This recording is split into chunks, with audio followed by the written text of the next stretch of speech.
Salute to Eric Gomez. Salute to Don Ram Ranch in the chat. Salute to Eric Gomez again. This live Sunday night boxing, real Sunday night boxing, right? Real Sunday night boxing. Number will be popping up on the screen coming here soon, right? For those of you in Southern California, Baja California, and those surrounding areas, yes, it's raining like a motherfucker. Should be on your side. Just people got to stay safe out there, right? Puro salute. Title of the live is Canelo fears nobody, agrees to fight Crawford. Again, reiterating the facts. Pound salute. Reiterating the facts of what's going on in the boxing world. Also, Usyk ready to destroy Dubois. And emphatic, right? Emphatic. Why am I saying this? Because in boxing, people or fighters prove what they are on the next fight, right? Now, we saw Crawford destroy Spence. We saw Inoue destroy Fulton in a impressive manner. I expect nothing less than for Usyk to do the same thing. I seen that. Salute to Pounds. O'Malley called out Ryan Garcia. That's another one too. Salute to Pounds. I seen that too. And I think he called out Tank Davis too, right? But in boxing, when you are considered pound for pound, you got to do things in an emphatic nature, right? Again, from this year, I saw Canelo destroy John Ryder in a 12-round clinic, an ass whooping. We saw Inoue destroy Fulton in a clinic, basically a schooling of how to destroy an opponent who's running from you. We saw Crawford literally put Spence back on the alcohol, right, by KOing the living lights out of him. Will Usyk do the same? You guys tell me. That's why I have it in an emphatic.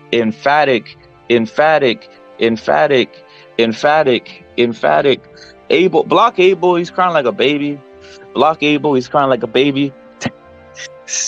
Again, and an emphatic, guys, and an emphatic domination. Salute to Bob Johnson. SSC salute. And an emphatic domination. That's what we want to see. We want to see fighters do that. We want to see, the levels are up at the high, right? The levels are at the highest. And when you want to be considered pound for pound, you gotta demonstrate it. You gotta demonstrate it by destruction, and especially when your peers, what are the peers? The peers in boxing, meaning Crawford, Inoue, and the rest of these guys, Canelo, have already done the same. They've already been on a rampage streak. So that's what we want to see. We want to see if that will happen leading into this week. In regards to the heavyweight division, you guys pick a heavyweight you guys have. The reason I have Fury and Usyk up there as the two choices, and I got others, right? I got Andy the Destroyer, which is my personal favorite, AJ, and then Wilder. I have them up there as others because right now, look at we can talk shit or whatever. We can talk shit, but Fury and Usyk are undefeated. Fury and Usyk are the ones that have the belt right now. Fury and Usyk are the ones that are doing what they got to do to be on top right now, right? Just matter of fact, right? It is what it is. Andy, he needs to make some more fights. To me, he has the ability to be the best out there, guys. The absolute best. But you guys choose: is it Fury? Is it Usyk? Surprisingly, right now, a lot of Fury vote going in, right? A lot of Fury vote going in. SSC salute, Puro salute, Abel salute, Bob Johnson salute. Let's get it on and cracking these socks. Salute again. If you guys are out there in Southern California, Baja California, and all those areas, Southwest United States, just keep it safe out there. Let's get it on and cracking, guys.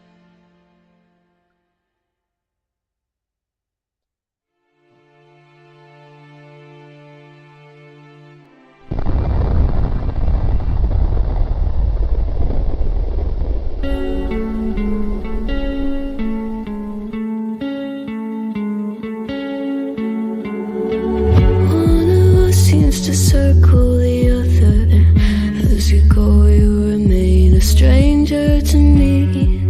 Till pieces left uncovered. I'm thinking about four-leaf clovers. I've got composure, silver coin. You hold me, turn me over right now, but expect to forget about it. Watch as the breeze burns golden smoke that you've stolen. Feels like it's my fortune that you're folding.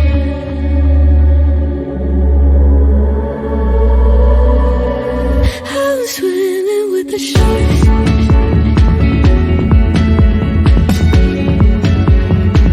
I'm swimming with the sharks.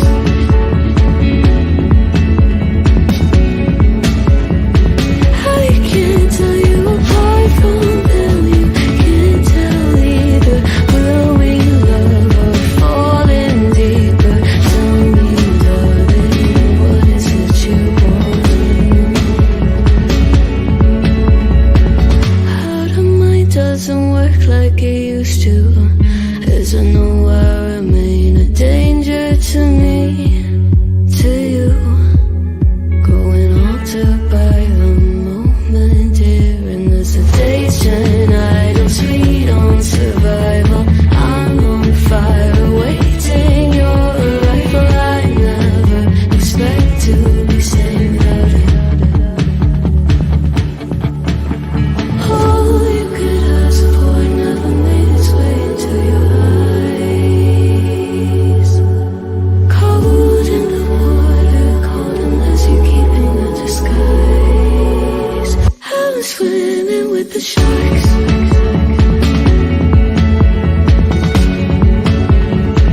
I'm swimming with the sharks.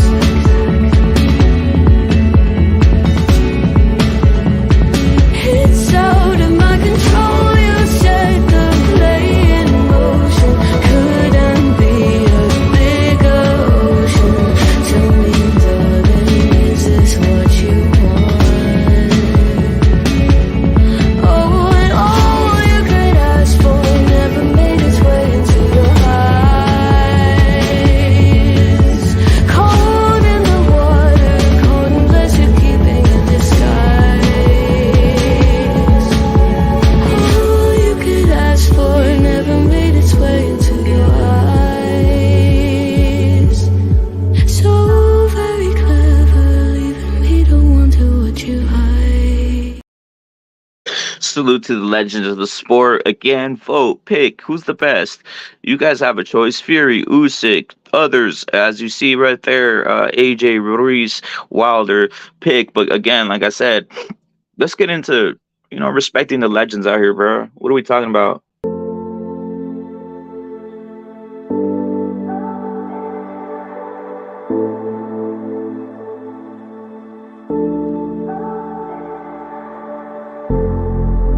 You are an amazing ball of light, circling this heart you set alight.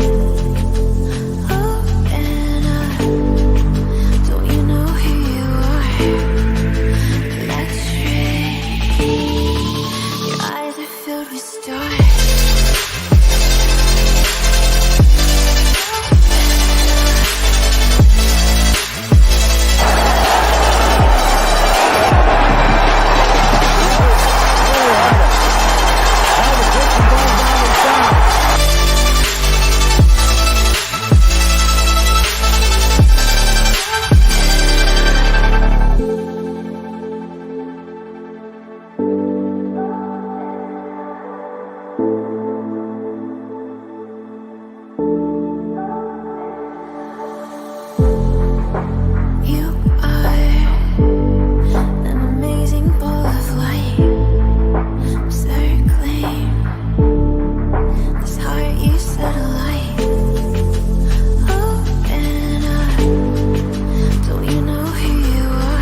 Basil salute, Ultra Instinct salute, again SSC salute times a billion. Who else we got at her?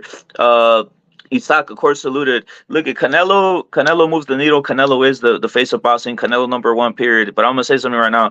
He already agreed to fight Crawford, guys, and we're never gonna let it down, bro. Because Crawford already agreed. Now somebody better sign that contract. I know Canelo does it. He's ready for anybody. Triple G fought. He fought all these guys. He's gonna fight Benavidez, to be honest, probably. Let's keep it real, guys, because he never backs down, right? They're gonna keep on asking him and asking him. He's gonna keep on moving. The AJR salute. But you know what? We need to salute Canelo out here, bro. And again, we do have the poll right there, right? The heavyweights. Pick the best one. AJR salute. Pick the best one in your opinion. And you guys have Fury, Usyk, others, right? Pick it out right now. But let's fucking salute Canelo, bro, because you know what? He is the best, and he does make the sport of boxing move. Stranded in the open, dried out tears of sorrow. Voy a decir en español para que todos se me entiendan porque es puro mexicano. Que chingue a su madre.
No, it isn't fake news. Ultra Instinct, AJR, salute Puro again, salute SSC. Puro, you're on the panel, salute to Puro.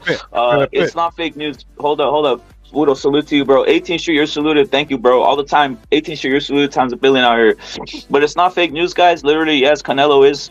He's out there. He's gonna fight anybody, fears nobody. And yes, that Crawford shit is happening, guys. All we need is Crawford to sign his side, and it's already on and cracking, right? But I'm gonna say something. This a heavyweight. This a Canelo heavyweight live right here in a sense, right? I know you don't like the heavyweight division too much, Budo, but we got to go into it because you know what? Usyk is fighting Dubois at the end of the week. I have Usyk destroying Dubois. I have Usyk beating up Dubois pretty easily. But again, if he doesn't do it, there will be repercussions because you have to turn it up, bro. Pound salute. You have to turn it up. I saw Crawford turn it up. I saw NOA turn it up. I saw Canelo turn it up versus John Ryder. The same way with even a Fury. He has to turn it up every time, right? What's your thoughts on that? And then what's your thoughts on the potential of Crawford ducking Canelo? Well, I mean, yeah, I don't like the heavyweights, but I do love boxing, so, shit, fuck it. I pay for worse fights, Yeah, I mean, there's definitely gonna be potential for him to duck the fight.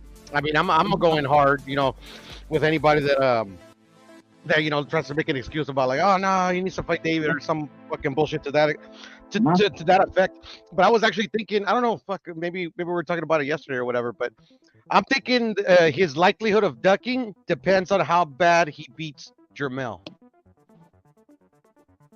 What do you mean? Break it down. Like, if he like literally destroys Jermell in September, I think he rethinks that fight. I think he probably like makes up some excuse, like, or maybe he could go both ways. Bud's usually been respectful with Canelo, but he has pushed out the narrative. Just like all the other American fighters push out, like he doesn't fight black fighters and shit. So he could be like, oh yeah, like fucking, he wanted me, he could come up with like some fucking narrative saying that like, fuck, he wanted to drain me more than 158 or some bullshit like that. At the end of the day, bro, that'll all be bullshit in my eyes, because at the end of the day, only if he totally obliterates Jermall, I don't know. I think, he's gonna be like, ah, shit, I don't know if I should fight this dude. What you think of what Ripper's saying? He's saying that in his opinion, Usyk's boring. I want to go into that, Ripper, but look at Usyk has to kill, right? But look at in regards to Canelo, if Canelo Canelo's gonna, it's a tough fight for Canelo, guys. Charlo's a tough fighter. He's an aggressive fighter. Has a good jab, and he does have power. So anybody out here thinking it's gonna be a fucking a walk in the park, it's not. Canelo to me is gonna win. Might do it impressively, but you know what? He's gonna win, right? In my opinion, right? But I'm just gonna say this: they're not giving credit to Charlo. They're trying to basically make the opponent for Canelo worse than what it really is, man. He's not, bro. Check this out. Charlo is at this point negative minus 300, so he's an opponent. He's a serious opponent. But what's your thoughts on that, Puro? About people trying to basically say that Charlo is not a dog or any of this shit, and they're basically trying to say he's not that good. Yeah, I mean, like I've noticed it as well. They say that to about every fighter that because the first was the narrative that why don't you fight the Charlos? Why don't you fight Jermell? Why don't you fight Jermall? At one point they were like he was ducking them. But for in Canelo's what was I gonna say? In Canelo's luck, for Canelo being lucky, like the Charlos never actually ever was that big. They were always respectful to Canelo, like fucking Jermell. Jermell, I remember back when they were beefing a few years back.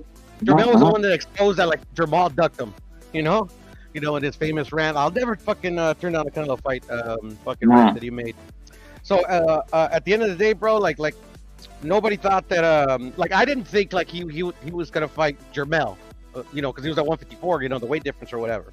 Jermall, I thought that was a play. Actually, I wanted Jermall instead of Triple G, but that was because that was back when the inactivity wasn't so vast. He hasn't, I think, fought in 3 years. So at the end of the day, I mean, any opponent that Canelo faces, they're gonna find criticism, bro. When he faces Bud, they're gonna criticize him because he's coming up from 147. Yeah, I was gonna say something, Puro. Salute to Ezequiel.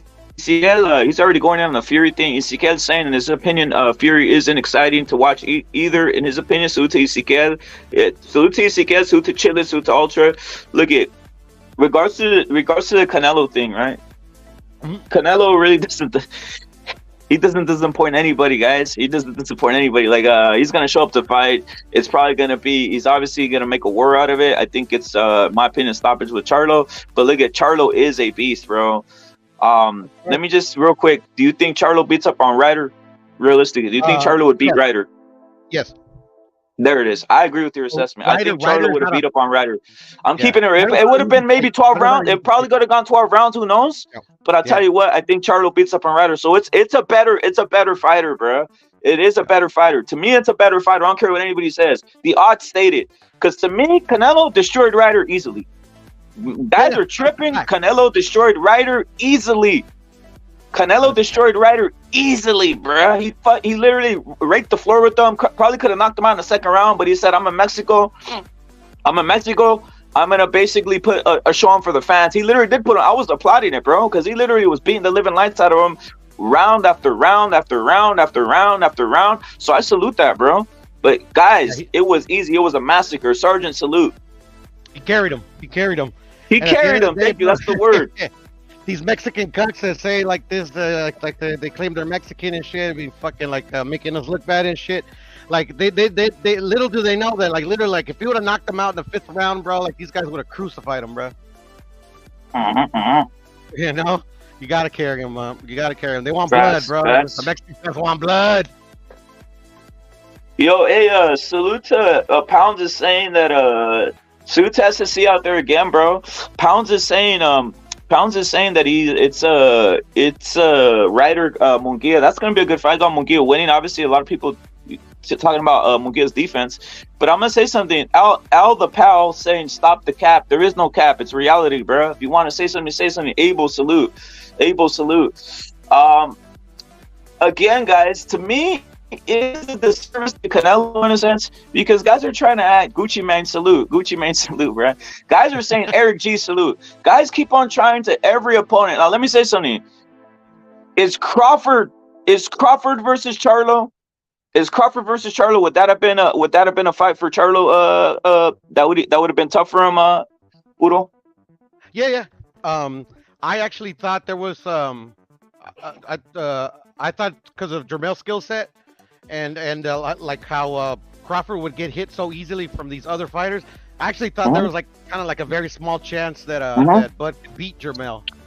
But then when he beat the shit out of fucking Errol Spence and he showed a defense that he hadn't showed in his other fights, I'm like, okay, I'm gonna have to rethink this one because now he shows now I know that he has like a defense he can fall back on. You know, that's why I picked Errol Spence to win because I was like, you know, I knew Bud could win by knockout. That I knew for certain. That's why I made my bet. But at the end of the day, I thought with like the defensive lapses that I've seen throughout his career, and what Errol has done, and then Errol literally beat although the the common fighters that they both face at welterweight, like Errol beat better versions of them. So at the end of the day, I'm like, okay, I think Bud's gonna get exposed on this one. I was wrong. Hey, the only reason I brought that up is because some people, many that I've heard have Crawford beating up Charlo. So just line it up, put Crawford versus Canelo, and let's do this. Forget this shit, right? Like it's already officially, Puro. If Crawford doesn't sign or doesn't fight Canelo, is that a duck now? No, it's definitely a duck. I mean, it's like, and you know me, I don't believe in ducks, bro. But I mean, what other word can I put on it? It's scary. It's basically evading. It's basically taking the knee and saying Canelo's better than me, right? If he doesn't fight Canelo, right? Which many people out there will say, hey, yeah, it is. He is better. But no, people need to have that as a confirmation, is what I'm saying, right? Officially a confirmation he didn't want to fight Canelo. That's what it was, right? Simple as that. Yeah. All he had to do was not mention that he would fight Canelo at 158 and then like a day later say he'll fight him at 168. He just didn't have to mention that. He could have just said like, there's weight classes for a reason and blah, blah, blah. And nobody would have said nothing. But now we got to hold this motherfucker accountable because they hold Canelo accountable. He doesn't say shit. Of course. He doesn't say anything and they hold him accountable even for the, they held him accountable even for the fucking, the Mayweather shit where he had the weight drain himself. Exactly. They used his own words. They used his own words. They used his own words against him. They used his own words against him, bro. No. Chitlin salute. Yes. Fury does look menacing. Now, in regards to this whole setup right here, does Usyk need to knock out Dubois to basically stay pound for pound, top 5, top 10? Ed Dog salute. Eric, of course, salute. I don't think so. So he has to just go distance, in your opinion, or what? No, he just has to win. I mean, like if he like struggles with him, I mean, that all depends on how highly you rate Dubois. Because at the end of the day, I don't have Usyk on my pound for pound. He's a heavyweight, so Well, we'll say this: the mainstream pound for pounds, right? Not mine's my pound for pound, your pound for pound. The mainstream pound for pounds have Usyk either 1, 2, 3, depending on what you see. You're right. And if you see those mainstream pound for pounds 1, 2, 3, the thing about all those fighters like a Crawford, even a Canelo, Inoue, these guys, they've been finishing guys. They've been stopping them or basically making it really look disastrous, right? Inoue looked as that he basically, he basically destroyed Fulton. You have Crawford basically destroyed Spence.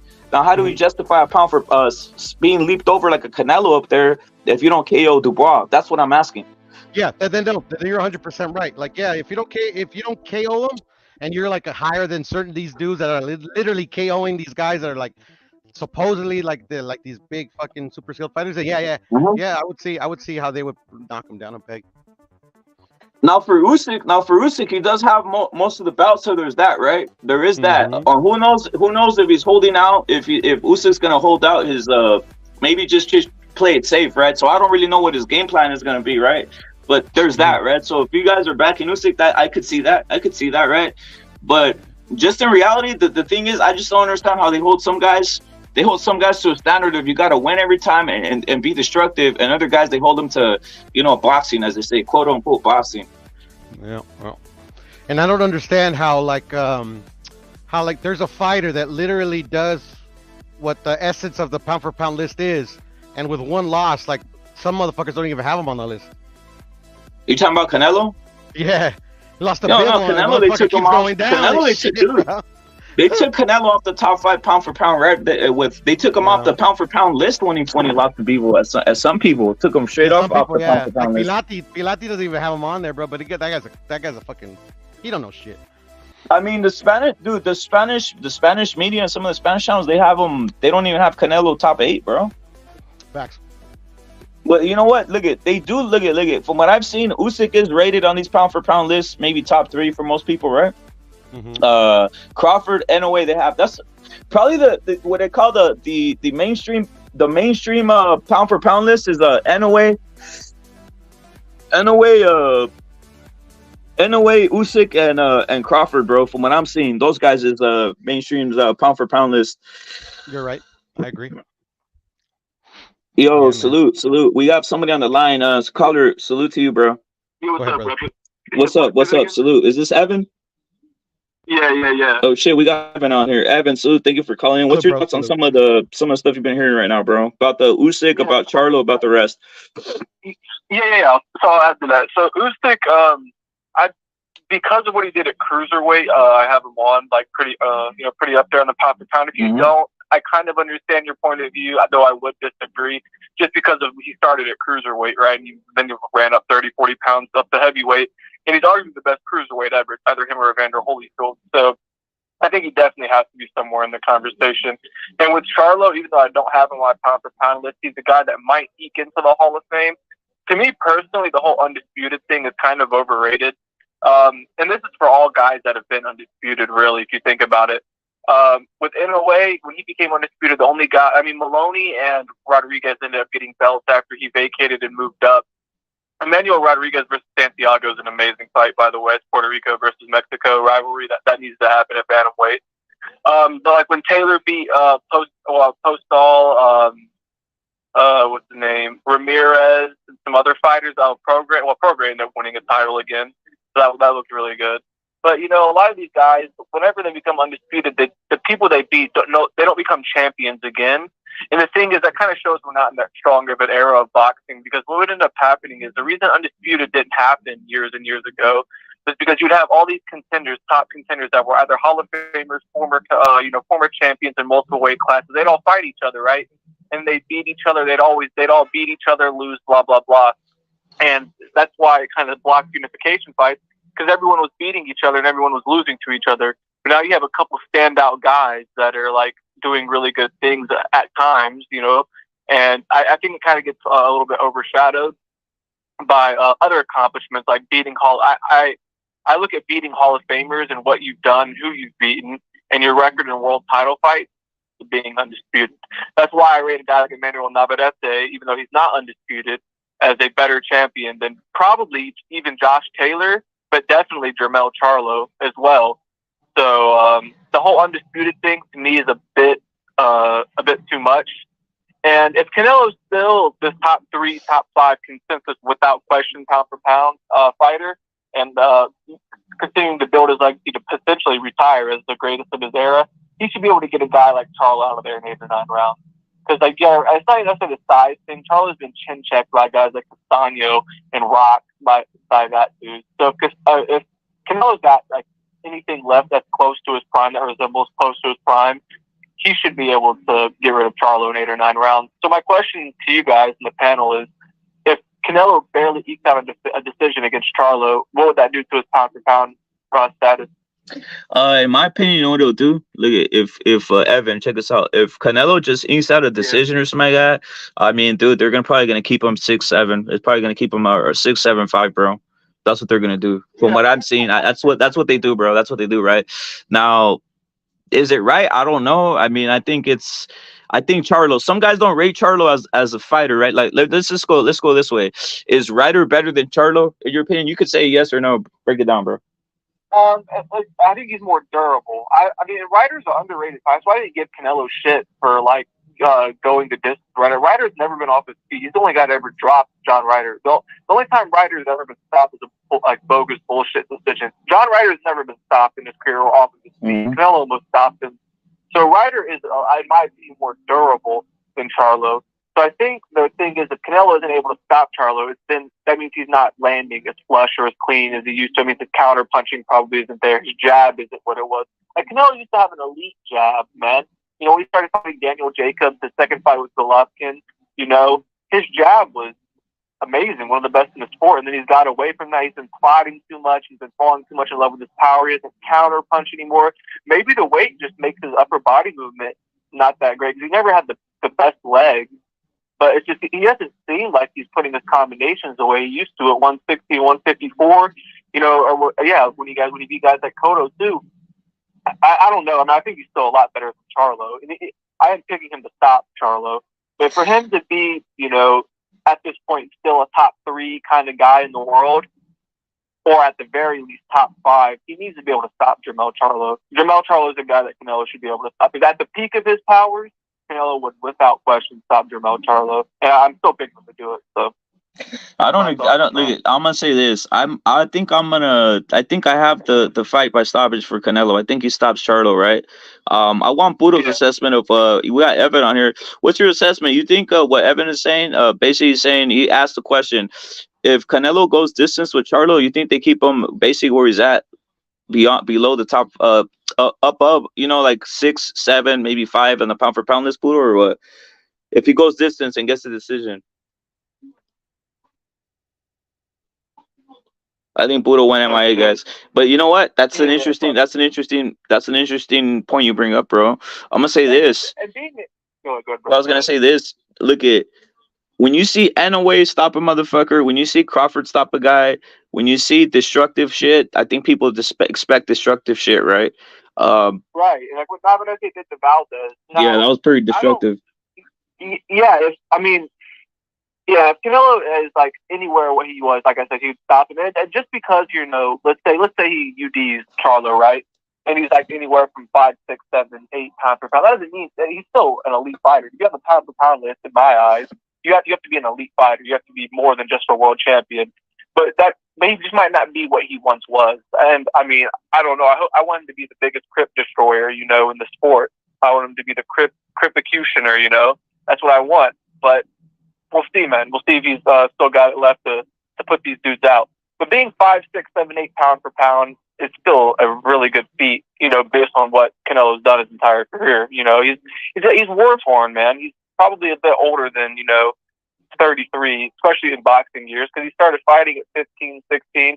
And I think in his 4th or 5th fight, he ended up fighting a dude who became a champion at lightweight in Mexico. So, yeah, that's my opinion on that. I was going to ask you something. Evan, what happens if Usyk goes distance with Dubois?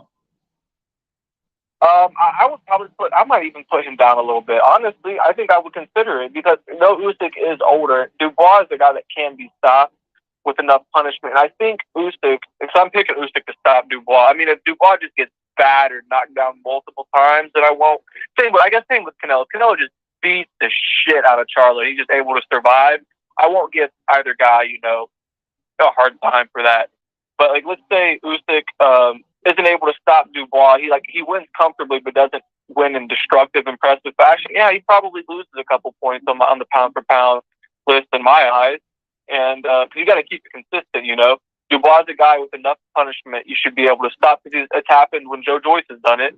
Yeah. And I think Usyk's skill is on such a higher level that he should be able to get to Dubois early and often and stop him. I'm picking Usyk to stop Dubois. If you're still this top dude, you should be able to at least dominate, like thoroughly beat the fuck out of your opponent or stop him. So Evan, what happens? Basically, I want you right now. Currently, who's your favorite heavyweight right now from Fury, Usyk, and the rest of them?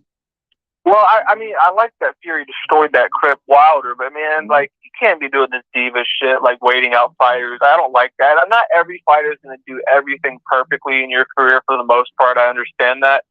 But, you know, there's times when you look at guys like Usyk, he's 38, you know, why is he fighting Ngannou when he can be fighting Usyk for all the marbles and shit? Dude, the Furies, you know, everyone in the UK, they're praying Dubois wins so they can get an in-house fight. Or maybe they're waiting to see when Usyk looks kind of old. Because, you know, Fury's only 32 or 33 years old, right? Like, or maybe 33 or something like that, 34. He's a lot younger than Usyk. And, you know, I don't like that ducking shit, you know. So Usyk's my favorite right now. But, I mean, if Fury wins, I'll give him credit. Is he going to fight Usyk? 41 or 42. Evan, is he going to fight Usyk? Is he going to end up fighting Usyk? What's your thoughts on that? Because I really want to get the thoughts of, look, because in my opinion, I think he is, but I think he's doing it next year. I think he's going to do it. I think Fury's a sneaky motherfucker. It makes me laugh, right? But to other people, it doesn't. To other people, it's like, what a piece of shit, right? But I think he's trying to basically use mental warfare on Usyk in a sense. I don't know if it's going to work, but in his opinion, I think he's trying to do that. He's trying to see if he loses a step too, you know, and shit like that. And that's kind of like diva shit. I don't like that. Like, as much as I love watching Canelo fight and shit like that, when he did that to Golovkin, you know, years and years and years ago, that wasn't cool. And I don't like to see any fighter get aged out, especially when people are calling for a great fight. So, yeah, it needs to happen by next year for sure. I think it will happen. But I don't know, man. Usyk looks amazing and like destroys Dubois and stops in 7 or 8 rounds and just absolutely put the fucking beat down on him. You know, they might try and wait him out again. They might try and have him fight the winner of Joe Joyce and Zhilei Zhang. So that's a decent fight too. I mean, if Fury's not going to fight him, those are decent fights. But that's my opinion on that. How many years does Usyk have left? How many what? How many years does Usyk have left? I mean, because heavyweights, they usually, their power, right? Because the power can change the way the fight goes in that division so easily that they're able to be champions a bit longer. A lot of them aren't quite as athletic, especially in this fucking generation. So you can fight until you're older. So I would say Usyk probably has 3 years-ish or so, because like he's 37 or 38. He's, I think, a couple years older than Loma, or like something like that. So I'd say 2 to 3 potentially, you know, at best. At best, 3 at best. I think if he beats Fury, he'd retire. So if he fought Fury next year and beat him, he would just retire. He'd have nothing else to prove. I mean, that'd be 2-time undisputed. Yeah, that'd be undefeated heavyweight champion. I don't think that's never happened actually, right? Fury is the same way, right? Yeah. Fury wins, it's becoming basically undisputed heavyweight champion. Like you really have nothing else to prove, to be honest. Yeah, and in the 4-belt era, there's never been an undisputed lineal Ring Magazine heavyweight champion. I mean, where would that put Usyk? Let's say theoretically, if he beat Fury, would you rate him higher than Canelo? He's I'll rate Usyk as I have heavyweights different. Usyk be the all-time best heavyweight of all time, and that's basically the best boxer. Because look at heavyweights are heavyweights, bro. Heavyweights are heavyweights in a sense, right? So you can't. Like you're the baddest motherfucker. You're the biggest motherfucker. You're the baddest motherfucker. You basically KO everybody in a sense. You're like the man, right? So that's what happens, right? Yeah. Yeah, I kind of see your point of view where they kind of like they have like you compare all-time greats and then you compare heavyweights and all-time greats and heavyweights. It's like their own thing. Some people do that, and that is understandable because it's just so different. Like comparing the skill set and accomplishments from a guy like Canelo to Usyk, or you know, in a way to Usyk. Theoretically, if he beat Fury, because they're just, you know, worlds apart in weight. So I just see your point of view there. Yeah, they got Muhammad. To me, Muhammad Ali isn't the best, bro. I'm just keeping it real, but they have him as the best, right? Because he's a heavyweight, bro. Right. Well, he got a lot of good decisions in his career too. So on paper, he's like the less than 4-1 in Hall of Fame fights and against Hall of Famers. Pacquiao is like 12-4-1 or whatever. And I guess if you include some of the fights with Timothy Brown. I don't know if that gives him 2-1 now. I mean, he really should be 3-0, but like I don't know if you can add more. But a lot of people said Manny Pacquiao's Hall of Fame record and resume is better than Muhammad Ali's, which it probably is. So yeah, I don't know. Muhammad Ali is a bit overrated now, I guess. But I would say because Usyk doesn't have or hasn't had the longest body of work. If he beats Fury, he probably ekes himself like in the last 50 years. Like I do the modern era, like Ali forward, and then before Ali and all that shit. There's no film really, so I can't really like study. I'm not a boxing historian like that. So I just look at modern era forward. If he beats Fury, he's probably a top 10 heavyweight easily ever. You know, and that's including Muhammad Ali's era. So that's special, man. And to be arguably the best cruiserweight ever on top of that, and that's a stellar career. No doubt. Go ahead. Do you actually think we're getting Loma Navarrete next year? Nah, bro. I don't give a fuck. I don't think it's happening, bro. I don't think it's happening. I think Loma, what he really wants, like, you think Loma really just wants to fight for just like what we call like a vacant WBO title? Yeah, just at this point he wants the 135 bout still, bro. I think he still has that fire in him. I think he's just waiting for the proper opportunity to get that chance, bro. Well, what might end up happening, there's some people speculating, is if Navarrete doesn't fight any of the other champions, he'll go up in weight, and if Devin gets stripped, right, the WBO route, that's what boxing with Sean Newton was talking about. The WBO will sanction Loma and Navarrete to fight. That could be a chance for Navarrete to be a 4-weight world champ, or it could just be Loma's chance to be a two-time lightweight champion, even though he should have already been that. But we already know what happened. I actually rescored that Haney fight before I get to the Navarrete shit. I gave Haney only 4 and 5, clearly. I gave Loma 2, 3, 7, 8, 10, 11. And then, the swing rounds were 1, 6, 9, and 12. And I was thinking, if I went CCD, Rapid, Crypt, Destroyer mode, I could see how it was 10-2 Loma. But I scored at 8-4, 8-3-1, 9-3 Loma kind of shit. But, Haney got dominated. That's why I hate. No, he got dominated, that's why I always bring Black Americans, man. No, Haney got dominated, bro. I lost my mind. I was like, bro, he got robbed. Haney got dominated in that fight. I don't care what anybody says. He got dominated. Like I couldn't even give him like. I guess if you just want to be gracious, I guess you could give him a couple rounds, right? But it's right 4 and 5. I thought he won clearly. Those are the only clear rounds he won in the fight.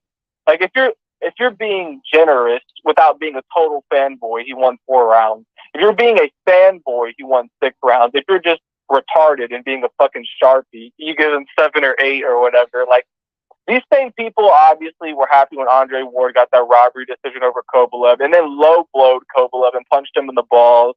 And there was a people that said Fury cheated against Wilder. There was people that said Wilder beat Fury in the first fight. They think Inoue's on PEDs. This is who these people are. But, these Black Americans, like, they're protected. And I get Sharpie fatigue from it, man. Like, I'm trying to see the best fight the best with no bias.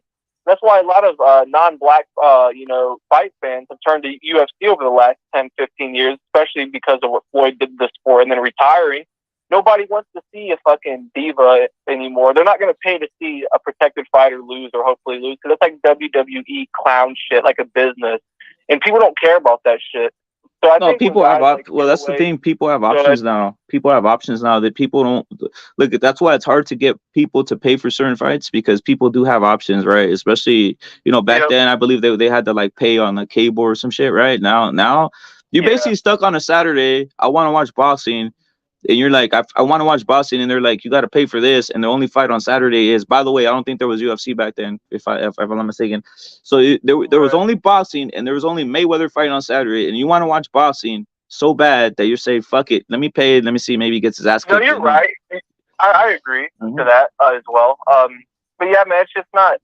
When guys like Canelo, Usyk, Inoue, Loma, Crawford in some instance retire, it seems like, fuck, man, I don't know. I'll have to be watching the smaller weight classes where it's like ran by Latino, Asian, and white fighters. Because these Crips, especially if they're American, are going to get every benefit of the doubt time and time and time again. Over the last 15, 20 years, they've been the most protected fighters in the fucking sport. And, it's cringe, man. That's why people that are not Black have turned away from it. I could break that down, bro. I could break that down. We got Boxing Learner. Obviously, we have on the call, we have Evan on the call. We have Budo in the back.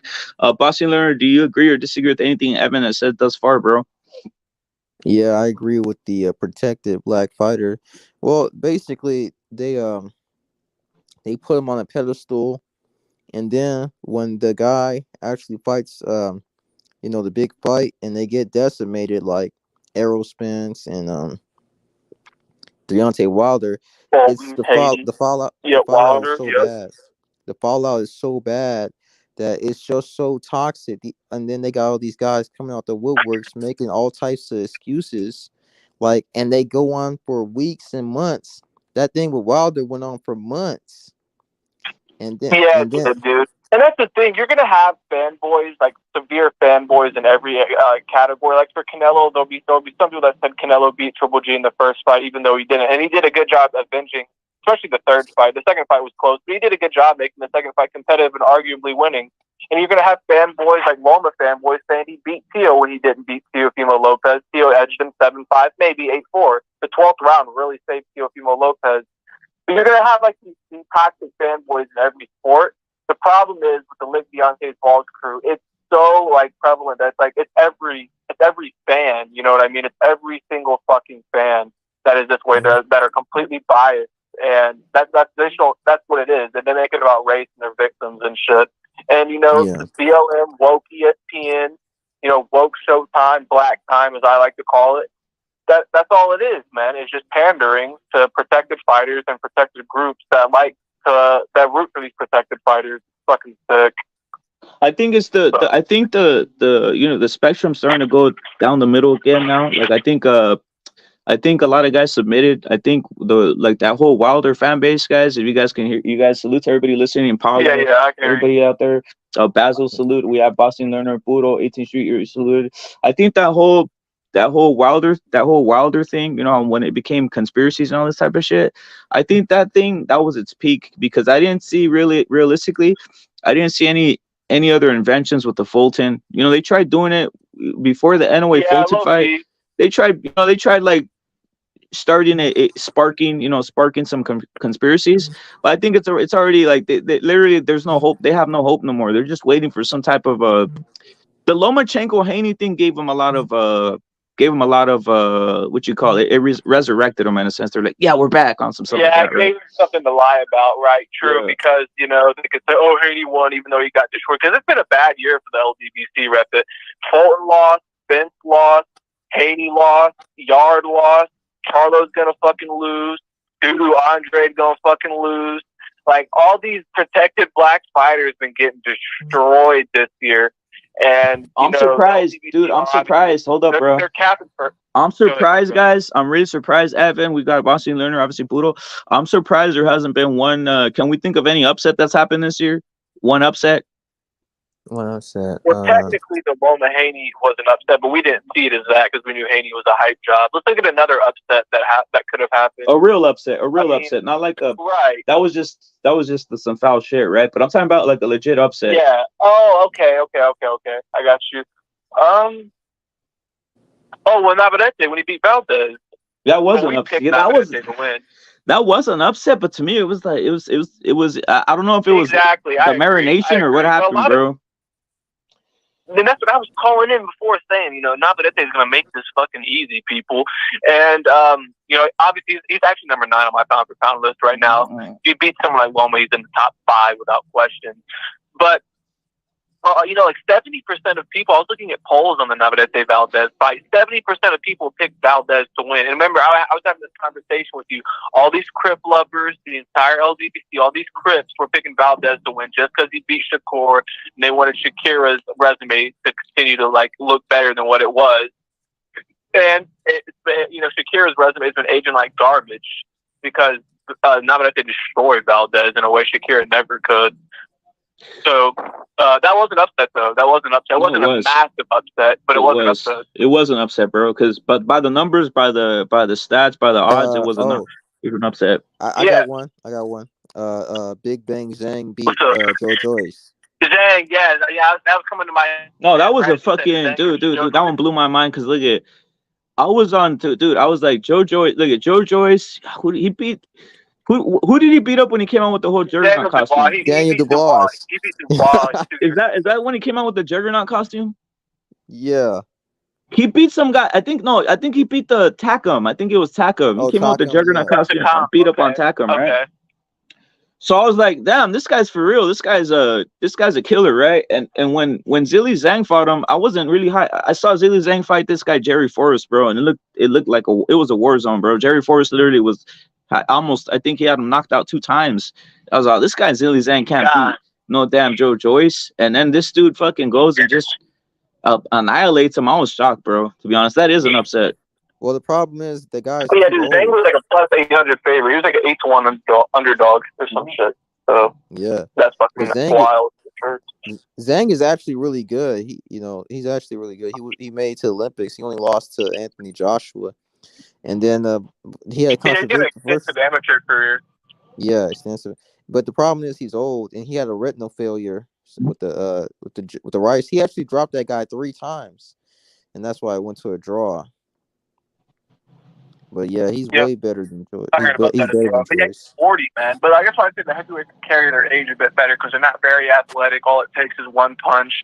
That's the thing. That's why I don't like watching the heavyweights as much because these guys are so big and shit like that. Like you can preserve your athleticism, your age or your movement because these guys can't even move really that well to begin with compared to the elite fighters at the smaller weight classes. So I've never been a fucking heavyweight gagger at all. If there's a good fighter, I'll support him. But that's my opinion on that. Like a guy, like what 40-year-old could really compete in any division below cruiserweight. That's the problem with Usyk. He's not like those guys. He's a smaller fighter. He moves a lot. He needs this athleticism. Yeah. That's why he need this. It's true. If he don't get the fight next year, he should just retire. You said fight Fury then retire? If you don't get the fight. Salute to Durden, salute to Gucci, salute to Jesus, salute to Cowboy Yoda. So you're saying Boston Learner, that if Usyk doesn't get the Fury fight, what's the timetable, bro? He needs to retire by the end of 2024 if he doesn't get the fight. Because Usyk that's what I'm thinking too, or early 2025. If he doesn't get that fight, just retire. There's no point in selling your oath to a guy that ducked you and then is waiting for your athleticism to fade. That's fucking coward shit. That's why I fucking loved when Fury destroyed Wilder, but I almost wish Wilder won because I don't think he would have done this deep. I mean, maybe he would have with Usyk. But I don't know, man. Usyk. No, Wilder would have held it hostage. Wilder would have held it triple hostage. He literally would have not fought anybody. I mean, fuck Wilder right now. He's not fighting anybody, bro. That's what pisses me. I mean, the AJ shit. It's happening. The AJ fight is happening apparently, right? And they're working it out. Yeah. They're working on it, bro. But it's like, come on, right? I got who do you guys have winning that fight, by the way? AJ or Wilder? I mean, I don't know. I think I don't know. It's hard to say, man. Wilder's only had one round of experience in the last 2 or 3 years because inactivity Helenius kills. took a dive. I don't give a fuck what anyone says. Helenius stuck his face out at him. Wilder arm punched him, and the dude just faked it and fell down looking like a retard. When AJ hit Helenius, he knocked that dude the fuck out. He actually knocked Helenius out in my eyes. I could see AJ still beating Wilder, I'm tempted to pick AJ. Yeah, I'll pick AJ. I think he's been more active. I think been activity, and he's using his jab. I don't think AJ's gonna go for the kill because I don't think he's like that anymore. But he will try to outbox Deontay Wilder. Right. I think he'll get the decision. You have to keep Wilder honest at times and be able to push him back because if you don't, eventually he's going to find his range with that right hand. He's going to plot forward, and eventually he might be able to catch AJ with some shit. So the best way to I'll put that is to change his rhythm. Sometimes boxing out of nowhere, take it to that negative, and then put 20, 30 seconds together. You're just trying to piece them up, and then go back to boxing and give him something to think about. But AJ's got to be the first to land a big fucking shot. He does that. Yeah. Shit. He should have stayed with Robert Garcia. Yeah, it's a tough fight to call, man. It's a tough fight to call. Go ahead. Yeah, he should have stayed with Robert Garcia, in my opinion. If you really wanted to. Robert Garcia trained him well, and he looked good against Usyk, even though he lost. He looked like one of the best, arguably the best he's ever looked in his career in terms of skill set, at least. With Robert Garcia, I totally agree with you, dude. He made that fight way closer than the first one. Yeah. But he went with popularity instead of someone that's actually seasoned. Yeah, he went with Crip James. Wasn't too smart. Hey, the thing about AJ, does he still have that? Does he still have that? I think he's thinking too much in the ring. I don't know if he just uses I his. agree. He just doesn't let his Overthinking. hands go no more. Yeah, he's overthinking, and to me, I think Wilder's just gonna end up. This is my opinion. I know a lot of guys in the chat are going AJ, right? But I just think Wilder's gonna end up overwhelming him. He's just gonna wait and just hit him with a And you could 1-2 be and might totally right. overwhelm him. You could be totally right, Russ, for sure. And I'm still torn. Like I haven't fully made my pick yet. It'll probably be until a month before the fight. It's a hard fight to call, man. Because Yeah, I Wilder's know, old man. fuck too, so he could Yeah, get old overnight. he took a punishment. He took some real punishment in that last Fury fight. He took real punishment. The third fight for sure. That was fucking beyond, bro. That dude got beat on, man. He got butt broken in that fight, bad. And he was not only that, he was tired and getting beat up on. That's different. Yeah, it is. That's got to be horrid.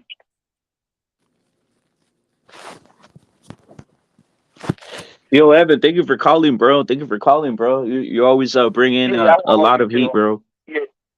I got a quick question for you guys, man. Does Prograis have enough to beat Haney or what? Before I go, shit, you go in Boxing Learner. I'll tell you, mine. Boxing Learner, what do you think about that, bro? I think he might land one good shot, but Haney's gonna find a way out of it. He's gonna go back to boxing, controlling the space. Because I think Teofimo and Regis, they just can't do too well against pure boxers, in my opinion. But Haney's not that great of a mover, but he's good enough to keep Regis on his toes and confuse him. And the length is he's got good length, he's got decent speed, and he can just go to the body from a distance. I think Devin's gonna overcome a scare, maybe one knockdown, but I think he'll overcome a scare. Right. I agree. That's exactly how I see the fight going too. I think Haney will get hurt once or twice, but I think he's going to beat Prograis on the cards. And I don't fucking like Haney. Like, I'm hoping Haney loses, but Prograis doesn't seem like the fighter he once was. And guys like Josh Taylor and Lomachenko, they're best on the front foot. So a guy like Teofimo Lopez is a good counterpuncher with fast hands. They're going to be there. Like, they were there for Teo to hit. But a guy like Haney, he's going to be on the back foot. And, like, we know how he looked against Sandor Martin. I had Teo winning. I was going to cry in robbery and shit like that. I didn't see that. But, that's a really bad stylistic matchup for Teofimo Lopez. He has to somehow get Haney on the ropes to let his offense off. And then he can counter punch on the ropes if Haney is trying to punch away or punch out of the ropes. I think that's when he can catch Haney with some shit. But, man, I don't know. That's a tough fight for Teo. I think Haney beats Prograis. So that's all I got to say to that. And unfortunately, fuck Haney, but just how I see it. Yeah, they picked him, bro. They picked him. I agree with you, bro. Salute to Evan, bro. Salute to Evan for calling in, bro. Again, if you guys have an opinion like Evan, call in, bro. Call in. There's the line right there. There's a line right there, guys, for you guys to make your opinion heard. Boxing Learner on the panel. I really want to get Boxing Learner's take on the Canelo Crawford. Did you see? Obviously, what'd you think of him? Obviously agreeing, Boxing Learner, of him agreeing to the fight now. Crawford wants the triple undisputed, right? He said it on Joe Rogan. He said, I agree. I want to fight a triple undisputed. I saw that, but Canelo kind of dismissed it. That's the thing. I don't know if it's like, I think, like I said, give him a week. I said last week, just give Crawford a week. He gonna warm up to the idea, and he did. And he came out and said it on one of the most famous podcasts, so he can get the message out quickly. And so, yeah, we gotta see what happens if I think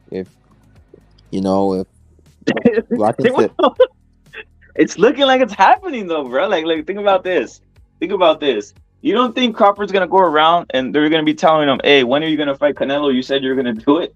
Now it's gonna even amplify it. It's gonna amplify it. Yeah, we'll see, man. We'll see. We gotta wait. Hopefully, you gotta handle what you got in front of you first. We can look past the opponents, but the boxers. I'm not looking past Charlo. I'm one of the. What's your thoughts on Canelo Charlo? But I'm not looking past that. But I already know that. The contract that Canelo has, he has 3 fights on the PBC right now, currently, right? And dude, the Crawford fight is big, and so would even a Benavidez fight would be big too. Salute to Yoda and Basil in the chat. They need to terminate Jamal Charlo's contract. They said he signed the contract to fight Canelo. I'm like, they need to get rid of him ASAP. You know, he's not doing anything for PBC. Mm. So you're saying he officially signed that contract? Because I've heard like people say various things on that, bro. Where'd you hear That's that, what bro? he said. He said that I signed the contract to fight Canelo, but you know I gave it to my brother so he could fight Canelo first. And he said he's coming back. He's gonna come back this year, which I don't believe. Honestly, I don't believe he's coming back this year. So, yeah, that sounds suspect. I think it. Like I'm not a lawyer. You're not a lawyer, or maybe you are a lawyer, boxing lawyer. But I was gonna say like, if they terminate the first fight, I mean, if they transfer the fight to the, I think that kind of fucks up the contract, bro. If they move it to the next guy. They should. Like, they should just ditch the whole thing. Like, just forget about Jamal and just, you know, try to get Charlo. I mean, not Charlo, but Crawford.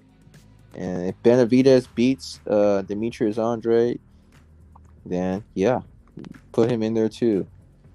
Hopefully, I'm interested to see what's going to happen with that fight, too, because, this is Demetrius' first and last chance to actually fight a champion and get a win over them. Does he have a chance? Does Demetrius have a chance in your opinion versus Benavidez? He's gonna start out good, but I think he's gonna fade. I think he's gonna fade back worse than Plant. And he's gonna end up probably getting stopped. Probably 11th or 12th, honestly. I just don't think that it's too late now. It's too late. You're 35. You look good. You look good, okay, against a guy who's really a journeyman in your last fight. But I just don't know. He can be tricky a bit for the first few rounds. Demetrius can be tricky. He got power for a little bit. First few rounds, he got power. But I just think that Benavidez is gonna find a way to really, really put the pressure on him, make him tired. Go for the body. And then hopefully he used some straight shots, because I saw that Liam dude, who's really a journeyman too, hurt Demetrius and stunned him and just had him looking at him. And then he was admiring his work. He could have really, really put it on Demetrius, but I don't think that's going to be David. So that's why he hit him with the straight shot, like you said, and almost put him out, right? Like it was in the second rounders. Yeah. He almost knocked Demetrius out. So I don't think Demetrius even got the greatest of chance.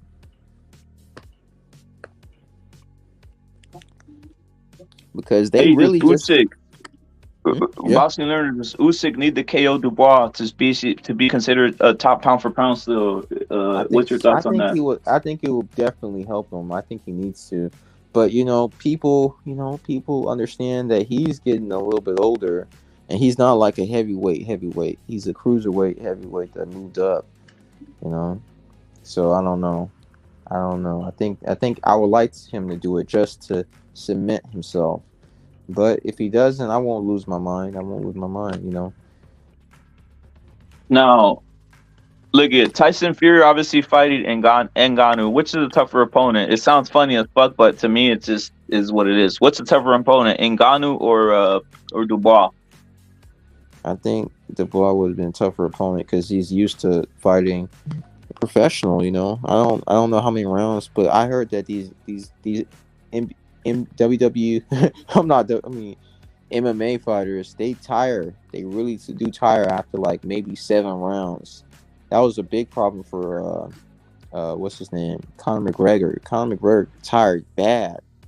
I don't know what he's gonna do, if he's gonna try to time the Gypsy King, but I think the Gypsy King's just going to box circles around him. And it's probably going to be boring, low-key.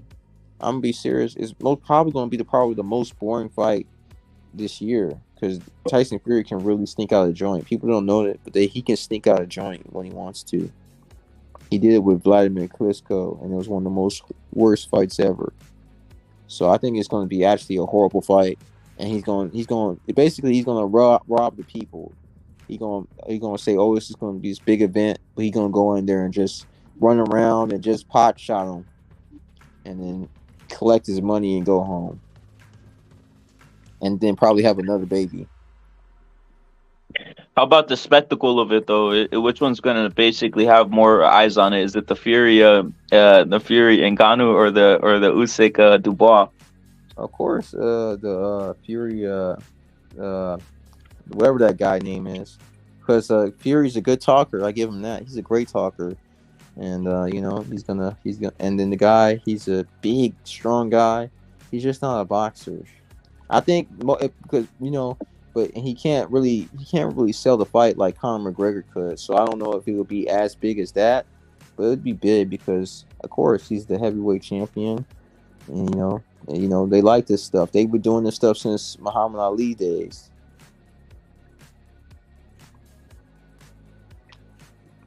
So check this out, Boxing Learner. What 3 fights do you want to see Canelo do on that PBC? Obviously, the Charlo one's already there. Some people say the second Charlo one's there, but legitly, what 3 fights? Because Canelo came out, he's obviously said, "Hey, Benavidez is possible. He's on PBC. What are we talking about out here? We can do that fight too." But what 3 fights do you want to see, or 2 fights? The latter 2 fights, the next 2 fights after Charlo, if that goes as people think it's gonna go. I want to see the winner of Benavidez, Demetrius Andrade, for the second fight, and I didn't want to see. Of course, I want to see Crawford come up there because they were trying to. That's what they were trying to do. They were trying to put Spence up there with him, and then since he destroyed Spence, why not let him? By the way, they said that they're trying to do that fight, the rematch in January, the Spence Crawford rematch. They trying to do it in January. Is it already off or is it on? Because some people said it's off, bro. Some people were saying that fight's not happening, bro. It's just that Spence is taking some time to relax, but he was pushing for December, but now he's like, okay, maybe January. So I think it's most likely it's going to happen in February because they're going to his team probably going to want even more time. So most likely it's going to be in February, maybe early March.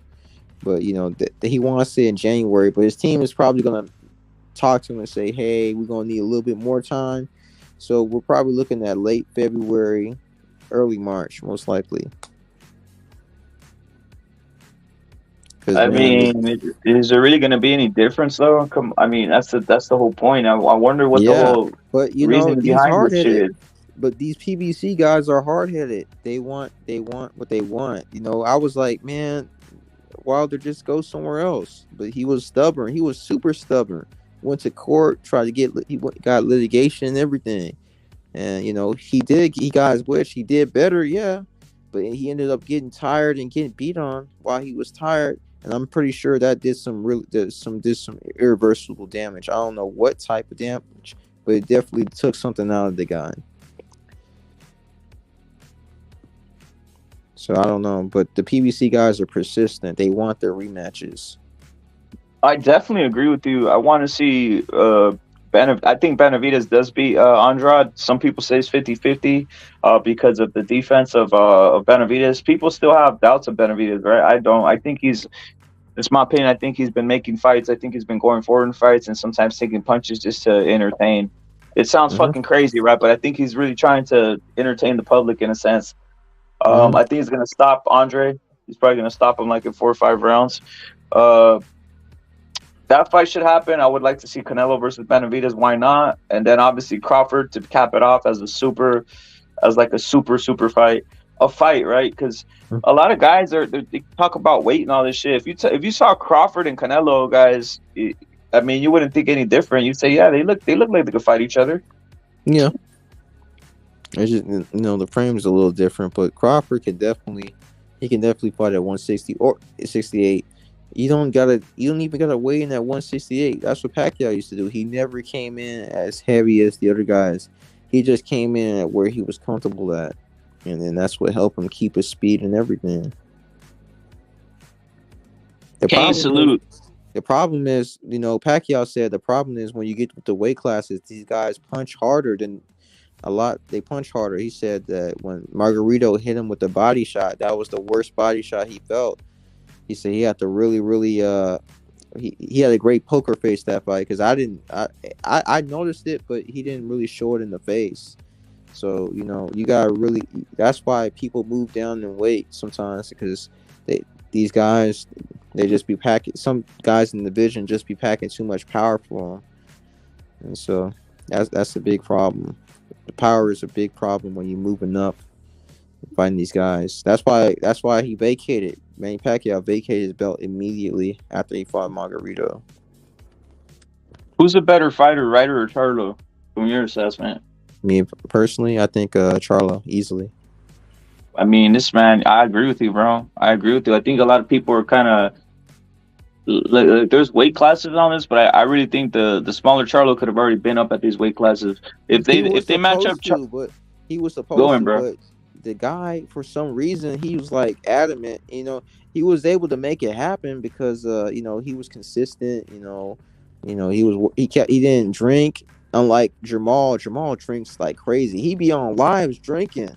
I'm like, what is this dude doing? I'm like, him and Errol Spence are drunkards. So, but that's not Jamel. He's like he lives it. That's how he's still able to make the weight, even though I know it was hard for him to make the weight in both Castano fights. He should have been at 160, and same thing with Tony Harrison. He said I should have been at 160. Montador, salute times a billion. I was gonna ask you, are you in Texas, Lerner, or no?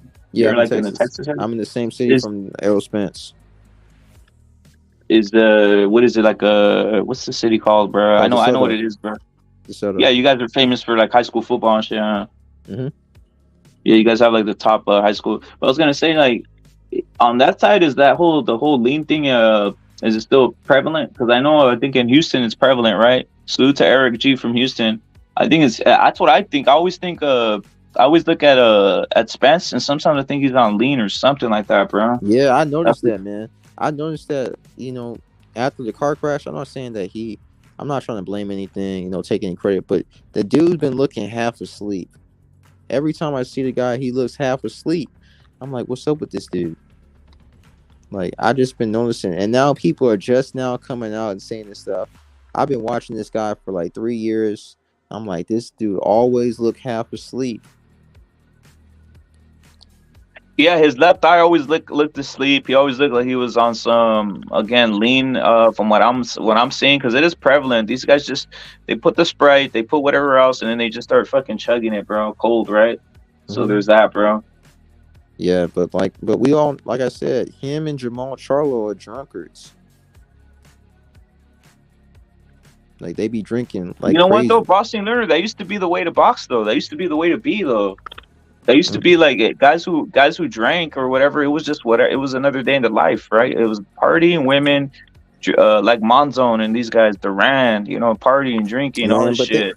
True, but they ain't great like them guys. They good, but they ain't great like them guys. They can't afford to do that. They gotta stay on their P's and Q's. Those guys could afford to do that because they were that good. What's your prediction for basically Usyk then? Did he finish Dubois easily or what? I think he'll have some trouble in the beginning because this guy, he's very he wants Danny Dubois really wants to prove himself. I see the guy is eager. He really wants to upset the apple cart. But it's just I see this guy has a limit on his athleticism. I think that his best chance is to really, really start early, to really try to be as explosive as possible, because that's one thing he does have going for him. He's explosive. But, man, he just doesn't have the nuances that an elite heavyweight needs. I think if he can't get Usyk out of there within four rounds, he's going to start getting befuddled. He's going to start getting confused, and he's going to start getting hit with shots he don't see. And I think that he's going to go to the 12-round unanimous decision for Usyk. But I think he's going to try to go to the body too. But that's why Usyk is why he the way he is. He's good. He got good feet. The only what's thing Usyk's what's Usyk's weakness? What's Usyk's weakness? I think that if you can pressure him with power shots, power shots that you can because that if you can I don't know, just I would say just if you can hit him with some good combination punches, like what you need to do is you need to time him when he tries to time you, and then you hit him with something good, but don't wait around. Because there was this one moment in the Anthony Joshua fight, he hit him, and then you could see that Usyk was trying to keep his poker face, but you can tell that he was hurt, and instead of like trying to throw another combination, like Anthony Joshua was just admiring his work. You can't admire your work with Usyk. Like, you gotta be willing to throw combinations. You know what I think? I think Usyk needs to do more body work, bro. That's my opinion. Usyk, yeah, he does need to do more body work, Usyk, because if he doesn't, his opponent will. But he doesn't want to get hit. When sometimes that's the problem with going to the body. You try to go to the body, these guys counter you to the head, so you got to be really good. You got to throw a lot of feints. That's why it takes a lot for Usyk to fight at the heavyweight. He got to do a lot of stuff. You got to do a lot of head movement. Got to do a lot of feints. Got to do a lot of parrying. He has to do a lot of stuff. He has to do more stuff than the average heavyweight to compete at this weight. That's why I think that he needs to really, really try to get that career fight. If he don't get it, just retire. Because the amount of stuff he has to do to compete with these bigger guys, it's just going to wear on him. What's your thoughts right here, bro? On like a little face-off, I see them. I don't see like it's maybe what a 1 inch or something like that, maybe 1.5 inch. Yeah, but you can see that look at his frame. Dubois is built bigger than Usyk. You're talking about his brain? You saying his skull? You saying his skull? His skull is something that's oversized or what? No, I'm saying his frame, like his torso. Oh, I thought you said his brain, bro. You're talking about his frame. You think his frame's big? His frame's bigger? His frame's bigger? Yeah, you can see that Usyk. I can see that just looking at him that Usyk was a cruiserweight. Oh. You think it's because obviously we're not going to break down anything in regards to the racial aspect, but I don't want to break it down because I can't judge all Ukrainians. But I noticed that do Ukrainians have narrow shoulders or what? Because I noticed Lomachenko has narrow shoulders, bro. I don't know too much about Ukrainians. But him and from the two I've seen, Lomachenko and like you said, Usyk, they have like you said, the frame, right? Like I would say that's the shoulders are kind of narrow, right? They're kind of narrow is what you're saying, right? Yeah. But yeah, look at his shoulders. Even though they almost look okay, yeah, Dubois is taller, yeah, a little bit. But yeah, they got narrow shoulders. You know who has fucking huge shoulders? Mauricio Suleiman. That dude's got huge shoulders. That dude might be padding his suit though, bro. He might be padding. He might be walking around like a football player. He might be walking around with padded shoulders, bro. He does. He looks. I seen him. So this dude's walking around with padded shoulders out here, bro. That's hilarious. That's crazy because I seen that dude. I'm like, damn, this dude got wide shoulders. But yeah.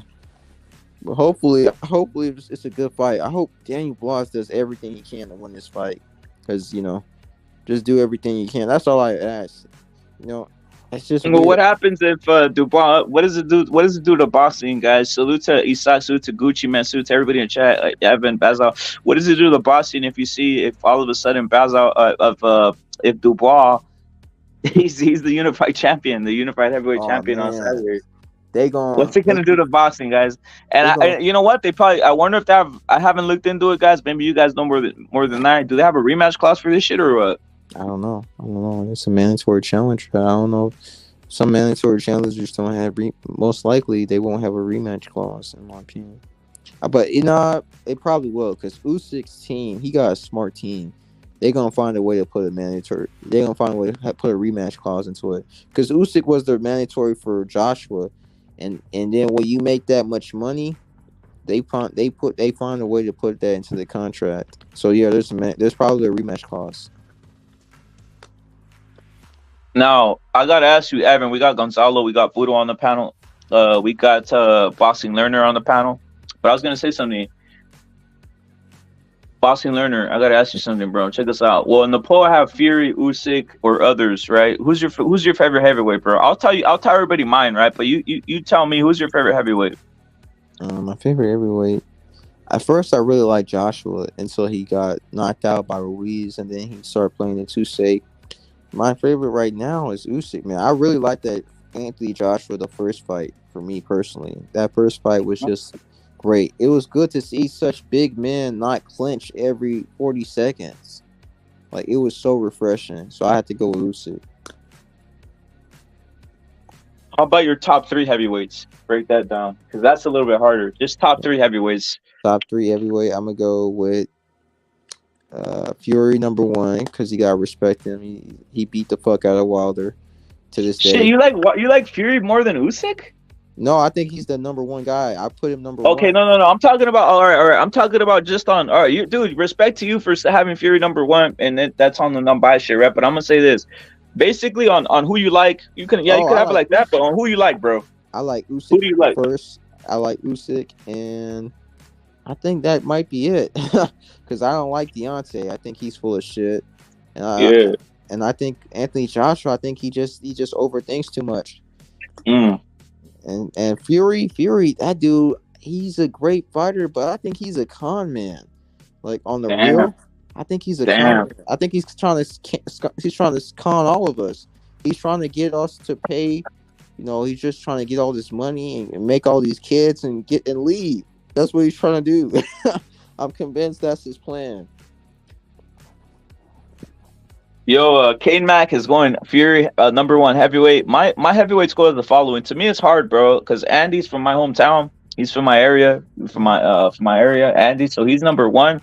But I do have Fury up there, bro. I've always liked Fury. It's just funny to me. I know a lot of people, it just turns them the wrong way. I do have Usyk as one of my favorites too, by the way. I've always liked Usyk. In the cruiserweight division. I was rooting for Usyk when he destroyed AJ the first time. A lot of people didn't, bro. Dude, the first time when Usyk fought AJ, people don't remember, but a lot of guys had AJ beating Usyk, bro. Yeah, they did. I had Usyk beating fucking AJ. I was like one of the few who had Usyk beating the living lights out of AJ. You and some other, and there was this other Puerto Rican guy that were the only guys that thought Usyk was gonna win. Facts. Boxing Learner remembers a lot of things, bro. Yes, I had Usyk beating AJ, bro. Hey, Gonzalo, you there, bro? Hey, what's up, Ribbit? What's your thoughts on the subject right here? Does Usyk need the? I got multiple subjects. First of all, what are your top 3 heavyweights, your favorites, or you could even rate them like Boxing Learner has. He has 2 sides. He has who he likes and who he rates. Also, do you think Usyk needs to basically destroy Dubois to stay at pound for pounds, as we've seen like Crawford, Inoue, and these guys really turn it up, right? And really finish in devastating fashion. What's your thoughts on that? And also, does Dubois have a chance? He's got a chance because, let's say, if he didn't get his orbital bone broken by who broke his orbital bone? Joy Joyce. Yep. Yeah, he would have continued. Whether he quit or not, that's a subject for a different story. But if the orbital bone wouldn't have broken, he would have continued. And you never know. He got 2 hands. So in this instance, if his face holds up, which there's no reason that I think that it shouldn't, I mean, the guy's willing and able, and he's going to have a chance because he got 2 hands. He's very close and similar, in my opinion, to the punching power. Maybe not the style. I would have to go back and watch some highlights to maybe the punching power similar to a Mike Tyson. Right? That's probably the closest one that I could think of. Explosive. So he's got a chance if he lands one on Usyk that he could knock him out, because obviously that dude's getting older. He's putting on the extra weight to compete against these bigger dudes. It's one of those things, man. He could be dropped too. So as far as my favorite heavyweights, I mean, they all got holes, man. They all got holes. The thing I don't like about Usyk's style is, well, he's the best, obviously. He parries too much. And sometimes there's like too much of a lull in the action. I don't like his style too much, to be honest, but he's the best right now because that style is beating others. Anthony Joshua, he's powerful. He's got power in both hands, but you guys know the story with him.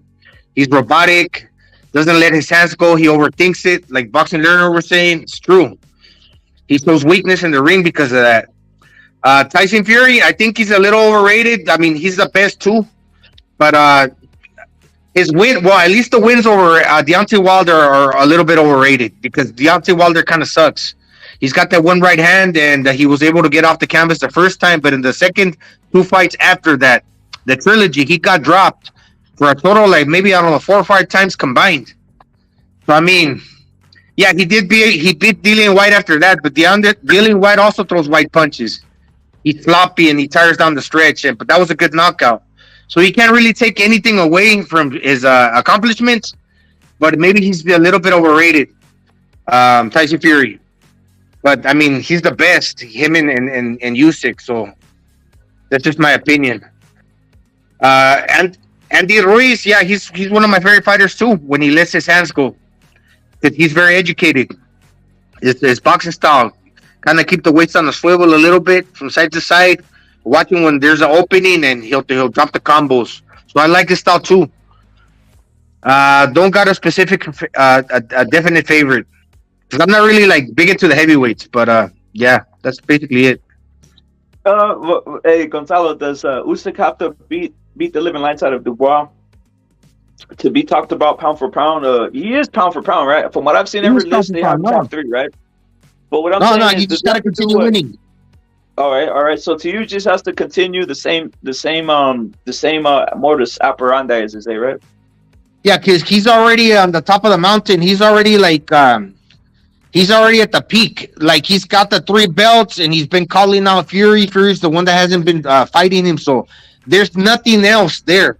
Whether he continues winning by decision, he's one step away from reaching the la cima de la montaña, the peak of the mountain, because it's all about accomplishments now. I got the 3 belts. I've been calling the other dude. I'm the smaller guy, having to beef up to fight these giants.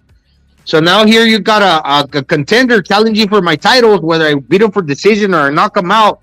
I'm not losing any ground. See, I already climbed the ladder to where there's no way I can take a step down from the ladder unless I lose, right?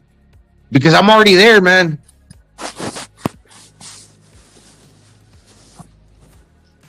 Hey, is Andy a wasted talent, Boxing Learner? Gonzalo, is Andy a wasted talent at this point? He kind of is because, he's not active. He's got great talent, but, he doesn't fight twice a year. He should be fighting twice a year. And he's just out of sight, out of mind. It's just out of sight, out of mind. And, man, we never, he seems to be distracted, he's distracted, he's out of sight, out of mind, and he's inactive. That's a horrible combination. We all know he's a great fighter. Yeah, he's a great fighter. But if you're not fighting, then what's the point? Yeah, then he's also with that one girl, Lupillo Rivera's ex, which is much older than his wife, and she's like fat, and he's drinking the wines. I don't know if he's still smoking the weed. Yeah, but everything that Lerner said, the inactivity, and we knew this. He's been hopping around these promotional companies. He was with Top Rank first, and he went with who? Was he with Eddie Hearn? Maybe not. But then he went straight to PBC, bro. He went straight to PBC after PBC gave him a chance after Top Rank. They lined it up. They sent Andy as a what do you call it? A mercenary over there, bro. So they were happy. That's why they were trying to cut the AJ rematch and go directly to Wilder. That's what they're trying to do because they're like, oh, we can keep the belts over here, right? But the rematch was already in place. As long as he stays in shape, it might prove that he might not be a one-hit wonder necessarily. Kind of like patience is a virtue. Like I don't know, Pitbull Cruz. He's been waiting all the while. People call him diva. Okay, I get it. I understand. Even me, I'll be like, what the fuck's going on? But then he's trying to like. Pitbull. He's better. Yeah. So if you wait out for that big payday to where like people are offering you 1 million, 2 million, but you wait everybody out for 1 or 2 years, maybe you score that fight that's going to earn you more than 10 million. So in the end of the day, you're still a winner in that regard. But you got to stay busy in the ring because if you got all this time on your hands, I don't mind it is a devil's workshop, and we know Andy like to Yeah. eat that rice and start snacking and shit and fucking blowing up in weight. That's the thing. Right. Shit. Like shit. All these it happens with all these guys at the PBC. All these guys, they got all these fighters, but most of them are only fighting once a year. No. Okay, most of them aren't even fighting. Most of them aren't even fighting. The majority of them are fighting once a year, and a select of them are fighting 2 times a year, and only 1% fights 3 times a year. What's your guys' thoughts on what Pounds is saying? Pounds salute times a billion. He's saying that Andy should at least try getting on the Canelo undercard somehow, some way versus anybody, at least to stay active. I agree with you, Pounds. You gotta at least stay like what Boxing Learner brought up the perfect term, out of sight, out of mind, bro. You gotta stay out there. Guys forget quick. Look at I'll mention someone too. I don't want to go too into it, but Teofimo the same way. He needs to stay active, bro, because he had a lot of momentum. Yeah, he's going to kill. That dude's going to kill. That's the problem with Teo. Every time he gets his hands on some momentum, he wastes it. He always wastes it. I'm like, dude, you should be trying to get out there this year, and it looks like I don't know if he's going to even fight this year again. Like, bro, he had the entire. I don't think. Go tell him my bad. No, I was gonna say I don't think Andy will ever be on a Canelo card because I think Canelo is his own promoter, Canelo Promotions, right? I'm not sure. Yeah. But remember when Ryan broke with Canelo? I think they kind of ended in bad terms. They're not so much friends. But when Andy left Canelo's gym, he wanted to make his own gym, and I think he did build that. He's got his own gym. But then he wanted to be his own man. He didn't want to be linked to Canelo. And I don't think that this necessarily broke off in like a bad terms, him and Reynoso and the Canelo camp. But he wanted to be his own thing, Andy. So now if Andy goes back to Canelo, hey, let me get on your undercard, which is basically half Canelo Promotions, he's going to be like, well, maybe we're still friends, but then you wanted to do your own thing. Now you want to be with me again. That's the thing. Yeah. That causes a problem. Like, why did you leave in the first place? All this other stuff. It creates awkwardness. So it's like he's gonna have to. He has to stick with his decision now. He can't go back. Hey Gonzalo, what you think of what Boxing Leonard brought up? In a sense, I brought up too the momentum. Sometimes fighters they have momentum and then they tend to kill it. I think Teofimo did that to himself a little bit, right? Off of the Taylor. I don't think there was any hate from any sector of the internet for Teo at that point. I think everybody was liking Teofimo's ability. It's a weird thing, man, with Teofimo because it happened to him during the COVID. He postponed his fight with who was it? No, that was Jose Carlos Ramirez. But Teofimo with Cambosos as well. Then he started having like marital problems with the old lady. And now that he won and he's got all this free time in his hands, he probably said, I think that's what he said, I'm gonna take some time off. Then he fake retired. And supposedly he's still coming back, but that doesn't mean that it gives these fighters all this free time, with all that money that they've earned to live their lives. Just as human beings, you're gonna live your lives and you're gonna go on a tangent regardless. You're gonna start doing other shit. And like you and me know everybody, that leads to other shit. And we just get busy and we start losing focus. But one thing I have to say about Teofimo, I think he's a gym rat, so he works out anyways. Yeah. He enjoys that shit. Yeah. Yole. Who's got Lerner on the pedal? What's up, Lerner? What's up, man? Same old, brother. Shit. Yeah. But it's just good to fight. It's good to fight. Get you 2 fights, 3 fights if you can. I think it's just staying in the gym. It's good that you're a gym rat, but just get out there and fight. Especially for that style. I think one of the most difficult things in boxing is the distance. Distance and timing is basically they go hand in hand. Mm-hmm. And in a real fight, you're kind of like, if your timing's off, dude, you're never landing. So for a counter puncher that is relying on landing his fucking like big shot. Because that's what you do.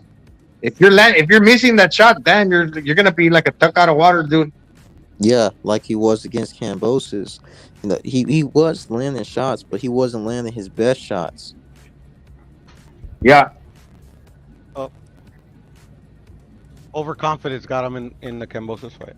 True overconfidence, but also I feel like it's just, and they studied him pretty well. They had a lot of time to study him. They studied him Mm. better than they studied Kambosos, because that's I was listening to what his coaches were saying. They were studying him like they were instead of like throwing a jab cross, they were throwing a jab left hook, which was because he kept Teofimo. Sometimes he keep his hands out there, so instead of throwing a jab cross, he tried to parry the cross, but instead he threw the left hook, and that's what allowed him to keep piling up points. I think Teofimo loses distance when they press him, because distance could be one of those things that if you're going back, okay, let me leap in and catch you. Okay, I might miss, and he does that sometimes where he misses. But if you give him the range, he will find his distance. But if he's jumping in and you're fucking coming in too, he's gonna like miss you, big time. When people like Sandor Martin or Cambosos, that's how Cambosos was fighting Teofimo. Sandor Martin, obviously, too, no power, but decent chin, obviously. When you press him, he loses the distance too, because he's getting smothered. So, Right. yeah, definitely. Yeah, Sandor Martin was just a weird style, man. It was just that was gonna be hard for anybody. Sandor Martin, that guy that fought Regis, the guy that fought Regis, those guys are gonna be hard. Yeah. You can't. I don't think you can win. I don't think you can look good against those guys unless you really get them hurt and you just finish them. Facts. So it's like Teofimo usually like leaps in to catch you, man. but if a dude's pressing you, you gotta leap back. You gotta not leap back, but you gotta step back. Kind of like Golovkin. Golovkin, when he was pressed by Canelo, they say Golovkin was on the back. No, he wasn't really on the back foot. What he was doing, he was taking a step back to let go of his mid-range shots, right? His hooks, especially. Right. Yeah. And with Sandor Martin, like also notice that he's a tough motherfucker, because for a runner, which the cardinal rule is to go to the body, and Teo was going to the body really, really well, but it still wasn't deterring Sandor Martin. Yeah, that guy got legs. He got legs, man. Yeah, facts. Him and that guy that fought Regis, but I think Regis actually got dropped. Regis got dropped with a clean shot, but they didn't give it to him. Yeah, and that was Oria's like that's what troubled Regis the most, is that that as soon as Regis tasted the power, he was kind of hesitant to try to press him as much as he wanted to. Which is weird, because Oria normally fights as a power puncher, because that's the way he fought the guy Barbosa. He fought Barbosa as a power puncher. Yeah, but the thing is that Oria was landing. He was landing consistently, so threw him off. Yeah. I don't know, man. I just don't think Regis has what it takes to finish. I think he got the power. He got the power, but he just don't got the combination to take. He's saying he got confidence. Lerner, he's saying he has confidence, bro. I'm hearing he bro said he faked it, bro. That's what he's saying. I don't know, but he said faked the entire basically fight versus Zorrilla, bro. He faked it. That he was just trying to lure Haney in. I don't know if to believe that or what, bro. I don't know. No, I don't believe that. Of course, you want to look good in front of your hometown. Why would you want to look like shit in front of your hometown? That's just not a good thing to fake, Yeah. But yeah, for sure. But it's just one of those things. They always give you. I feel like it's a trap fight. They always give you these guys, right before your big fight, and they make you look bad. It happened with Teofimo. Happened with Regis. Happens with a couple of guys actually. And then they think like, oh, you're not that good. But then, I don't know if he's going to be able to, beat Devin Haney, but he's strong. And I don't think Regis, he can fight out the clinch. That's the one thing that's good about Regis. He don't let a lot of these guys clinch him like that. Yeah. That's why I think Devin is getting a bit too much credit in the Regis fight, because it's two different styles. That Zorrilla doesn't clinch. If Devin wants to clinch Regis, just like you said, bro, he's going to get busted up. Yeah, and what you call it? I was listening to Devin earlier today, and then he was trying to say that Teofimo's not the number one guy. He tried to say Regis was, and I noticed this stuff about Devin. Like, he be lying about stuff. He be straight lying about stuff. Devin's a cool dude, but if you really listen to him, he be lying straight through his teeth sometimes. Yo, Ching, that's what you think of this. I agree I disagree with dude. To me, Teofimo's the best 140 pounder right now, bro. I mean, I don't really give a fuck about Haney or fucking Regis, to tell you the truth. But they're fighting, right? So I think Haney's gonna beat him, bro. I don't think fucking Regis has power like a lot of people think he does. And even if he did, fucking Haney moves too much, bro, and he's gonna nullify that shit, bro. In my opinion. And if it goes the distance, we already know who's their favorite, bro. They're gonna go with fucking Haney, which most likely is going the distance, bro. In my opinion. So and Haney's gonna get the decision, bro. We saw how he got it against Lomachenko, who's more valuable than fucking Regis by a lot. You know, so I mean, it's. I think Haney should be fighting Teofimo, bro. To tell you the truth, bro. I don't really. They're around the same age. Facts. Same. They both used to fight at 135, or Haney still does. Well, So yeah, that's a good fight. Or Teofimo versus Ryan. That's another one that I think should be happening. Mayweather said Teofimo versus Tank, but we don't. That's what he said he won the next. But it looks like he's gonna fight Pitbull. Yeah. He's just fucking cloud chasing or fucking trying to make Tank sound like he's willing to fight everybody. He's never putting Tank against Teofimo, bro. In my opinion. I don't even think that guy likes to fight punchers, Tank, and Teofimo's actually a puncher. That's the reason I don't see it happening. You know? And if it did, I'll be surprised, bro. And I'll give him props for taking the fight, to tell you the truth. The closest thing he fought to a puncher was Mario Barrios. All the other guys really couldn't punch like that. Rolly. But Rolly's like an amateur. He's practically an amateur fighter. I also think Teofimo's more athletic than Tank Davis, bro, and bigger. Yeah, he is. So, I don't know. It's a bad matchup, you know. Definitely bigger. I don't know, man. I think Davis got more talented feet. I've been watching him lately. I'm like, man, this guy can really move, and he can move quick when he really wants to. I think naturally, I think he's more talented than Teofimo. I'll be honest with you. This is my only problem with that fight, right? This is my only problem with the Teofimo and a Tank Davis fight, right? Mm-hmm. Not the athleticism. I'm watching Gassos. To me, Teofimo has more athleticism. Depending which judge athleticism. Some people say footwork, but I'm just like on a pure athlete. I think Teofimo could run faster, could fucking catch everything. Right? I think he really has athleticism. What I'm saying is this: the chin, bro. I really don't know, bro. Like after seeing Cambosos put him down, bro. Come on, that's the only thing I'm tripping. I think he changes stuff. He didn't change his style. His style's always been a little bit elusive, but I don't know what to think with chin. Now I'm gonna say something. Teofimo has heart, bro. Oh yeah. Because you know what, some guys might not be there, like a Chico Corrales who's getting knocked down consistently and he kept on getting up, but they have a lot of heart. So he does have heart, but the chin might not all be there. Just my opinion. I mean, I think Tank Davis ducked Lomachenko while fucking Teofimo actually fought him, and I think he also ducked Josh Taylor. And what I mean by this, let me talk. What I mean by this is when he beat Mario Barrios for the WBA regular, Josh Taylor was the WBA super, the big champion. He never mentioned anything about wanting to fight Josh Taylor, and he never fought Lomachenko either. And those are guys that Teofimo beat. You get me? And I would like to see Tank against those guys, but he's been ducking them, bro. To tell you the truth. Well, the problem is he talks shits about these guys, and then he never fights them. That's the big problem with Tank. He gets on the internet, he types, he says all these things, but then he never fights these guys. That's the big problem. I mean, all fighters duck if you think about it, man. So at the end of the day, here's what it is. Yeah, but you know he's got. What you think about Baldwin? What you think of?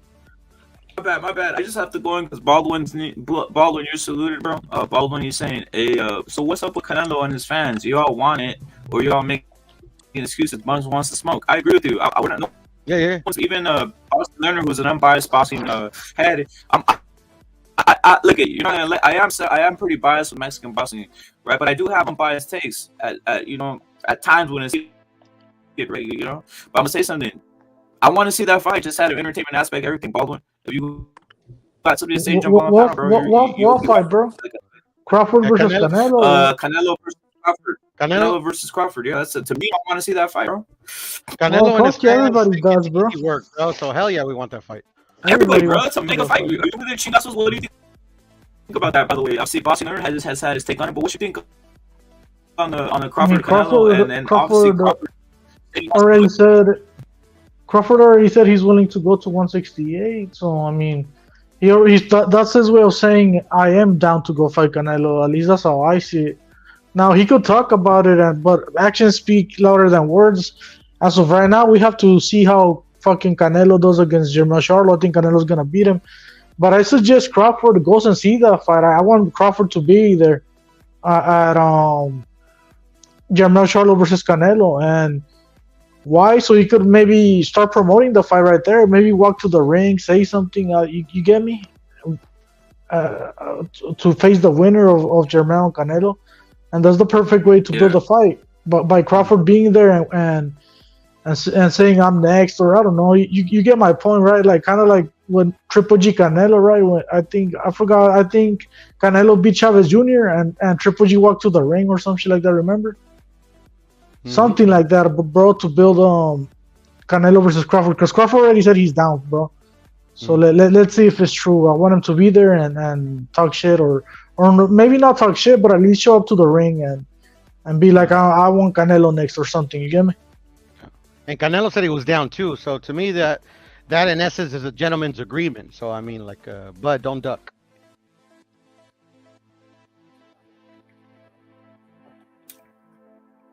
Is my mic all right? Let's fight to make my mic right now. My mic fucked. Yeah, I could hear you, but earlier you were kind of like going in. Yeah, you're a bit choppy, rep. Like, that's what's on my. My bad, guys. But you know what? Boxing are going, but I was gonna say something to Pounds. So thank you, Pounds, because I didn't know my mic was fucked up, bro.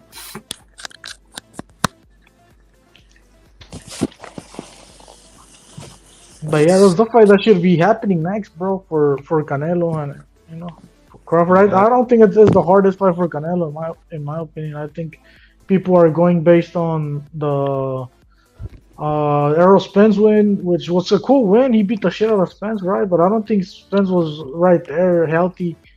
I think the fucking car accident fucked him up, bro. To tell you the truth, huh?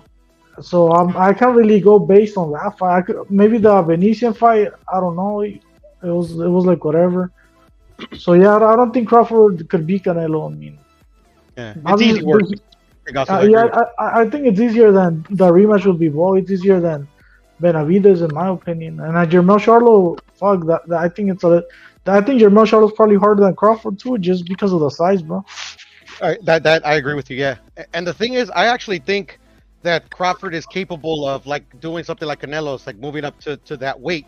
But the thing is like Canelo didn't just fucking show up one day and fight the best dude at 168. Like he progressively went to 154, 160, then 168. It's like extremely hard. Doesn't matter how talented you are, just to go to 147 to 168 and think you're gonna have success versus the best fucking boxer in the sport. That's how I see it. Yeah, Canelo tested the waters with Rocky Fielding when that was his debut at 168. So yeah, he didn't go and fight fucking the best guy right away. After he beat Rocky Fielding, that's when he came back, and then he fought the best guy, which was Callum Smith.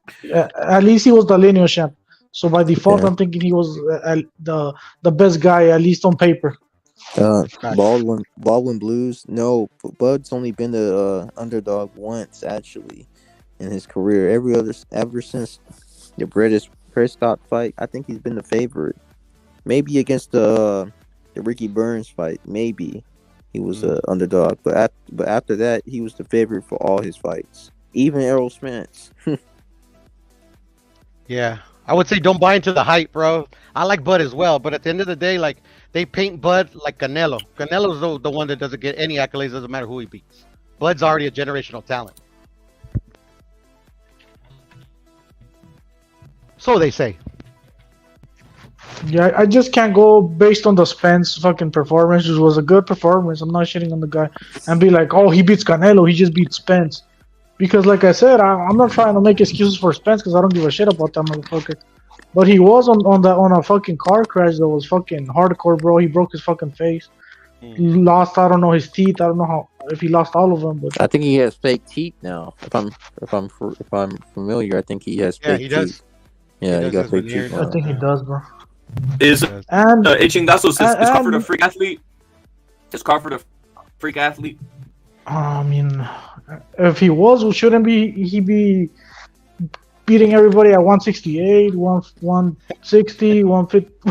I mean, I'm just saying, if he truly is a freak athlete, right? I mean, his fucking resume it lacks a lot of names, bro. I've looked into it. He's been like 11 world champions, which is cool, or 12. It's cool, but I mean, fuck, bro. If you really are a freak athlete, it's not showing on the fucking record, bro. Yeah. At the end of the day, I think athleticism has nothing to do in what makes you a good fighter in boxing. I never have, never will. Why not? Why Yeah. not, Budo? I think it does. It does help. I think it does help.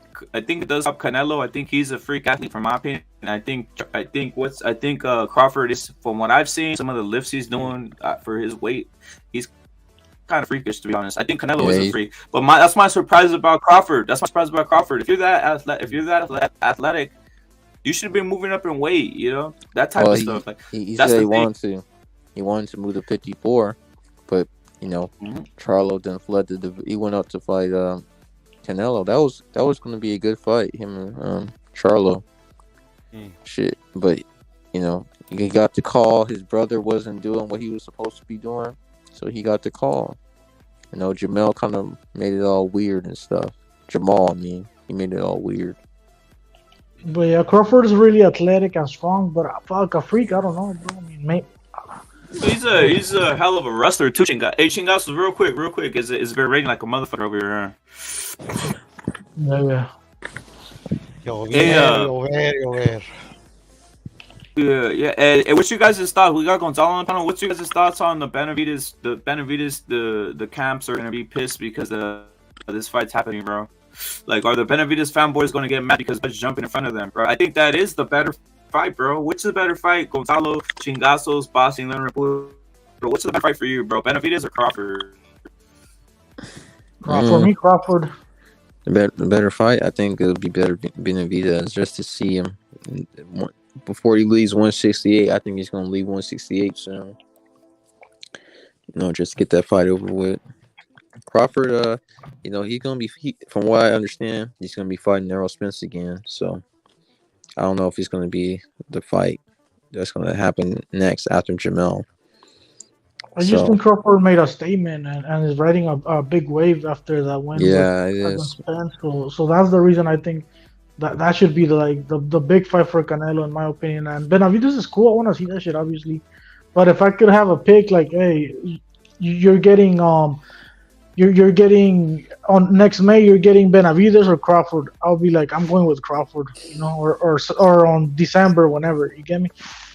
Yeah. If I could pick it, I would too. I'd say Benavides to fulfill your mandatory. When was the last time he fought the mandatory at 68? Yeah, it was some time. Last fight. Okay, so I don't know why people are bitching and complaining, man. He just fought his fucking mandatory, dude. You're entitled to fight whoever the fuck you want for an entire year, man. No, he's been feeling nothing but Well, I mean, he's got 4 belts, so doesn't he get many mandatories? Yeah. So you know. No, it's only one. It's only one per year. It doesn't matter how many belts you have. Yeah. Oh. But you know, the next one is supposed to be David. So that's what they're talking about. Yeah. I think David Benavides, he's kind of struggling maybe now that he's in his mid-20s to make the weight, that he wants that Canelo payday, and he's probably only got 2 or 3 fights remaining, like a year most, where he can keep that weight down. It's one of those things, man. He wants a big payday. Shit, so does Demetrius Andrade. He wants that big payday, so they're gonna fight. And they're gonna fight, bro. Yeah, he wants big payday. He actually fought Caleb Plant. He could have fought Zach Parker, and he would have been in Ryder's position. That's Demetrius Andrade. Yeah, Demetrius Andrade. But Demetrius, he just always makes terrible decisions. But hey, now he has to fight this guy who's young, strong, has some good hand speed, and pretty dangerous, pretty vicious at times. He was the way he was handling Caleb. Some of these later rounds, man, he made Caleb look very bad. And if he gasses out like Caleb did, I think he's going to do him even worse. Well, that's the thing about Benavidez' style. He's a pressure fighter. He's not. He's more. Canelo's also pressure, but it's a different type of pressure. I think Benavidez' pressure is probably worse for depending on who you're fighting. But if you were fighting Canelo, I mean, Canelo's cerebral. Yeah, so he can counterpunch pretty well. Good defense. Yeah, man. And he also has this humongous chip on his shoulder that he's had since a kid. He doesn't underestimate anybody. It's like people say. I don't know why people say that Benavidez looked bad against Caleb Plant. I don't get that shit. He looked like a killer, dude. Yeah, he looked like he was going to finish him a couple of times, but Caleb's got some pretty good clinching skills. So we'll see if Demetrius can try to clinch or hold on, because I know he's going to tire out. Yo, high voltage salute. High voltage salute. High voltage is going like this. High voltage, just salute all the time over here. Salute, bro. He's saying Canelo fights Charlo first, second Crawford, then he passes the torch to Benavidez. Perfect. High voltage salute, bro.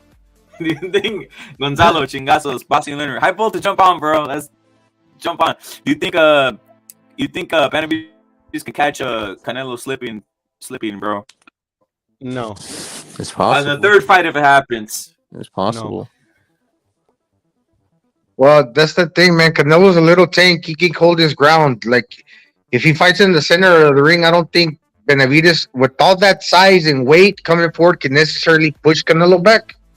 I don't think so. When we're talking about pity pats, okay, there's two ways of seeing it. Like I've said something about dudes that put pressure, like a Navarrete, that offense can be your defense. But at the same time, look, there's always two sides to that argument. If offense is your defense, you got to make it punches that really fucking count. And they're like destabilizing you, like they're pushing you back.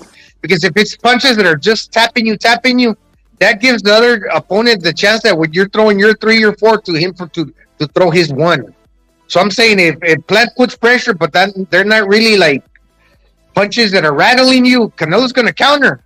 You go ahead and throw that 19-punch combination that you threw against Porky Medina. See what's going to happen to you. Canelo's going to land a punch that's really going to hurt back at you. That's the thing, man. Yeah, I think Benavidez, like literally, like the one style that Canelo like knows like the back of his hand, and like literally has put dudes in the dirt. I mean, like knocked these guys out bad, made them look silly. That's the style that David has. I could see him giving him the opportunity. I expect him to give him the opportunity in the third fight, but I don't see how you pass the torch when you're going to get obliterated. What do you mean pass the torch? Oh, to Benavidez. Canelo pass the torch to Benavidez? Yeah, if he like he's a player that like if Benavidez beats him, then yeah, in essence it could be passing the torch. But you have to win to pass the torch. The guy has to win to get the torch received. Or Canelo's still in his prime, bro. He's still in his prime. He's coming off a hand injury. Look, he just wiped out fucking like all the middleweights, super middleweights in 11 months. Fool. That wasn't too long ago. People are acting like that was like a half a decade ago. That was just like after the COVID, fool. Or during the tail end of the COVID.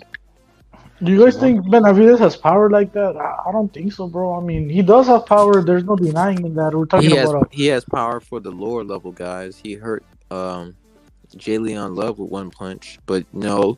But for Canelo, you get me? Like, a guy that's never been knocked down, you get me? Who took fucking Kovalev shit, took fucking Triple G shit, everybody shit, you get me? No. And be bold, he wasn't even close to knocking out fucking Canelo when he beat him. So fuck, bro. I mean, I guess Benavidez could finish him in the way that it's a fight, right? Like boxing, and anything could happen. Like it's boxing, right? Anything could happen. Yeah. But only in that way, bro. Like based on what I've seen, I don't think he could finish Canelo, bro. Maybe with accumulation. If Canelo's not answering, obviously he could win. But other than that, I don't see how, bro. Yeah. He's got too much pride, man. Canelo will understand. He won't finish him because he will never knock him out. That's for one. The only way that he could finish him is if he gets extremely tired. Then he gets caught with a body shot or something. He's got too much pride to quit. And he's got the hardest, toughest chin. You're not going to knock him out. So Canelo understanding what his limitations are, obviously he's going to pace himself. He's going to understand the rhythm of the fight, and he's never going to do more in the beginning, understanding that he's still got to be strong in the end to be put in that position where he can tire out. Now, he won't do that, man. Yeah, and we already seen it. Even when he's dead fucking tired, he still has that fucking waist movement and head movement, bro. Like, Yeah, could hit him in that fucking. that's why bro. he's elite. That's why he's elite. Yes, sir. That's the thing, bro. He has good rolling, so he minimizes the power, and he's gonna minimize Benavidez' power, obviously, because he's gonna see the punches coming. But like Gonzalo said, your defense could be your offense, right? But like, fuck, I think for that to happen, you need respect, bro. And I don't see Canelo respecting him like that, to where it's like, I'm gonna be afraid of this guy, right? And not attack that much or whatever, not pressure that much. I don't see it, bro. Like I have Canelo beating Benavidez, bro. Tell you the truth. Now that I'm thinking about how the fight could turn out, bro. So if Benavidez starts assaulting Canelo with let's say a bunch of punches with the barrage, and then Canelo covers up, puts on the earmuffs, and as soon as in between Benavidez's barrage and when he finishes throwing, he throws 2-3 stiff punches, pa pa pa, and then all of a sudden Benavidez's head snaps back and they're clean shots. Who do you think that exchange is going to go to? The dude that threw all the punches and the shots were covered, or the guy that actually landed the 3 shots that were more eye-catching and telling shots? Yeah, but the thing about that, Gonzalo, is that he doesn't really use the earmuffs as a mode of defense when like if he's like cornered. You get what I'm saying? He'll use his he'll use lateral movement, and he'll use his waist to dodge a lot of those punches. Like he uses I would say instead of he uses all of it. He uses the high guard. He uses it all in with his defense. Is what I'm saying. The thing about Benavidez, that's even better. is when I saw him beat Plant, bro. Like he did beat Plant, but I didn't really see those combos like that, like on other fights, and that's probably because Plant is a higher level than everybody else. Benavidez have fought before, and I think Canelo's an even higher level. So where I'm going with this is I don't think Benavidez is gonna be able to throw combos and be landing combos, and I think he's gonna be wary about throwing those combos because of the counter punches. Because I thought Benavidez was kind of wary against Plant, bro. He was. The first few rounds, he was very wary. He was trying to be smart because this is the first elite fighter he fought, so he was trying to be smart. But it ended up being he ended up allowing Caleb to take those first few rounds. And then also, I want to say this to kind of drive my point home. I don't know if you guys remember the Lemieux fight when he had him in the corner who was throwing all those punches. I remember like seeing it, and like literally Benavidez was missing a lot of those punches, bro. He's not very accurate. That's a thing too, Puro, because like what you said is true, certainly. If he misses, when you miss a punch, that takes more energy out of you to swing at the air. But also, what I mentioned, the earmuffs, which I don't think is necessarily a bad thing either, because when a fighter's throwing punches and you're blocking them, he's basically hitting a punching bag and he's getting tired. So I think I see Canelo knocking Benavidez out too, because if he's hitting Canelo, who's solid like a fucking like a hard ass fucking heavy bag, he's gonna get tired, and then all of a sudden he's gonna get tired, and Canelo's gonna counter sharply. Yeah, hey, what's your thoughts on what Will right here? What's your thoughts on what Will? He said the only way I see Canelo beating Benavidez is when Benavidez gets crazy. It's throwing like 5,000 punches combinations, and as soon as he gets through it, he can see basically Benavidez. Yeah, I can. He's basically saying. He's basically saying. Let me finish his statement because he has 2 of them. He says Benavidez stops his combination. Canelo is going to rock him with either an uppercut or a severe body shot to hold him in his assessment. Salute to OG Blaze. Yeah, I hear you. Yeah, I disagree. He says that. But yeah. I mean, if you believe that's what you see, man. I mean, yeah, we gotta see it, right? I think what he's saying is that when Benavidez isn't using volume, his defense is suspect. His defense is an offense, in a sense. Yeah, he has no defense. He has no defense. That's the problem. And the thing about that, Rip, is that Canelo's badass fucking counter puncher, bro. He is a legit counter puncher. So if you go wild on his ass, he's gonna counter you and possibly put you out, bro. Let's keep it real. David's pretty accurate against lower level fighters. The Jalen Loves, the Ronald Gravilles. But when he gets up there, even with guys like David Lemieux, like when they're hurt, they're able to roll a lot of his punches. So that's the problem. He's gonna be missing a lot at the elite level, especially against Canelo. He's gonna be missing a lot. Yeah, and you can't be doing that with Canelo, missing like that, because he's gonna make you pay for it, bro. Yeah, we seen him do that shit. We saw what he did to fucking what's his name, Billy Joe, when he fucking countered his ass, bro. Mm-hmm. You know who was getting him too, man? Like with Kyron Davis, that's a dude that jumped up from 54. He didn't have time, real time to like actually build up any muscle. He was just like from one fight to the next. He went up to 60, I believe, to face. Or 154? Well, he went up to 68. In other words, it didn't take him that long to jump from that division to the other. I forget the timeline, but yeah, Kyron Davis was smaller. But Dennis Duglin was piecing Benavidez up too. If you guys go back and watch that fight, Dennis Duglin was getting his licks in against Benavidez. Yeah, that's true. I think, but Dennis Dublin.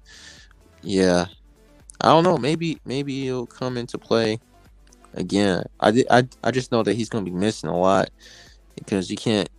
You gotta throw more combinations. You gotta have to be based off timing and good distance. And then he likes to get in close and throw combinations. He likes to throw these weird inside combinations, almost inside like combinations. He doesn't really have long range combinations. Yeah, there's a lot of stuff that business has to work on, bro. Straight up, you want me to? He has to improve if he wants to be Canelo, bro. What's your thoughts on what Will right here is saying? What's your thoughts on what Will's saying? Boxing Leonard Chingazos Gonzalo. He's saying, and let me ask a question because I honestly don't know. Has anybody ever seen Benavidez fight somebody and take a body shot the way Canelo gives it? And he has. And if he has, how does it respond? I've never seen him take a real tough body shot, to be honest. That's just my opinion. I think Caleb tried to throw some bodies, but I think he's got a pretty solid high guard, but he wasn't able to really land anything. So we don't know. We don't know how he's gonna. There's a lot of questions, but that's the intrigue. What's gonna happen when these things happen? Yeah. How we respond. He probably takes a good shot to the body because have you guys noticed how heavyweights hardly get knocked out with the body shots? And I'm just saying, this dude's a big boy. When he rehydrates, he not only has muscle, he got blubber surrounding the organs. So it's very rarely that like a big dude gets knocked out by a body shot. We got to see it. I'm not saying we got to see it, but you guys for me, that's what I noticed. You guys want to know who's a good fight for Benavidez to prepare for Canelo? At least in my opinion, that French black guy, and Billy, bro, because he's like 5'8", 5'7", around Canelo's size. So fucking Benavidez could start getting used to fighting somebody with those dimensions. You get me? And then Billy, I've seen him throw body shots against Gongora, right? He was hitting him with body shots. So that's a good fight for Benavidez, bro, to prepare for Canelo, in my opinion. They should be trying to make that fight, bro. Benavidez versus Billy, to prepare him, in my opinion. And if they're not thinking like that, I don't know how he's gonna beat Canelo, bro.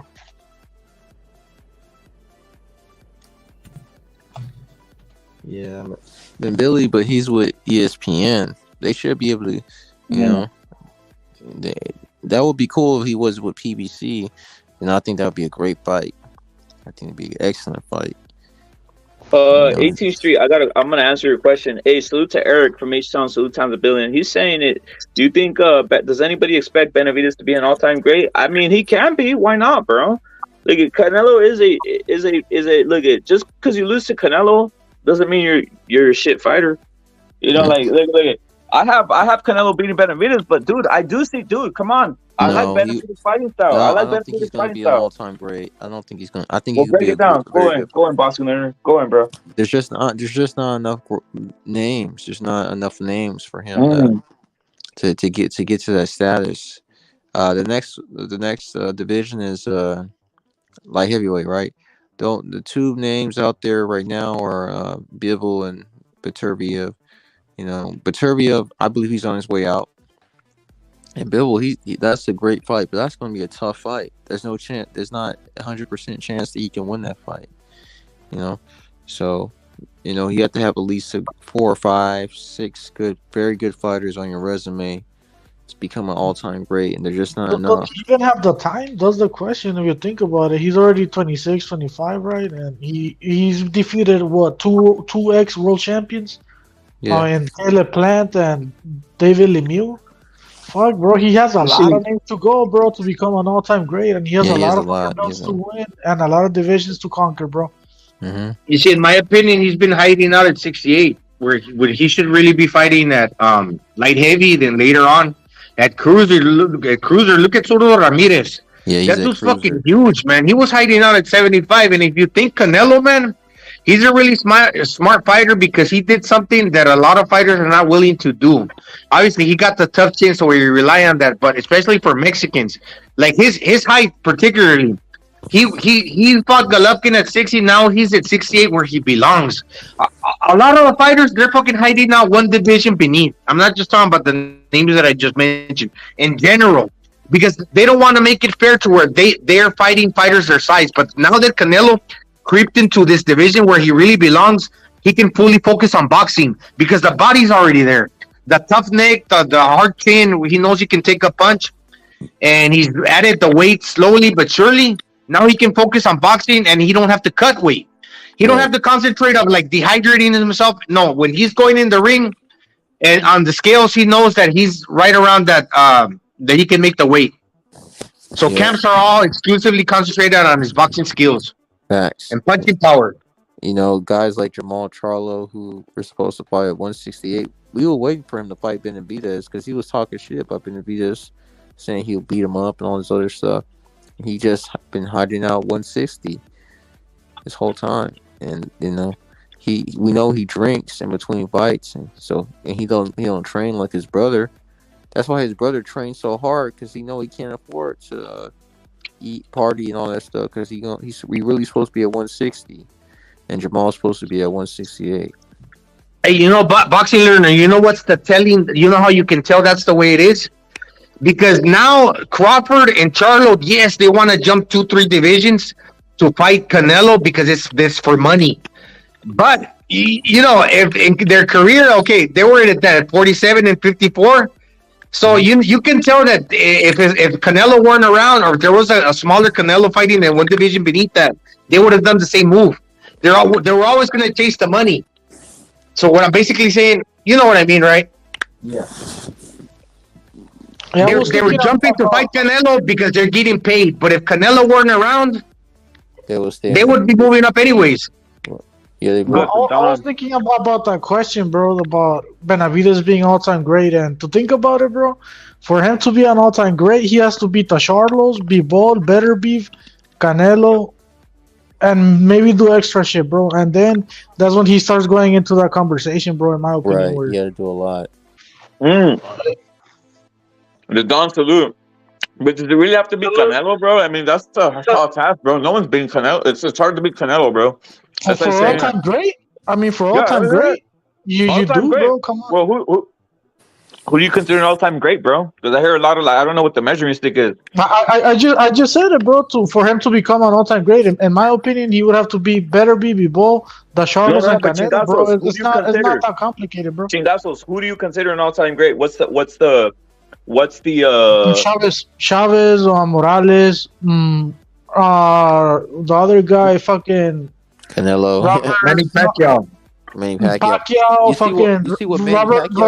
Roberto Duran, those guys. Yeah, Roberto Duran and Manny Pacquiao they did a lot. So, man, you gonna have to. Is Mike Tyson an all-time great? He's an all-time great heavyweight. Yeah. Yeah. I don't know if he is, bro. I mean, That's what I'm fuck. saying. Like, He what's up? dominated half of a decade. Manson, Arguello. Yeah. Keep going. That's what I'm saying. What's Monson, yeah. due to the Don? That's what I'm asking. Like, what would be considered the like? There are two ways. There are two ways. You can be a multi-division champion with big wins, or you become a champion with a long streak with some good champions, very good champions on your record. That's how you do it. Those are the two ways. I'd say at least you gotta beat 3 Hall of Famers or 2 Hall of Famers, maybe 3, to be an all-time great. Yeah, 3. It's better being Beeble a Hall of Famer. Well, not yet. Beeble's on his way. Beeble and Better Beaver are on their way. They gotta fight each other. Yeah. The winner. Because Beeble already got like 10 title defenses. Mm-hmm. I think they are gonna go in. I think they are gonna go and watch. But as far as Beeble and Better being all time great, fuck No, they're not all time great, but they're Hall of Famers. He knew he's probably a Hall of Famer too now. Yeah, he's a Hall of Famer. Yeah, Errol Spence, he's not. Errol Spence is not a Hall of Famer. They trying to make him into a Hall of Famer. Like, oh yeah, you're going to Hall of Fame. I'm like, no, he's not. Sean Porter, Danny Earl got exposed, bro. Earl got exposed. That's the problem. He got exposed, right? He got destroyed, man. Yeah, he got. Especially, you know what was worse for him? In his mind, he still thinks that he can fight the way he does pressure. So obviously, a dude with Errol's chin, would have had more of a chance of surviving if you would have got on the back foot. But imagine you think you're the Terminator, but you can't take no punch. So you obviously ain't running, but that doesn't still change the fact that you can't take a punch because his resistance was broken. Because for whatever reason, the Texas heat, the fucking dehydrating, the car accident, the partying, whatnot. So basically, he's a shell of himself, and he's still coming forward like he's a Terminator. He's 30.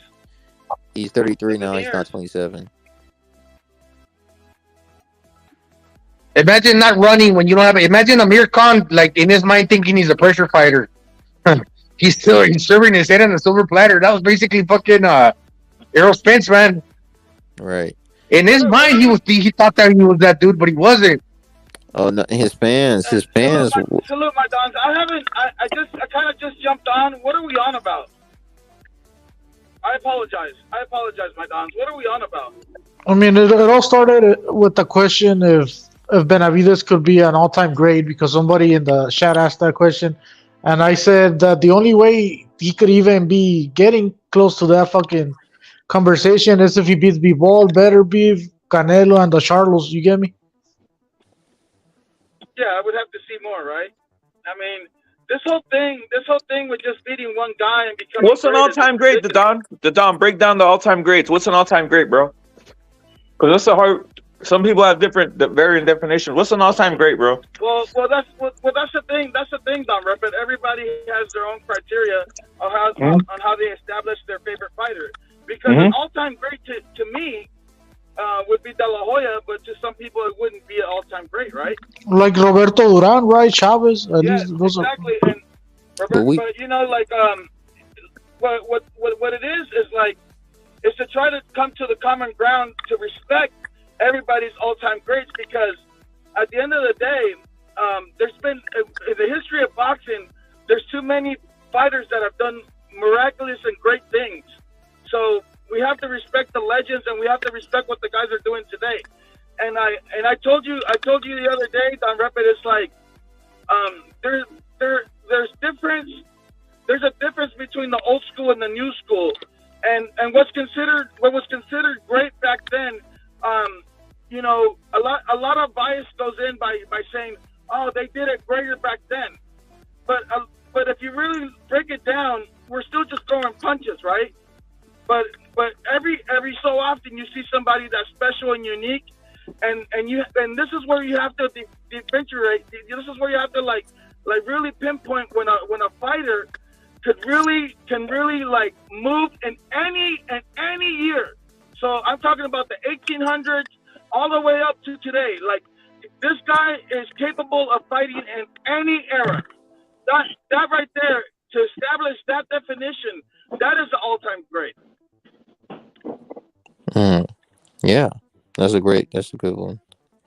But there's only like a few guys and right now that could probably fight in the era. There is right now, as good as Canelo is, and I believe that he could hang and he could fight with anybody, in any era. That right there, to me, is considered an all-time great because he's proven it. Because he's proven it in the ring right now, and the fact of the matter is, he's fighting everybody. He's fighting everybody, and not everybody could say that. Yeah.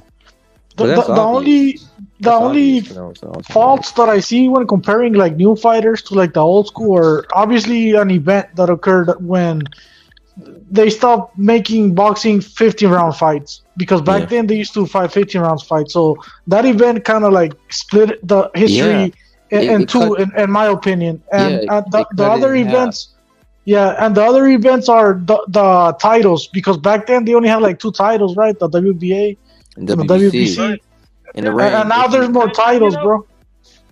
Yeah, I mean, boxing has been going through like, fine tuning, like, because it was in the beginning it was barbaric. It was barbaric. I mean, the guys would just go until like 20 rounds, 30 rounds until somebody gave up, right? Right. And the guys would fight every other day, or because they were real true warriors, if you consider them warriors like that, because they were fighting to make money back then, even then. But nowadays these guys are making money just fighting one time a year. So, but all I have to say is that when you try to we can't talk about guys that we haven't seen. Like guys in those eras back then, you could always get a press clipping. And then you don't even know the bias that was going on back then. So you have to be really careful. So what I always I have to see the fighter, and I don't mean to shit on the old guys that were there before that. And I'm sure they were great, and I'm sure they were fucking killers, but I can't see them. So how can I break it down, right? How can I break it down from a news clip and they're telling me that this guy was the fucking best ever, right? And a lot of manipulation happens in boxing where you get these guys that are basically like, damn, is the word right now, I can't think of it, but like they're fabricated, right? They're fabricated, and these champions from way back in the day.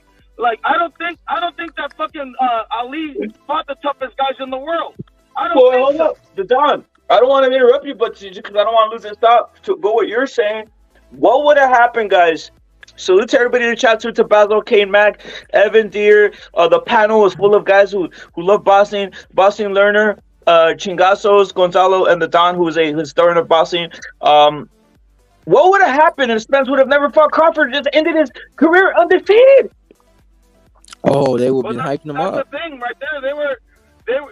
That's the whole thing right there, right? Because the way that they were propping him up was that Spence, the way they were propping Spence up is that at that point he was unified, and as far as they were concerned, he was already better than Crawford, and if he didn't fight Crawford, they were gonna big him up all the way, right? They were gonna big him up all the way. He would have walked off into the sunset, the Don, as the greatest of this generation. That's what they would have said. There you go. And they use fighters like Crawford to build them up. I apologize. Let me just get this in. Well, that's what I'm saying about when you guys hear me going off about the Crawford stuff. That's what I'm saying too. Is like, look, with the eye test, with all these guys that always say like, oh, this guy can do this. Get it in the ring. I want to see it. Until then, you gotta beat the man to beat them. You gotta beat the man to be the man. Straight up.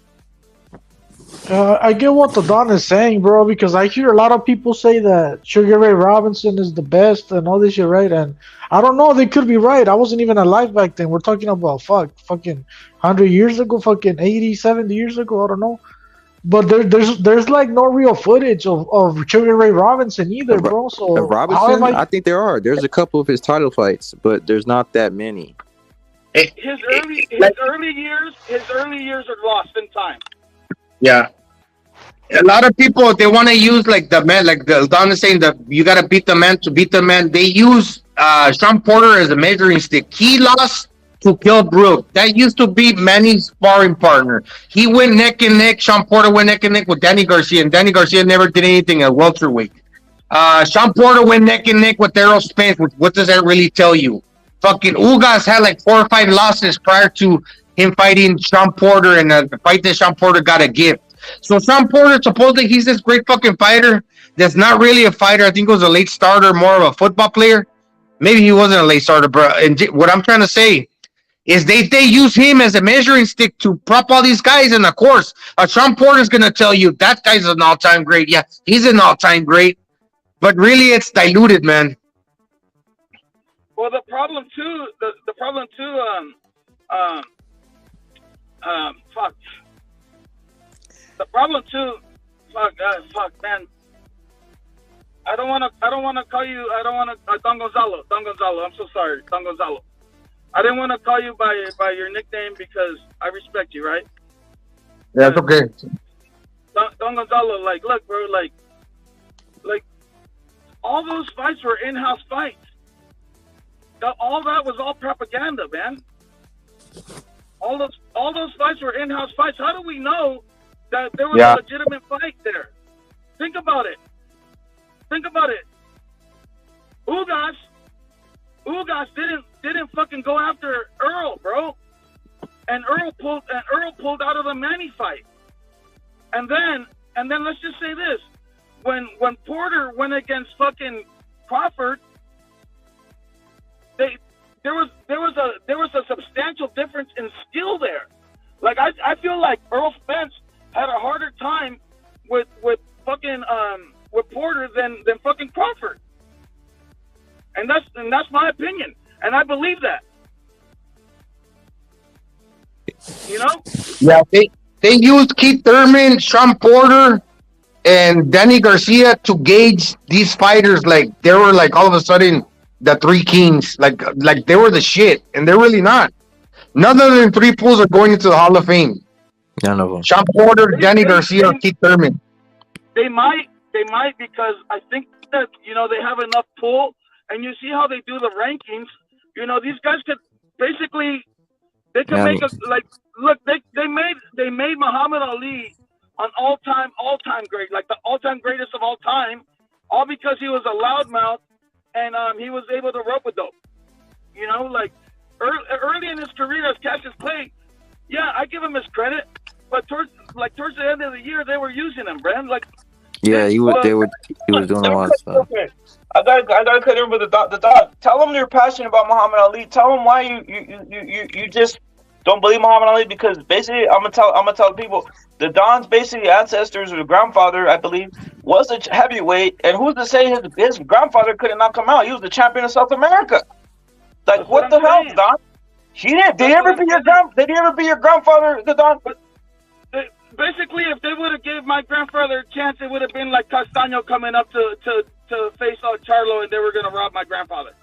Facts. I mean, he fought the guy from what was his name? He fought Argentina. Ali fought everybody, every neighborhood bum that they could find. But like, did he really face the top around the world? I mean, we don't know that. We don't know if he faced the top around the world. He did go to England. He went to England to fight Sir Henry Cooper. I mean, so he did travel a bit around the world. But Henry Cooper, I think he was B- at best. Yeah, and he cheated too. They pulled a fucking guy out of a pub, and they called him the British champion. That's what they did. I mean, didn't Cooper almost win that fight? Look, granted, this guy had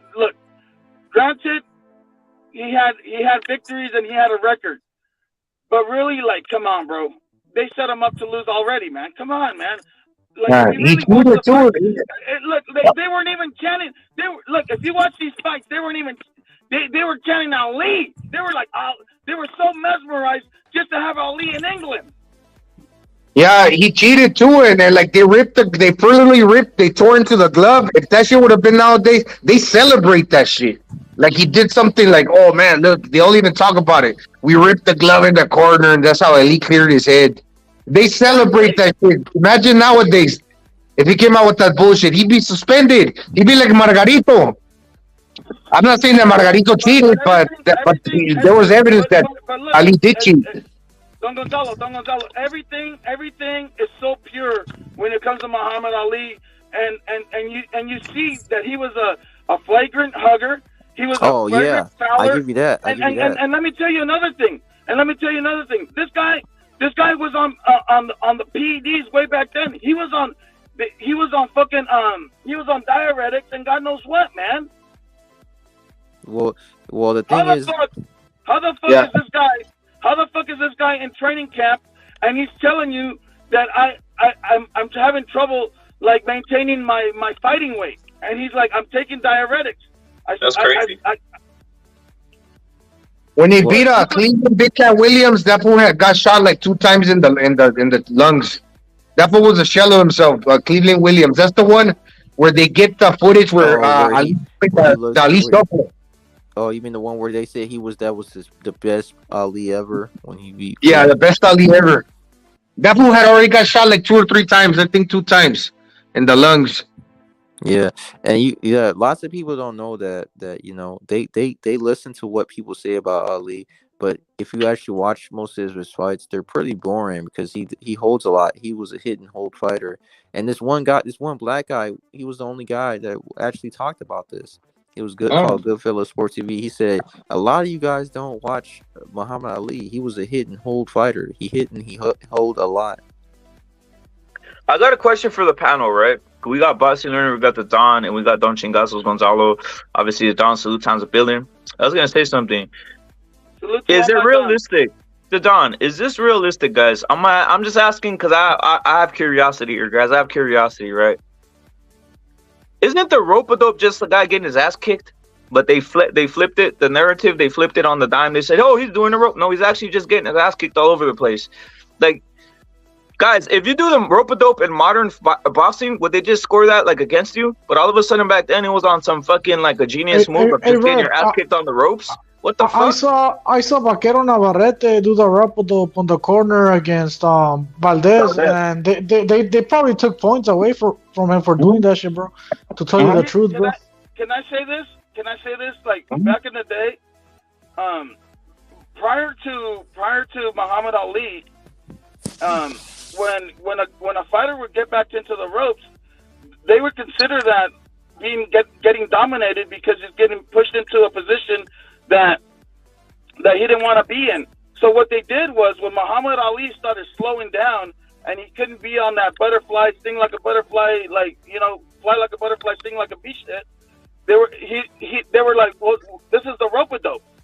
So basically he just laid on the ropes and let guys wail at him, and they would call that ring generalship, and that they were saying he was dictating the action. So think about that. I mean, like I said, when Navarrete did it, I think I even heard the commentator said that Valdez got him in that exchange. You get me? Because he only did it once. It's not like he kept fucking doing it, right? Don't chingazos, I don't mean to interrupt you, but I have a perfect example. Fucking Canelo was doing the rope-a-dope on Bivol. He was inviting him in. He was laying on the ropes, but Bivol wouldn't even fucking commit to try to do nothing to him. Yeah, Bivol didn't want to, bro. He was like, "Fuck, no, I might get." He was gonna get counterpunched, bro. That's why. So really, Canelo was the ring general in that position. That's why I'm telling you, Canelo got robbed. I mean, well, if you use the same logic they did with Muhammad Ali, yeah. Yeah, exactly. That's all I'm doing. I'm just keeping the same energy. How many times did he use the rope-a-dope? I'm not really sure because I don't. Kane Match saying Muhammad Ali did it once against Foreman and it worked. He KO'd Foreman. So in his opinion, the rope-a-dope worked for Kane. Kane salute. He's saying it worked. Yeah, he did KO Foreman. He fought. I've seen Ali on the rope several times in his career, holding with both hands on the opponent's neck and moving him around and making fun of him and mocking him several times. laughing right. He laughs and shit when he does it right. But yeah, that shit shouldn't count as he's getting down because he's holding him. That shit should be like, hey, So, he's actually losing, right? That type of shit, in my he opinion. did. But didn't Muhammad Ali like fight the Hall of Famers like Joe Frazier, George Foreman? Where are they from? All of them from America, right? Yeah, but at the time, the heavyweight scene was being dominated by Americans at the time. Because that's what they wanted. You think they were giving anybody else a chance out there? I mean, they gave the Argentinian guy a chance. You remember the guy from? They gave him in fucking Reno when he was washing dishes.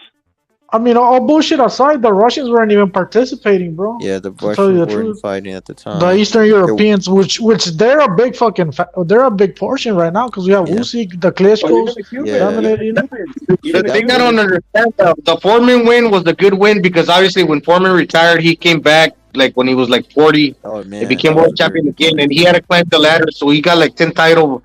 We fought like 10 contenders, but you gotta think that Foreman, the fight with Ali, he fought like a sucker, bro. Who would do that? Well, hold up, Gonzalo. What if it's a 12-round fight? If it's a 12-round fight, that shit ends, right? He wins because Ali was on the rope. Who's gonna unload? Who's gonna theater? Imagine a fighter nowadays doing that shit. You will get picked off. That's the whole point. But for some reason, it's like a fucking technique, bro. It's a fucking technique. About all this other shit, it's a technique. That's what's wild to me, bro. Let me say this, like getting your ass kicked is a technique, bro. That's my only point I'm asking. Getting your ass kicked is a fucking technique, bro. That's what's wild out here, bro. Well, it's called the sweet science. Getting dominated and getting pushed from the position that you want to stand in, and you're not willing to engage. And you're using lateral movement to evade. That right there shows you that right there is not controlling the pace of the fight or the ring. And it doesn't help when you've got Howard Cosell crying on TV going, "Oh, Muhammad Ali, I don't think this is the right thing for him. I think he could die in there." You know what I mean? So he built it up, and then they made it an act of heroism. On some Nobel Prize thing. They would have the. Do you know that is considered the biggest act of heroism possibly ever? The Rumble in the Jungle. This is the way they would lay it out on ABC Sports. Howard Cosell would interview Ali like this. He would use a monotone tone of voice. He would go. Yeah. He would say, "Ali, you're really facing somebody that's considered one of the most powerful men in the world. How are you gonna get into the ring with this monster named Foreman, this young man?" And then that would set up Ali. He's not gonna do nothing. Here I am, so that was. And it was WWE, dude.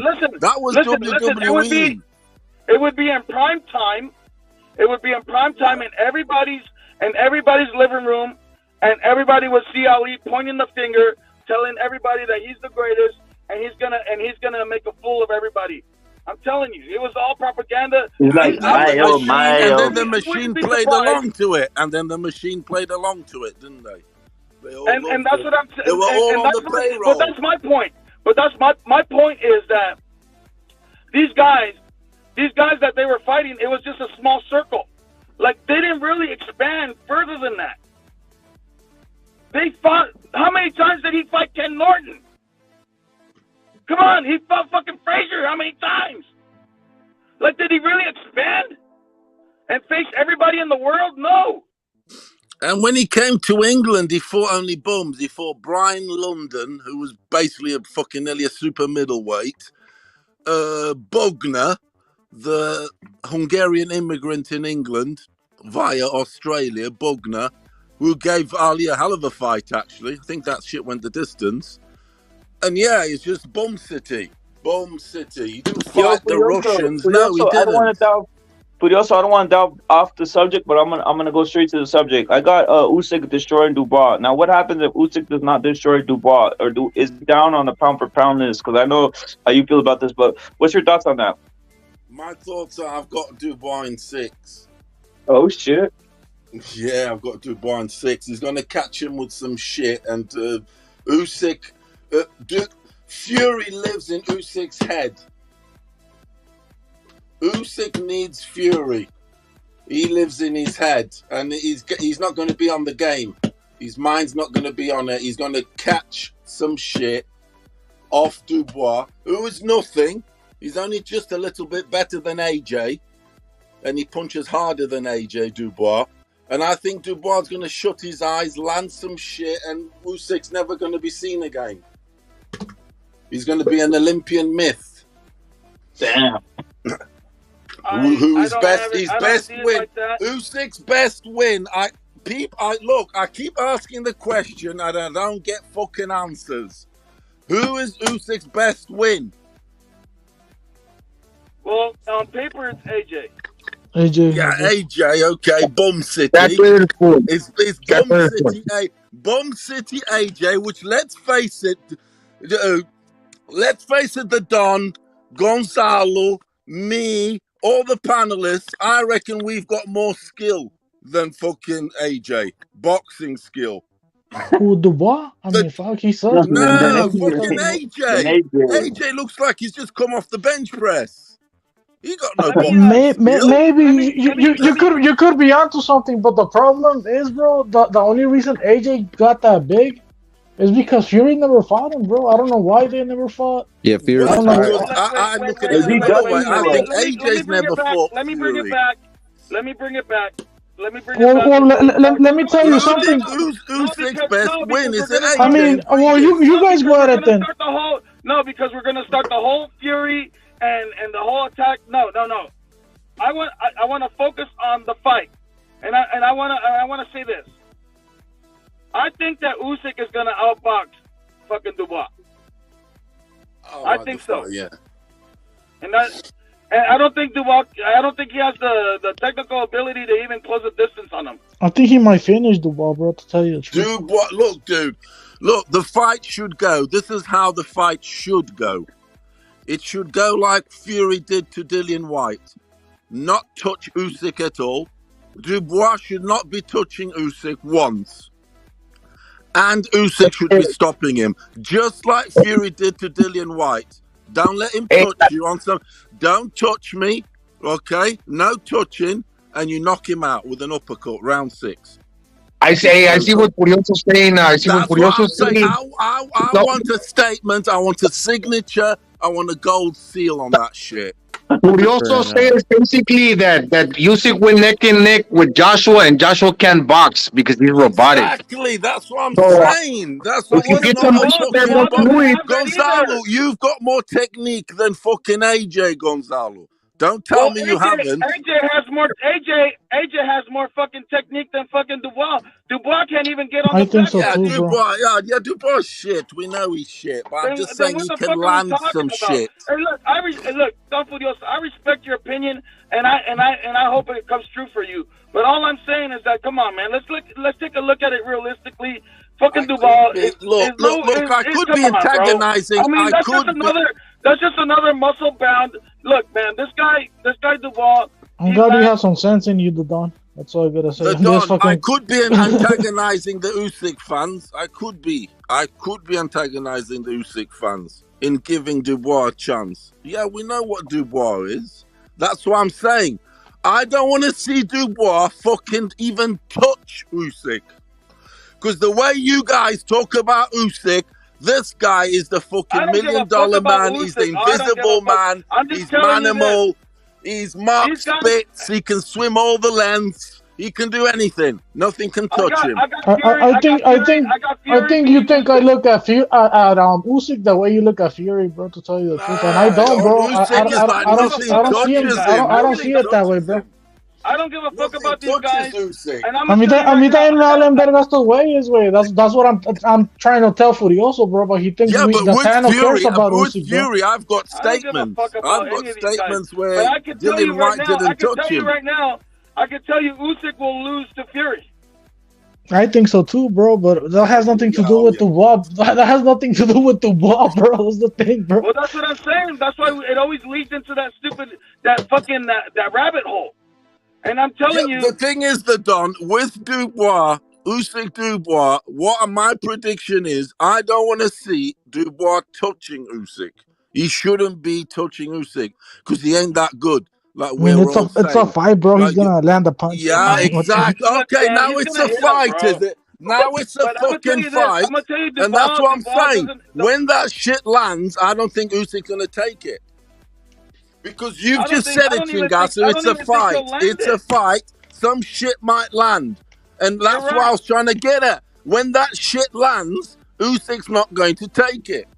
Let me tell you something, bro. I don't think Dubois could take punches, bro, because I saw his last fight and he got knocked down like 3 times on the first round, bro, by a bum. He was awful. By a bum, bro. So what makes me think? So he can't take punches, and he already got his orbital bone broken. But you know what? He was awful, but he won with a knockout. So there was some resolution in him. There was something there. Well, it all comes down to him facing a bum, bro. What's that one guy that does the cartwheel from England? What's that fucking guy? He fucking jabbed his face in, man. What was that fucking guy, man? Oh, Joyce. Joyce jabbed his fucking face in, man. He has no. Come on. Yeah, it's an orbital, wasn't it? It was a Billy Joe Saunders orbital, wasn't it? It was a Cal Brook orbital. I don't know, and he did bend the knee. He did bend the knee. But he doesn't know how to. Okay, so just by that alone, you can see that he doesn't know how to fucking like move and lateral. Like moving his hips and his legs. He's blocky. He is blocky. Usyk is just gonna jab his brains out too. Maybe it's not gonna crush his orbital bone, but he's gonna be there just tapping and tap all night. Yeah, I think he might TKO him. He might stop him, Furioso. He should be stopping him, dude. He should be stopping him. He might. So I think he might, bro. Let's get into it. Furioso. TKO, bro. Late rounds, probably, bro. If Usyk doesn't stop, I'm saying Dubois hits harder than AJ, in my opinion. Well, let me ask you something. Furioso, let me ask you something. Down AJ in sparring. Furioso, let me ask you something. If Usyk doesn't stop Dubois, should he go down on the pound for pound list? Meaning, should they drop him lower on those pound for pound list? Because Dubois is not even that high ranked of an opponent. That's true. That's true. Yeah, and that shit. You guys are saying somebody. This whole mentality of just because you win a fight, you're a fucking pound for pounder. It's ridiculous. And since when do the pound for pound list matters, bro? At least to me, bro. Maybe to you guys, that's a big thing, you know. But which pound for pound list are we talking about? ESPN, the Ring? Mine, yours, which one? Hey, don't chingasos, fuck pound for pounds, man. Fuck pound for pounds. Fuck that shit. There's only one pound for pound fighter, and that's Canelo, man. It was always one guy you picked anyway back in the day. Exactly. You know, guy. So you know me, man. We're not talking about that. We're talking about the mainstream has. No, hold up. We're talking about the mainstream has Usyk, Crawford, and Inoue as top 3 pound for pound. Inoue and fucking Crawford came out here and knocked the motherfucker out.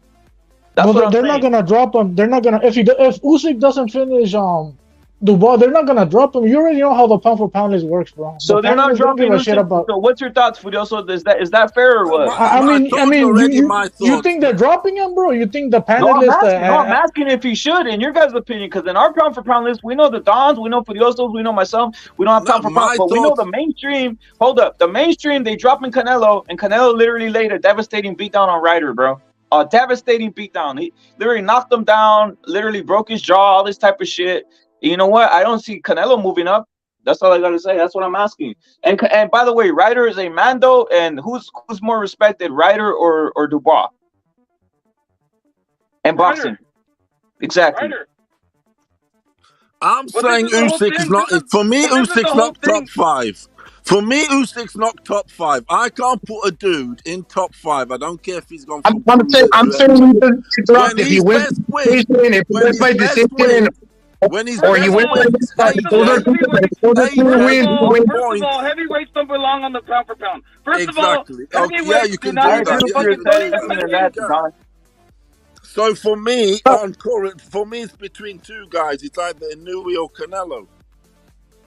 For me, I don't think Inouye's even faced the monsters like Canelo, man. yeah. Oh, yeah. Canelo's got more career, isn't he? More Up and career. down, He's done everything. more. He's He done only more. beat Fulton, bro, and I thought Fulton was a bum, bro. I said it a bunch of times. But People thought I that's was the only tripping. two guys. I flick that coin on both sides. Of one side of the head, it says Canelo. The other says Inouye for me. Yo, we Pound got for Evan pound. TV on here. Look, Pound I'm for gonna be honest pound. with you guys. I'm gonna be honest with you guys. This whole Inouye thing has just been propped up out of proportion, man. So I'm just gonna have to. I'm just gonna have to. It has, break bro. on What are you this gonna right I now. do, agree. Tio? What are you gonna do, Don? Put Tio in there. I've been trying to put the brakes on it, bro, Fucking and everybody Bam thinks I'm Bam, tripping, bro. Bam Bam is getting no credit out here.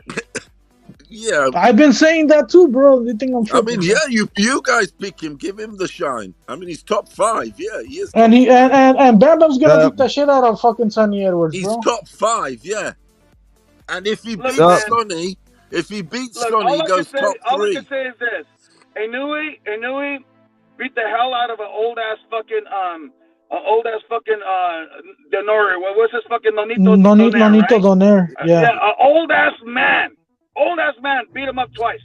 Hey, Then next you Nonito, know- and then Nonito next you hurt him, know- bro. And then next you, and then he's coming around here and he fucking fights a hype job, bro. Get out of here.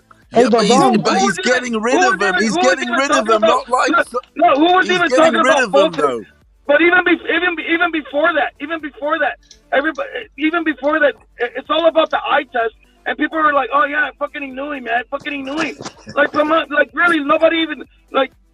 If you're really checking out the fucking fights, yeah, he's dominating. I'm not saying he's not, but but come on, man, like really, like. But he's not like Usyk. He's not like Usyk where you're going for a dance. All I'm saying is this: He's the not- level of he's competition, taking you out. He's proper taking you out.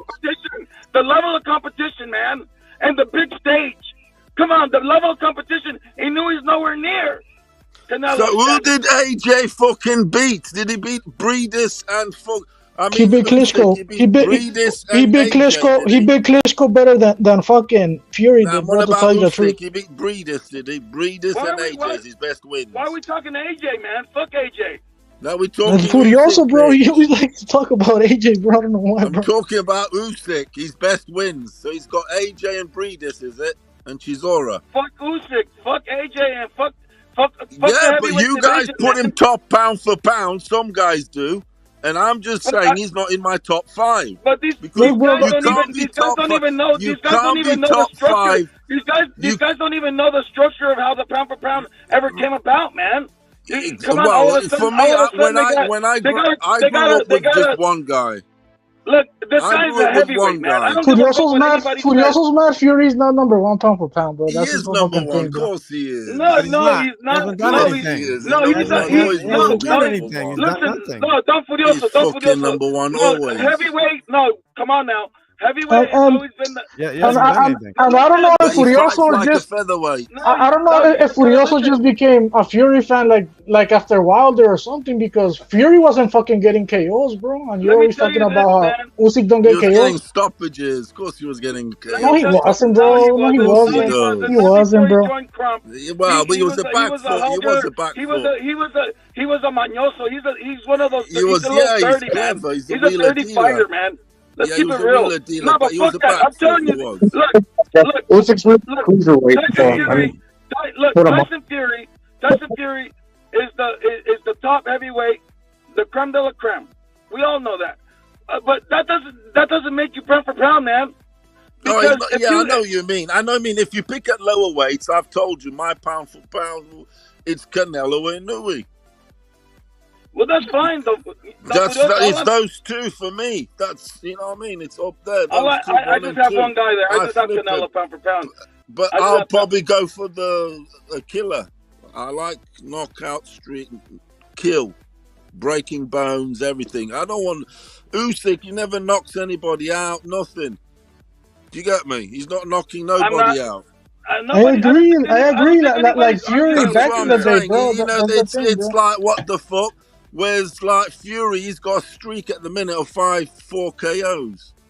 I'm just Yeah, and saying. that's why I have Fury beating Usyk, bro. That's why I have Fury beating Usyk, bro. They've always said close the show. You know what I mean? Close my the dog. show. You put a show on and then you close it. You close the Don curtain. Curioso, With Don Usyk, it's Repe, like I'm gonna go oh and my get some. Don, With I'm Usyk, out of here. I'm gonna go and get some popcorn. I'm gonna go and get some popcorn and tortilla and fucking salsa and all Yeah, that, like it and used to be for Fury guacamole, back in the and day, I'll bro. be But back in a bit. the only problem that I have with that take, Furioso, is that I know you just didn't become a Fury fan after Yeah, dude, I've been Wilder. watching it from the. And You know what I'm saying? so you're watching a ballerina dance around clips, bro. That type of Yeah, shit back in the day, bro. right. So it's Everything. not consistent. It's not That's where consistent the back with. foot bitch comes from. It's the sarcasm. I'm being sarcastic when I do No the back tiene foot bitch consistencia.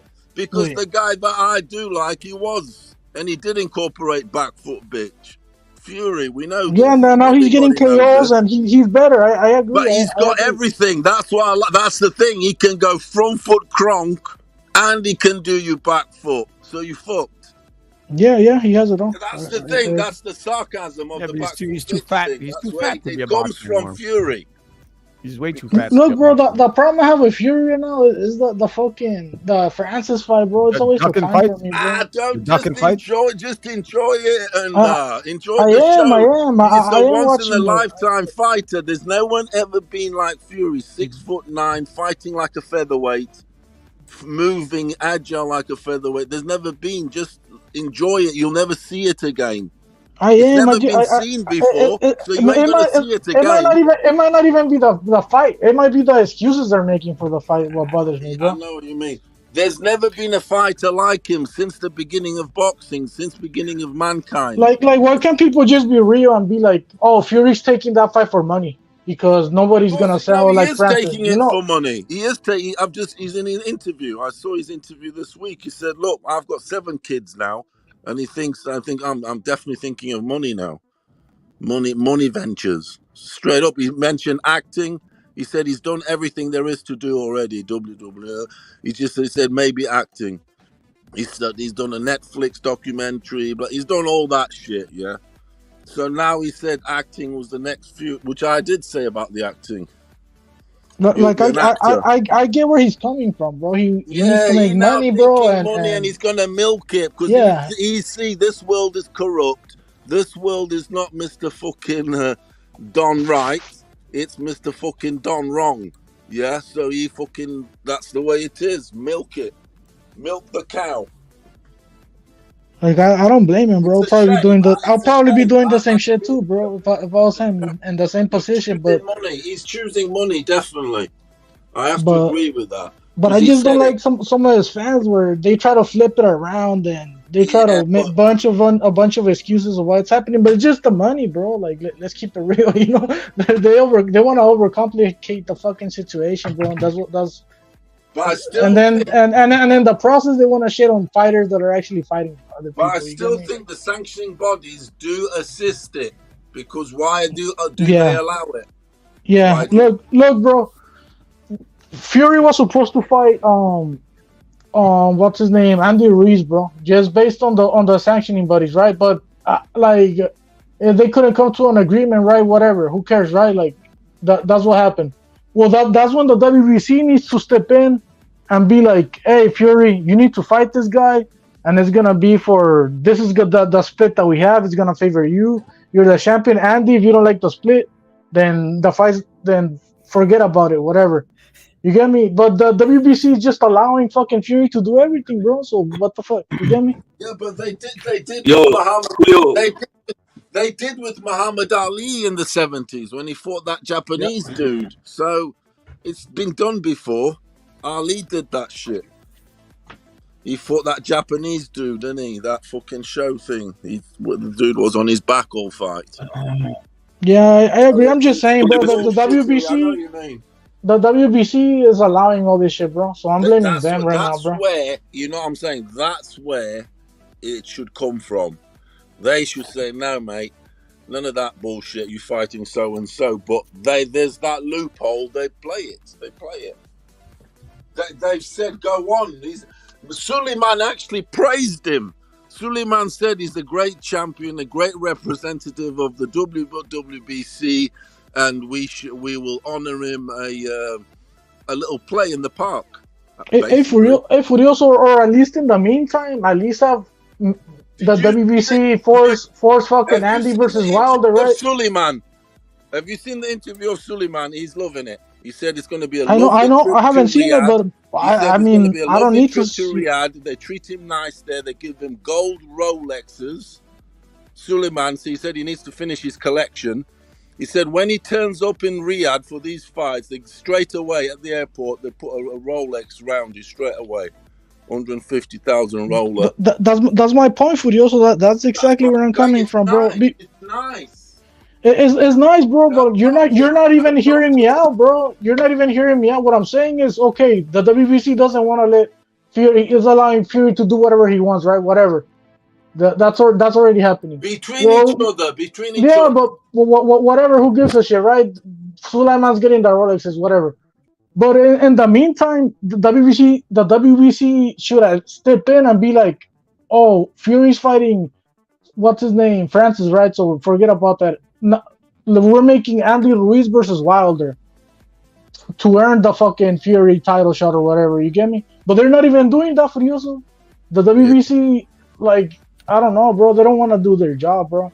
And they're screwing up Andy, bro. And people would tell me, oh, well, Andy will get KO'd by Fury and Wilder. Cool. Let's see it then, bro. That's. Yep. But they ducked him. They ducked him, bro. They ducked him. The WBC's allowing that shit, bro. Rep it. You there? Sorry, didn't want that. Rep it. They call him fat, and they think that's enough. Yo. Can you hear me? Can you hear me? Salute to Furioso boxing. If you recognize this, rep it. Well, I'm gonna put it up. Furioso, I'm gonna put it up. Yeah, that's I actually do recognize it. Want me to put it up, Furioso, or no? No, but you see that, you sir. Chippy. Oh shit, you found the Chippy. You found Chippy, but that's bro. what I'm saying. I feel like, look how it's torn at the seam. Yeah, that's an old school. That's some old school shit. That's a fucking that's some over weather 30 shit. years old. I'm just saying, Chippy. Yeah. Did you talk? Hey, did you talk about that shit with the Sean O'Malley guy where he's calling out Tank Davis? Oh, she is. What the fuck? He's calling out Tank Davis and Ryan. Who is? Sean O'Malley. Sean O'Malley. Yeah, the new champion, bro. The new bum. He's gonna try to bypass some fucking MMA fights to go fight boxing. Yeah, that's the thing. Now it's got to a point now. This shit's gonna get all crazy. Crazy. They're gonna be fighting each other in different things, whatever they choose. Because Ryan told him to shut up. He said just shut up about that boxing stuff. You'll just get knocked out. That's what he said. This is like rap and rock mixing together now. Every day, all the styles, the UFC guys. Look, Fury and Ngannou. It's like side shows, side steps. Yeah. It's anything goes now. Anything goes. Dana White would be a fucking idiot to let this guy box anybody. He's just gonna get destroyed. It's gonna undermine the UFC. It's gonna make them look like shit. Anything goes now. They're fucking anything goes. Yeah, they need to get control of their fighters because they're killing their own sport. It's not going to make the UFC look good if this guy goes in with Ryan or Tank and gets knocked out in one round. I think the UFC is already hurt because fucking Jake Paul's been beating all their fucking fighters, bro. Like, you know. Yep. Yeah, that's a problem. They lost something, bro, with Jake Paul doing that shit. At least that's how I see it. At least people are not going to take the MMA fighters as serious because they're going to be like, oh, a dude like a YouTuber could come in and beat Anderson Silva, you know? Yeah. Yeah, it's not good for the sport. Like, imagine fucking Jake Paul knocked out Roy Jones Jr. or something like that. Or Mike Tyson. And he knocks out Mike Tyson. That's not going to look good for the sport. And it don't matter how old they are because people don't think. They're just going to watch it and be like, whoa, he beat Mike Tyson. It's like the motherfucker's 60 years old. But obviously, he can't even beat a 60-year-old Mike Tyson. Mike Tyson actually called him out. He says, oh, I'll fight you. They're like, no. Jake was like, yeah, I'm not doing that.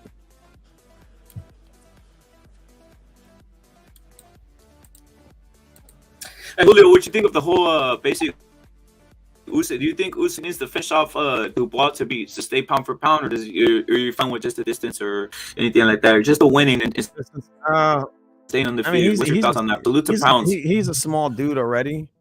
So I don't really push him to knock out any of these heavyweights. Like he's already at such a disadvantage size wise. But yeah, I think he's gonna knock that dude out. I think it'll be almost accidental because he's not hard to hit, and he's slow. I think he should finish him, bro. Straight up. I mean, he almost finished AJ in that first fight. Should have done. Yeah, he almost finished him off. Saved by the bell. Saved by the bell. Yeah, he had him right at the very end of the. Yeah, that was saved by the bell. Held up by the ropes. Yeah. Well, supposedly his trainer said no. Leave it for the next fight. Leave him. Don't punch anymore. Which he did. He held back a punch. Yeah. He could have finished him, Usyk. He could have done. He could and should have done. He actually showed mercy. I can't believe. And that's the thing. I didn't like that. He actually did show mercy. As in, he held a shot back. AJ's there on the ropes, lumber. 3 seconds left. 3, 2, and he holds the punch. He had 3 seconds to land that killer punch and finish him and put the proper dent in him, so he's even weaker the next fight. But no, he gave him life, gave him breath. I couldn't believe it. Yeah. And that was quite evident. We all saw that. It's on video. I mean, he looked like he held back in the second fight as well, where he was letting AJ unload a lot. I think AJ's that bad, which he is. That he actually carried AJ. I think. Yeah, maybe. I think AJ became bad after getting beat by fucking Ruiz, bro. Bingo, Chingan. So that's everything, you see. That's why it takes away so much from Usyk's career. Ruiz takes away from Usyk's career. He does, because he did it first and better. He cracked the nut. That's just unbeatable. But he's harder to hit now. I think he's a little harder than he used to be. If Usyk had beaten an unbeaten AJ, no, but he beat a cracked AJ. So that takes away a lot. Well, this fight is going to tell us. Fury beat an unbeaten Wilder. Wilder. Well, this Dubois fight should answer some questions, right? For you, so at least for me. He will do a lot. Yeah, he will do, dude. Like I straight up, I think Usyk needs to finish this motherfucker, bro. Yeah, he PKO. He has to. Or else he's gonna look.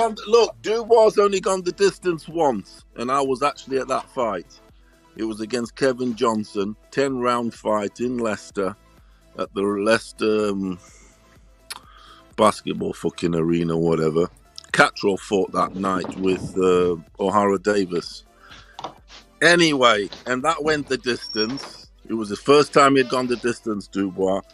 And yeah, he shouldn't be going the distance with Dubois. He needs to be putting a statement. Do we agree or not? He's desperate for a knockout. He hasn't stopped a dude in ages. I know he's not about that. He's a boxer. He's a ballet dancer. So... Or look, if he can't finish this guy, at least make him look the way Valdez looked against Navarrete, bro. That type of shit, If he doesn't get the KO where his face almost looks deformed. I'm just saying to you, show me something. What I was trying to say to you guys is that Usyk ain't a proper heavyweight. He's a blown-up heavyweight. And he hasn't been hit properly yet. And I think someone like a Dubois, if he was to land some shit, he punches our Dubois. I think, we don't know what Usyk's chin really is like. He hasn't he's always managed to get away from that shit and carry shots and parry shots and all that shit. But salute to Don KKK, salute to Furioso. You know what, Furioso? What did you say earlier about Dubois and Usyk? What was your prediction for that fight? It's wild. It's wild, but I'm just saying I've had a vision. There's nothing wrong with that. We know that. Look, we know Dubois shouldn't touch Usyk. He should not, Mm. and I expect him not to. But I'm just saying, my prediction is Dubois in 6. Why is Frank Warren saying this? wrong with me? Hold Because up. I Real think he's quick, going to real catch. quick, He's Furioso. going to catch Frank Warren, Usyk. hold up. Frank Warren, the promoter for Dubois, saying Dubois will knock out Usyk. That's what he's saying. All right, yeah, but he's the promoter. I mean, you just said he's the promoter, bro. Yeah, I'm not the promoter, but that's what. Yeah, and that's Usyk's promoter, by the way, too. I mean, not Usyk, Fury's promoter. Yeah, he is. I mean, Yeah, Fury's promoter. BT so he Sports. fights. Usyk's fighting a stable mate of Fury. I mean, the only thing I could pick up from that shit, I don't think he could KO Usyk, but whatever. But what I am getting is this guy wants fucking Dubois to win, so he might be rigging this shit. And Usyk likes to go to fucking the distance. He could be in trouble there. I'm not bothered about Dubois winning like that. To be honest, that would be an embarrassment to boxing. Can you imagine Dubois winning, beating Usyk? Damn, would be the biggest upset. That will put that'd be the biggest one of the biggest upsets. Even though what's the odds on that happening right now? Furioso, is it bigger than Buster Douglas? Actually, yeah. Usyk's on some 10-1. You put 10 to 1. You get £1 back. You've got to put 10 million to get 1 million. How about for Dubois? If I put 100, if you put 1 for Dubois, how much do you get back? Let me just have a little look. Let's have a look at this. I'm gonna put something on Dubois on a stoppage. No cap. What's $5, $10, $20, $25 for a call, and you get loads back. Oh, now it's 9-1. He's a 9-1 favorite, Usyk. Dubois basically it's plus 550, but you can get plus 600. I mean, that's actually closer than I thought it would be. That's closer. That's closer than I thought it would be. Oh yeah, because they know Dubois got some power. Look at this, look. This is very telling. Look, Dubois he has power. Dubois by knockout, stoppage or disqualification. It's 9-1 plus 900. They're not giving you greats. I mean, you'd get if you put $10. If you put $25 there, that's 25 times 9. It's good. He has power for this, but I don't think he could take punches, bro. I'll tell you the truth. Based on his last fight. No. Yeah, I know what you mean. We don't know psychologically with his having cracked his orbital bone and all that. So if you put 25 Dubois stoppage, you get 250 back. That's good. I mean, I don't think it's happening, but if it does, you got enough money. Something that's worth. Yeah, but I'm just saying. Look, you put $10. Look, 6 chicken nuggets on it, and a burger with poison. You get 100 back. Yeah, that's not bad. Do you get me? A tenner. But it's like it's not going to happen, is it? It's Dubois. It's Usyk. Usyk stoppage is 2-1 on, meaning if you put 100, you get 150 back. You only gain 50. I think even decision is more likely, bro. Because if it's a close fight, it's going to fucking Dubois, bro. Let's be real. Nah, they're not going to give it to. No, Usyk's got a big name. He's the man, isn't he? Yeah, but Warren wants that belt, bro. They expecting him to stop. They saying Usyk by stoppage. That's the thing, Dubois. I'm not sure about his tank late on. And thing about Usyk, he comes on late. There's no tank and the shin, bro. You need a good shin and heavyweight, bro, and he doesn't have it. Usyk saves some shit for the end. He really does. He knows how to do that. That's his biggest skill. Like if the walk could take punches, bro, then maybe Usyk is in trouble, but he can't, bro.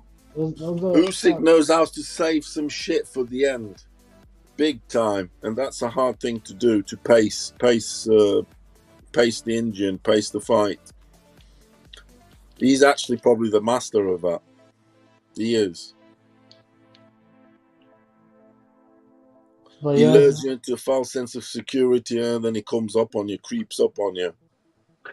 Evan's saying that he saw the Usyk stoppage at minus 250. So he's saying he's seen the Usyk stoppage at minus 250 in his opinion, what he saw. So basically, the stoppage is he's favored. I mean, you really can't get money on the stoppage. He's saying in a sense, right? Yeah. You can't. No, that's what I'm saying. You put 100, you're putting 100 to make 50. No good. Decision is it's decent, but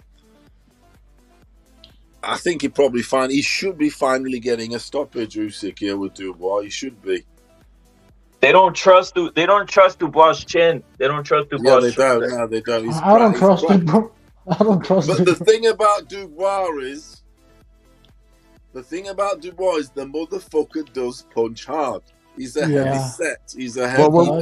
What's up with his chin? It looks like he got traumatic brain damage or something. The way he was falling down in his last fight. Yeah, he's. Did they ever say what's wrong with him? He's definitely a bit of a nice boy. He is.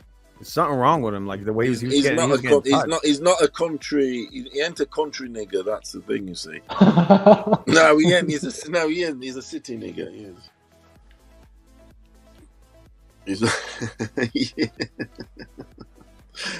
He is though. He's been brought up well. His parents. Dubois wins this one, bro. It's an upset, bro, for sure. I'm going to Dubois in 6. Damn, bro. He's gonna catch. We also put in the line. You don't care. I mean, has Usyk not that a heavyweight yet? I think just a fucking bum, fucking Witherspoon, right? Did he finish him? That's the thing. Usyk's gonna be stopping this dude on accumulation, isn't he? He's not going to be a one-punch thing, he isn't. I haven't seen him stop a dude like. But maybe Ballieu, I think he hit him that one. But Ballieu is like fucking an actor. He ain't no boxer. He's an actor. But yeah, I don't look at it like that. He didn't finish AJ because I think fucking Dubois them is good. So I don't know what's wrong with them, bro. I'm telling you that right now. And even the bookie sees the same shit I'm looking at, bro. So I'm not the fucking only one. Look, I do agree with you that he is damaged goods. He's broke, something important, which is on your face. But on your psychologically, I think he's a bit fucked. However, you're a big lad like that. I think the first 6 rounds of this fight are going to be fascinating. Because that's when Dubois is going to have a go and stuff. And Usyk going to be doing his bullshittery. Because Usyk bullshits you first 6 rounds. And then he tries to fucking drown you at the end. That's his game. Because he's not out here, boom, to fucking blow you out or anything. No. He fools you. He puts you in a false sense of security. He's the Joker, isn't he? He's a fucking he's a dodgy fucker. And then after 6 rounds, he steps it up, and he drowns you. Always, that's his style. I've watched all his fights. That's what he does. Yeah, I don't think he looks for KOs like that. No. He's very strategic, and he's the best at conserving and pacing a fight. He is in boxing. He is. That he is. I think Dubois so stiff for him too, bro. Like that's just gonna work against. I don't know. Has he been on drugs? I don't know. But you do get big dudes like that. I don't know, but maybe so. He punches fucking hard though. Fucking Dubois. I'm not. That's what I'm saying, dude. He sparred a lot with AJ, and he's younger, obviously, than AJ. And he sparred him exactly when he was 18. There was reports everywhere. It was embarrassing. What stays in the gym happens in the gym stays in the gym because he did drop AJ. These are facts. A short Google, blah, blah, blah. These are facts. And they even interviewed AJ on it. His gym work, whatever. But he dropped him. And these things came out before the Ruiz fight, way before then. But since there was a lot of this, AJ's chinny, and this, that, and the other, because he had been dropped by an 18-year-old Dubois at Sheffield at the Olympic fucking training camp or whatever they have. And that's the thing. So this dude, that he does hit hard. If he catches Usyk isn't a proper heavyweight. Because that's Usyk's coming to the heavyweight on some con boxing. He's like, he could take the punches though. Don't. I know you underestimate Usyk's fucking punch resistance, but he could take punches, bro. yeah, he can. He took a few licks off AJ. A few. I was like, oh god, he was gonna go here. Because I wanted him to beat AJ. Of course I did. I fucking can't stand AJ. Fucking can't stand that cunt. He's probably a proper heavyweight at this point, bro. Like straight Right? up. I mean, I can't stick AJ. Basically, he's a bitch. He ain't no fucking boxer. like if you look at Usyk versus Dubois, like that Dubois doesn't look that much bigger, bro. To tell you the truth. When I see AJ boxing, I see the most awkward fucking boxer I've ever seen. As in awkward as it just doesn't look fucking right. It doesn't look natural. No shit. It's like everything seems forced. It's fucking ridiculous. It's like a dude's just walked in the gym. Yeah, he doesn't pull the trigger anymore. He looks like an old fighter to me. Yeah, the thing about it. That's what he had. He was big and scary and muscly. That's And usually what dudes, happens. when he fought earlier on, he was scaring dudes, and also the publicity. Big, it's AJ, this and that. He's Big, gunshot. muscly there, and people like they actually feared him. He had some little bit of Mike Tyson effect for a little bit, but then obviously they saw no, this guy can't box. Yeah. He can't. He cannot box. That's the thing about AJ, bro. He wants to box, bro, but he's not a boxer like that, bro, and he's never going to be one. Boxer like that. But then his power. But then if he goes for it, he uses the tank up. He needs to go for Furioso. But He's then at the top level. Then the tank goes. Because when he throws too many bombs, he starts blowing. Well, that's life, and the tank is gonna go if you're trying to fucking just box around box, too, bro. So. Box, conserve yourself, box, la la la la. Yeah, that's wrong. That's wrong for him, though. That's wrong for him. I know what you mean. Yeah, because he looks bad. He looks bad. He's a physical fighter, bro. He's supposed to rely on the physical aspect, not the skills. So he needs to push, and he's not doing it anymore. It's almost like he's afraid. Or I don't know what's wrong with him. The most embarrassing statement I've ever heard at the AJ's last fight. Tony Bellew, who's a big AJ cocksucker, because obviously Tony Bellew and Fury don't get on. He said, and this is AJ in his mid-30s nearly now. AJ's a work in progress. Come on, I can't be hearing shit like that. When you're at the end of your career, work in progress. Too late now, boy. What's going on? Are you work in progress or what? I know you can still add tricks, but come on. A lot of fighters are like Oscar did the same thing, right? He had a great style, and then he went to all these different trainers like Floyd Mayweather Sr. Like a lot of guys do that. They always want to improve. Yeah, but then De La Hoya was not a work in progress when he was doing that. He was already. He completely changed his style. Yeah, but this AJ, they gave him a gold medal, dude. It's the biggest typical thing. So evident, they gave him a gold medal at home at the London Olympics, and they build this guy. They obviously, put him on all the programs, everything. I think they're just being honest. He's the biggest fucking fake prop ever. AJ was always B level, maybe not even that. He just had raw power, and he would come in there and just bulldoze you. And he's afraid. He's afraid to bulldoze nowadays, and that's the issue. That's a problem. Because he's scared to get caught in between. Yeah. Like I think he's afraid to gas as well. Because he block it when he's throwing, he's wide open, and he's scared of getting caught in between shots, like Ruiz obviously did to him. Bang bang. Yeah, they underestimate hit him on the temple. He goes. Hit him on the temple. He's gone, like Ruiz did. Yeah. Ruiz landed him on the temple and shit everywhere. That he went fucking funny. Man, it was a perfect punch. That was great accuracy. He aimed for the right place, the temple at the top. Yeah, Ruiz is a big puncher. Like, he's very underrated in hand speed and the power that he generates. But Even we in the say rematch. the chin, don't we? But the temple is like fucking worse. Because the chin, sometimes these guys get it hardened, but the temple area, around the side, that shit doesn't get as hardened. Yeah, rattles your brain. Yeah. It goes in there.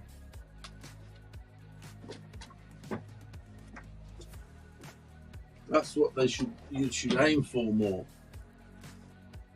A lot of fighters probably do. On Ruiz's case, I think it's just the physical part where the height difference where he throws a hook, an overhand, and it's just gonna land right there, bro. Just because of the size difference, in my opinion. I don't know if Ruiz was aiming for that spot, but that's where his shit was landing, and it worked. Mm-hmm. But yeah, AJ is done, bro. He's not a work in progress. He's not gonna fucking reinvent the style and. So what you guys got then? You've got Ruiz, you've got Usyk stoppage. How's he winning then? How's he winning? I got his stoppage, bro. Right? Probably 10th but TKO. You know, why? Because Dubois probably not gonna gas out. He's probably gassing out, and he's gonna have a bunch of unanswered punches, in my opinion.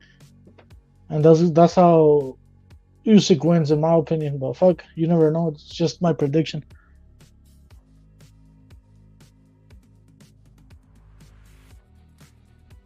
What I'm saying is, I don't see Usyk just going in there and knocking him out with one punch, bro. You know, if he does finish him, it's gonna be a TKO, where Dubois not answering the fucking punches, bro. Because he's damaged goods, bro. In my opinion.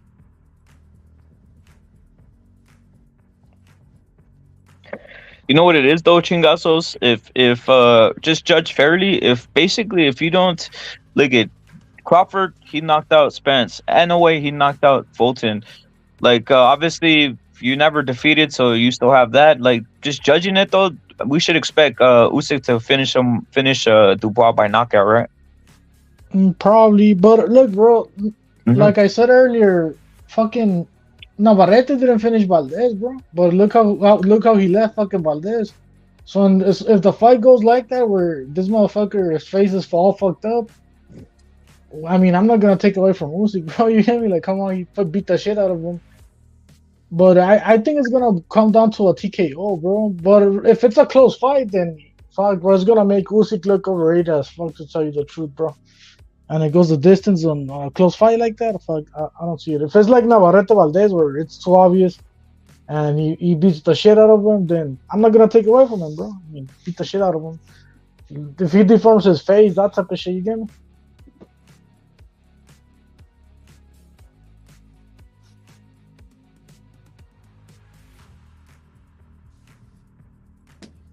But yeah, Usyk needs to show us something, bro. You get me? Where it's like, yeah, he did beat the shit out of him. You get me? Yeah. What'd you think of look at, I'm gonna say something, bro. What'd you think of the whole lead up to the Usyk and Fury fight, the other one that was supposed to happen, bro, when it was leading up with the negotiations, bro? I have my thoughts on it, but what were your thoughts on it? Was your thoughts on it just on some overseeing it as some punk shit, or what was your thoughts on the entire negotiations? Fury or yeah, the negotiations, everything went down there, bro. I mean, it's hard to know what the fuck happens behind the scenes, right? I mean, I'm just going based on what I heard. What I heard was that Usyk accepted the 30%, and the fight was supposed to have a rematch clause, right, or something like that, and then Fury was like, hey, no rematch clause, is gonna be a one-time thing. Usyk didn't want to sign because of it, and the other guy. So I don't know, bro. I don't know what happened there, bro. I just know they couldn't come to an agreement and actually fight, bro. So, but I'm over that shit, bro. And to tell you the truth, bro, that them not fighting, bro, is making people forget about Usyk versus Fury. I think people don't give a shit about Fury versus Usyk anymore, bro, as they used to, because they're seeing that Fury's over there fighting an MMA fighter, Usyk's fighting his fucking mandatory, which I don't blame him, whatever. And people are gonna forget, bro. I mean, they're already forgetting, to tell you the truth. The only problem that I had was what I was talking about Furioso, bro. The WBC, bro. They're allowing all this shit to go down, and that's fine, bro. Let Fury make money, right? If the WBC is making money along with Fury on the Francis fight, whatever. I don't like it. I think the WBC should have stepped in and be like, hey, Fury, you need to fight Andy. You're fucking mandatory already, you know? Whatever. But that didn't happen. But since that didn't go down, the WBC needs to step in and be like, Wilder, you need to fight fucking Andy. But they're not even doing that either, bro. Look how they fucked around with that. They're not even doing that shit either. They cancelled it to make way for AJ Wilder. Exactly, bro. What the fuck? And as for AJ, AJ should have fought. The boxers see this. The boxers see this and they think, "Fuck it, I'm going to play around with these little loopholes." Of course, bro. Yeah. But it's the WBC that needs to be like, "Hey, motherfuckers, you can't be doing this." But they're not doing it. Come from the top. It has to come from the top, and some like, right, you fight or you lose your belt. They're not doing that, bro. So, fight or lose your belt or something, but no, they're saying that he's an honourable, great lineal champion, and he needs a little play around. Damn, that's how they're rolling. The receipt is out there. The receipt is out there, dude. Just look on YouTube, Suleiman interview. It says there. He says he's our great champion, our great lineal representative. Blah blah blah. And we will honor him with a play around. That's there. You've seen it. Have you seen it? Yeah, I haven't seen it, but I don't need to see it, Furioso. I'm already seeing it, and I'm explaining to you what should have happened with the WBC. You get me? I know what's going on, bro. It's all good. Let's have a little play around in Saudi Arabia. He likes it there. And as for AJ Furioso, I think the media should have pressed AJ, bro, because where I'm going at with this, he was supposed to fight. AJ's fighting bums himself. Why is AJ not fighting Fury? I know you say it's Fury not fighting AJ, but why is AJ not pressing the Fury thing? He's fighting but Franklin and then this bum he fought and Hellenius. Damn. That's my point, bro. Is he starting his career again or something? That's what it looks like to me. That's what I mean. He was supposed to fight. He's a work in progress. Damn. He was supposed to fight White, right? Like, cool, but that shit fell apart. Well, then Andy stepped up and he was like, "Hey, let's have the trilogy." And AJ didn't want to. He chose Hellenius, right? Whatever. But where I'm going with this is the media should have pressed AJ, bro, and be like, "Hey." But he's on a rebuild, isn't he? He's on a rebuild. That's the thing for you. So fuck the rebuild, bro. He's on a rebuild. They want to bed him in with Derek James. They want to give him 2 fights, and they give him. That's what I'm saying. These guys can do anything they want. No one's pressing AJ for like, okay, he's got a new trainer, Derek James. He's actually being allowed to have 2 little fucking spars. Yo, we have a caller on the line, Furioso. We have a caller 9. Caller, go in, bro. What's your thoughts on some of this stuff you've been hearing late night? Yo, I'm about to take my ass to sleep. I'm just calling in real quick, bro, to top it up with some of you niggas. What I'm gonna say is that what happens if the bar takes Usyk into deep water. It's like, we think Usyk struggle with Chisora. Chisora took Usyk to hell and back. How is Usyk gonna take? Look, I get it. Usyk was acclimating to himself to the weight class. What happens if Dubois, if Usyk can't get Dubois out of there in the 4th, 5th, 6th? Yeah, this is an intelligent caller. Who's this caller? Very intelligent person. Who's this caller? Daniel. Who? It's Daniel. Deshaun. It's Daniel. Oh, right. He's a very intelligent human being. Yeah, what is salute, man? I respect you a lot. It sounds like you know a lot about boxing. But look, what I'm saying is, look, if Usyk can't really get if he can't get the ball out of there, he's in some shit because I feel like Dubois is way better of a fighter than Chisora is. You know, Dubois is young, hungry, lion. Up for grabs. We're talking about Maybe, but Chisora could take punches, Laura bro. took him to hell and back. He did. He did take him to hell and back. He was I think running away from Chisora is Chisora. tougher. I think Chisora's tougher than Dubois, bro. In Oh, my he's opinion. good now, is he? He's good now. He's good. I said he's tougher, bro. Are you Yeah, listening to he's me, tough. Furioso? He could have. He took Usyk to fucking Or Mount Everest. am I lying? You think Dubois tough and he takes punches and all this shit? No, you're right. You're right. I agree with you. But Chisora did fucking take Usyk to Mount Everest. I agree. Yeah, he did. He did. So that's the thing. It just doesn't give me confidence in Usyk any because look what Fury did to Chisora. He played with him, literally played with him. Both times, 3 times played with him. It's just, I don't know. Maybe, I know it's the truth. You shouldn't, like we always say, we shouldn't look at the, the fucking, he did this against him and the triangular thing. But the thing is, with another thing that I kind of noticed from watching a lot of tape is the power differential from Chisora and Danny Dubois. It's a huge gap. Danny Dubois has way more power than both has than Chisora has. Chisora's a very sloppy fighter. He's very telegraphed. Yeah, he does. Dubois is more of a technical.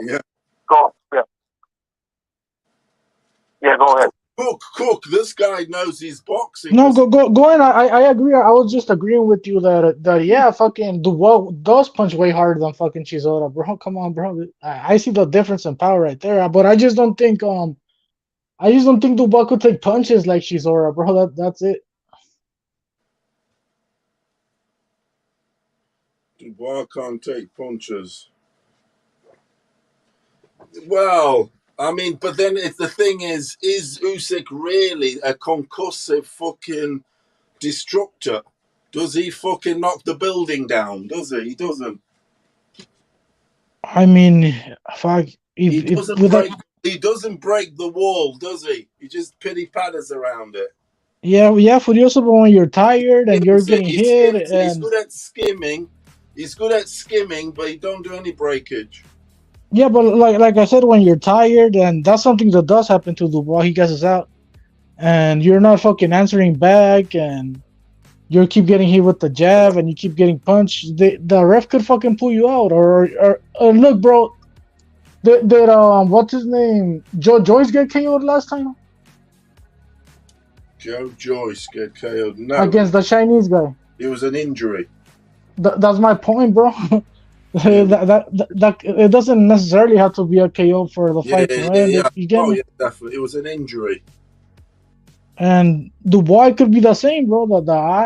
He's not answering punches. He gasses out, and I think he's getting finished for that reason, bro. But fuck, there's a lot Joyce's tactic is kind of like, give me all your shit, yeah. You gas out, and then I do you because I can take all your shit. That's how he was sort of. But he was taking a lot of shit though when he got injured. Because all his fights, he gets beat up, Joyce, doesn't he? And then he just out tanks people. Yeah, he always gets smashed up. When does it? He always do. That's standard for him. I mean, do you remember the entrance, bro, from Joe Joyce during that fight?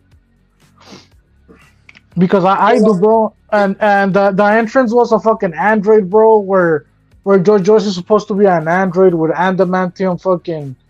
Oh yeah, they've used him as a prop for everything, dude. For like. But you remember that shit, right? So that guy he believes that shit, bro. He started believing that shit. Well, I could take the punches. I'm made out of. I'm a superhero. I'm the Wolverine. All this bullshit, right? And what happened? Yeah, the juggernaut, that big prop he had on his head. He came into the ring and walked in with a brick, like a big fucking brick, like not Iron Man. What's the other guy? The helmet. It's like a helmet. The helmet, yeah, big Yeah, I can take anything. I can. He came in dressed. Yeah, the juggernaut. Juggernaut. Yeah, the juggernaut. So even that's the a song, terrible everything. style, So man. you gonna bang get on. dramatic Chingazo, brain bang damage. on. He believed the hype, bro, and you're not supposed to believe the But hype then because it's you're human, bro. It's a little bit, but that's his style anyway. He's never going to be Mr. They're fucking gonna say, elusive. "Hey, how are you gonna beat him? Oh, I'm gonna let him Shoulder. punch me in the head 300 times. He's gonna get Gas tired, out, and then he does you. That's the worst strategy ever. I know. And you could say that the Chinese monster didn't put him away, right? But fuck, he finished him, bro. He almost killed him. So yeah, that's where I'm going at with this, bro. Yeah, maybe Usyk doesn't have concussive power like Furioso said, right? But fuck, it's not about concussive power a lot of times, bro. It could be a TKO, and I think it's gonna be a TKO, bro. With Dubois not answering punches because he gets out because he might even respect fucking Usyk because I think he's damaged goods, bro. That's my opinion on Dubois.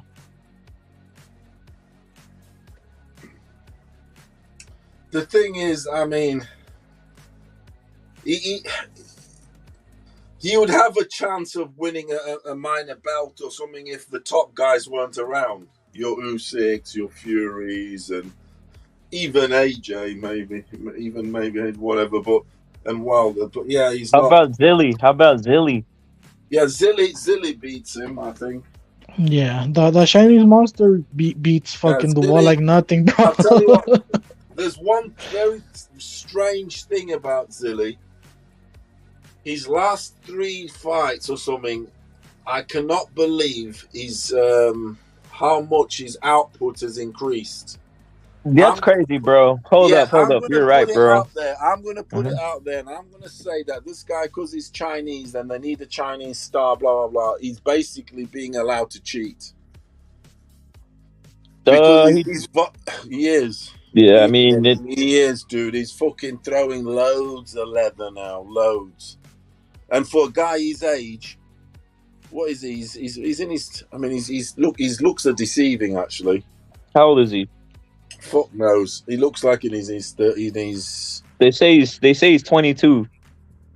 I think he's like 39 or 40. Does anyone know? I think he's like 30. I think he's like 39 officially. He just came out. He just graduated high school. He's a phenom. He just graduated high school. He's a phenom, bro.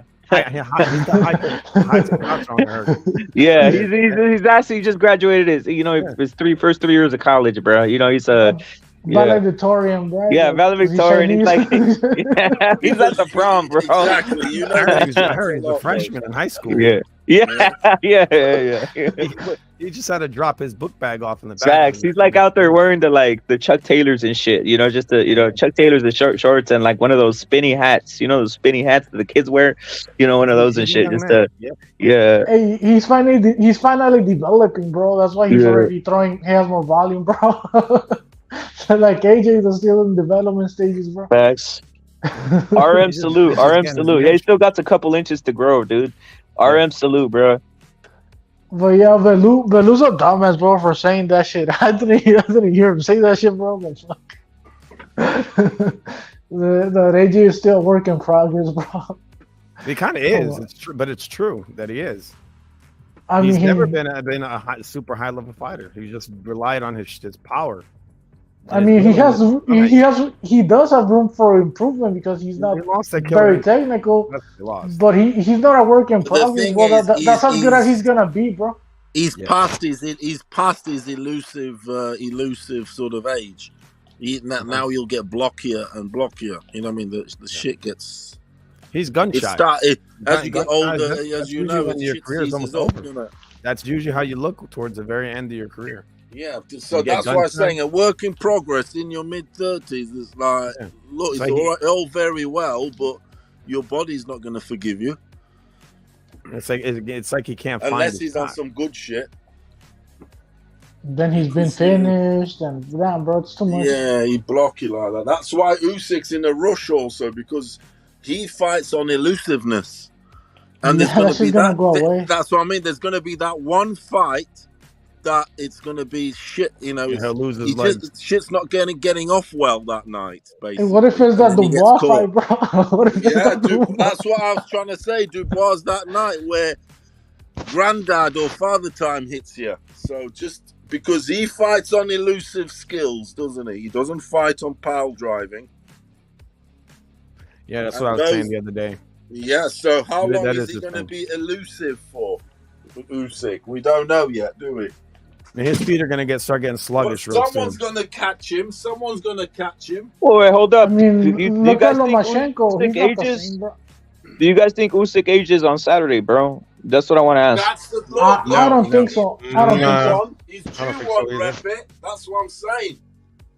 Be careful. I don't think so, but I mean, it wouldn't be crazy. He's what 38. Now, that would be crazy to me, bro. If that shit happens, bro, that's wild, not bro. only that, don't forget that these are guys at this age, and it's also the drugs. The drug. Don't forget they've all been on drugs, all of them. Fury, Usyk, blah blah blah. And sometimes, you know, Fury it looks just drug fucking free. I'll keep catches, it real. as they say, it catches up with you. He just got coke in him. Real That's it. Fury looks drug free, bro. Except for coke. Yeah, He's got coke in him. Very drug free. And alcohol. Yeah, I think Dubois has more mileage than fucking Usyk, bro. Even though he's way younger, bro. Hey, you watching, Gassel? I said I think Dubois has more mileage than fucking Usyk, even though he's way younger, bro. I mean, you saw his last fight, right? I mean, he looks Yeah. like a guy who needs to retire. He might have some brain injury. That shit. That shit made me. Yeah, that's exactly why I'm saying he's damaged. Because not exactly because they broke his orbital bone, even though that's a clear fucking clue. But I saw him getting knocked down, bro. Like on round number 1, bro, against a guy that I didn't even know who it was, bro. Yeah, it's delayed So, reaction fuck. too, which is worrying. The way it looked like he was he looked like, you know, those dudes who get hit in the back of the head in a fight and they end up dying in the fucking hospital. Yeah, that's what it looked like to me, That's bro. what it looked like, the way he was falling down from like nothing. And he was taking knees. He wasn't even getting knocked down. He was taking knees from like, I guess, dizziness. So Yeah, that was weird. All that shit was weird. That shit tells me that guy's damaged goods, bro. Honestly, and just by seeing that, why did that shit happen on round 1 against a low level opposition with just one punch? You're supposed to be fresh in round 1, bro. Like, what's going on? You're not tired in round 1 or anything, bro. You get me? yeah, exactly. And there's something real weird going on with that guy. Hey, where's No Name Hero, the man who owns a damn what are you saying? A honey badger. Yeah, he has $1 million honey badger. Yeah. Why would he have that in his house? Where he can Mirage have is it, sleeping dude? right now. Rep it. He told me last time we were on, bro. He was like, I have a honey badger in my neck jar. $1 million Come on, one. bro. $1 Hey, bro. Where how did he get that $1 from? million. That's a African animal, bro. That's a like they don't live here, bro. He smuggled one, bro. He smuggled one in. So it's a No Name. I mean, I'm interested in honey badgers, to be honest. They're pretty cool, but the fact that in southern Africa and did you ever see one, Furioso? Did you ever see one, Furioso? You did? Damn, bro. I've never owned one. But you used to see him walking around?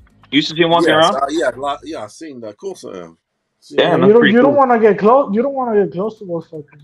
Yeah, I've seen loads of them. Loads of them. They're tough as fuck, bro. I've never owned one. And I think it's them because, like I said, I've said before, we had always 2 or 4 dogs at a time, yeah, outside in the garden protection. And I'd wake up in the morning, say going to school, this and that, and I'd have one of the dogs laying on the front driveway on the lawn or grass or whatever, all the neck all ravaged, dead, killed, all around the neck. Well, Furioso, what would just kill? Hold up, I got a question. What would just kill an animal? Honey badger, wild cat, everything. No, but why would they just kill? Why would it just kill it and leave it there? Wouldn't it take it and eat it? That's what I'm asking. That's the thing. Well, that's the thing. But it was fucking ravaged. I don't know why. Maybe that guy that was your guys' butler was doing it to you because he was hating on you. He's just like, Yeah, you just hit him on machete. Hey, Furioso, that's what you get for asking me for extra water, motherfucker. You know what I mean? Like, here's your dog. Just hit him with the machete. He said, that's what you get for asking me for extra water. And he says a hyena did it, Furioso. Crazy, Yeah, I man. heard those shits could take bullets, bro. The honey badgers. Hey, I heard they could take certain bullets. The honey I badgers. didn't realize they were fetching that much money though. That's crazy, yeah. Yeah, I didn't realize that. Obviously, we know anybody. I didn't realize there were $1 million animals like that. It's amazing, bro. I don't think they are they? Well, no name said they are. Well, Yeah, he's no got name one. said it's a lot of money, bro. Yeah. So I mean, yeah, I'm bro. pretty sure they No are. name sold his honey badger and bought 5 houses. So it's I'm pretty sure they are a lot of money, but I don't know about $1 million. And the reason I'm assuming that shit is because these animals, they're solitary, bro. So they're not always fucking mating, and they don't hang out in a group where they mate and there's a lot of them. You get me? So. But he was on about because he's on about the celebrities have taken on to him. They're one of them put the price up on him. Celebrities for the big mansions. And I believe everything No Name said. Just to put it on the record, his honey badger to a celebrity, and it wasn't like 1 million. I think it was just under 10 million from what he was saying. He sold it. I just have to put it on the record. I believe everything No Name said. Everything No Name said, I believe it. Yeah, of course. Well, you should. Truthful people or network. Yeah. And he bought 5 houses with some of the money. Definitely. I believe No Name is a Serbian from New Zealand. Yeah. Hey, Julio. So basically, are you expecting Usyk to finish off Dubois like nothing, or do you care if he just goes 12 with him? Yeah, I think he's probably gonna end up finishing him. So way too slow. Way too slow. I think he's gonna get broken apart. Let me see. And yeah, if he gets punched, he's gonna have to punch with Usyk, and I think Usyk is way faster in every single way. And the way he was falling down in that last fight, if he's anything like that, don't be shocked if Usyk takes him out in like 1 or 2 rounds. If he looks like that, because maybe the guy was coming off a concussion or something, but the way he was falling was was scary, kind of. It's a slow couple of weeks for boxing. It is. Hey, right here, Adrian saying that he believes that basically that Fury is the best. He says, I believe Fury. He says he's the best, and he says he knows how to box. The motherfuckers are badass, is what he's saying. Adrian, salute, bro, for real. We got Ramon saying, hey, he ain't my lover, but I respect him. What rep at the dongle? Oh, I don't even want to read that.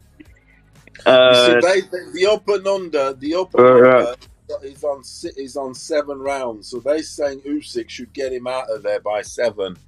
So they're saying he should put in a Tony Bellew performance.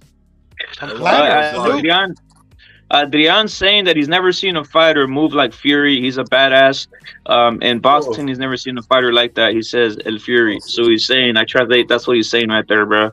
Moves like a featherweight. Never seen a honey badger either, bro. Yep. You also stop using Google Translate, bro. He moves like a featherweight. Fury moves like a featherweight, bro. Hey, Furioso.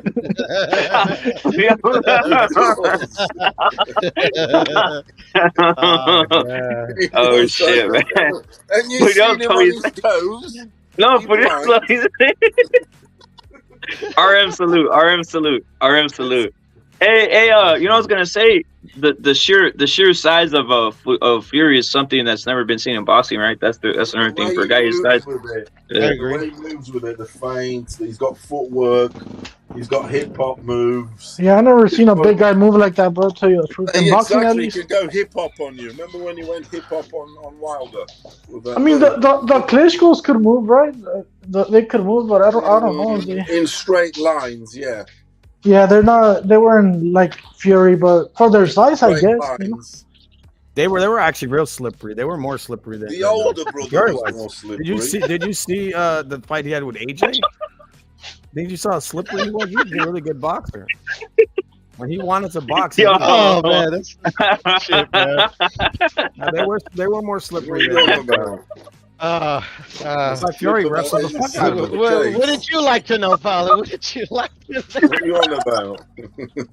Talking about honey badgers. Oh, shit, bro. Nah, bro, it's because Adrian saying that back then all Ali's fights were all bought and shit, bro. So he's saying that, yo, Adrian salute, bro. Adrian salute, yeah, K-Max salute, bro. RM is going, RM salute, bro. But, oh man. No, I mean it wouldn't be shocking. They made up this lie like everybody hated him when everyone kissed his fucking ass. He's like, oh, I'm a Muslim. What he was a fucking subversion agent. That's the way I see him. He was pushing this Muslim stuff and telling people not assimilate. Like, don't assimilate. Everyone's racist. They fucking hate me. It's like, what? They hate you? Shut the fuck up. No one hates you, you fucking liar. The big elite fights are probably Sonny Liston, right? That was like the first one, I think. The Fraser one and the George Foreman, right? Those were his big fights, right? Or am I tripping? Yeah. I would say those are all the big ones, and then the biggest Well, one of the biggest ones was what fights you on about? I mean the Muhammad Ali fights, bro. Like the ones that come to my mind. And I mentioned 3, the Sonny Liston, even though I think Sonny Liston was supposed to be old, right, back then or something like that. I don't even know. And the George Foreman one and the Fraser one. Those are like the was big. There was the two biggest transmissions I think in the 70s was that one, the Foreman, where the whole world, satellite bullshit. Yeah. And when what's his name, Elvis Presley played Aloha, Hawaii. That shit had I think they both had the billion or a million, whatever of the time, viewership, people watching, satellite broadcast. Elvis Presley, Aloha, Hawaii, that performance, got it on DVD. And Muhammad Ali, the Rumble in the Jungle. Yeah, those are the big ones, and I think Fraser beat him, right? Top broadcasts of the 70s, satellite broadcasts of the 70s. Them two fuckers. The first one at the Garden, and then Ali won the rematch at the Garden and the Thriller. But yeah, Muhammad Ali was good, bro. But I this shit about the best, all this bullshit. I don't buy it, bro. So but do you reckon Joe Frazier would do well with these dudes? He's a small dude, Joe Frazier, compared to these dudes now. In today's era, he's good. Don't get me wrong. He's smoking. He's good. He's smoking this and that. But he's small, isn't he? Joe Frazier. He's like, to me, he's like the poor man's Mike Tyson, basically. I mean, do you know what? I think he's the poor man's fucking Bert Cooper. Yeah, he was what, one hand? Basically one handed. Yeah, but he's another Bert Cooper, isn't he? Bert Cooper gave fucking Holyfield hell. The one that would probably do good in this era and did do good in the 90s was fucking George Foreman, bro. Because of the physical aspect, bro. He was a bum. He was big, bro. He was big. He was seen as a bum, right? No one thought he was a great fighter. No, in terms of technique, I agree with you. He wasn't nothing like special. He's like Joe Joyce, but with like Joe Joyce. Just the power, right? Isn't he? That's why he's the mummy. That's why he's the mummy. Isn't he? Ali called him the mummy appropriately. Yeah. He was like the mummy. He had the power, though, bro. That's the thing about Foreman, bro. Which that's God-given power, bro. That's why he could go, and size. That's why he could go into the 90s. Damn, he fought in the 90s. That's that's fucking nuts, right?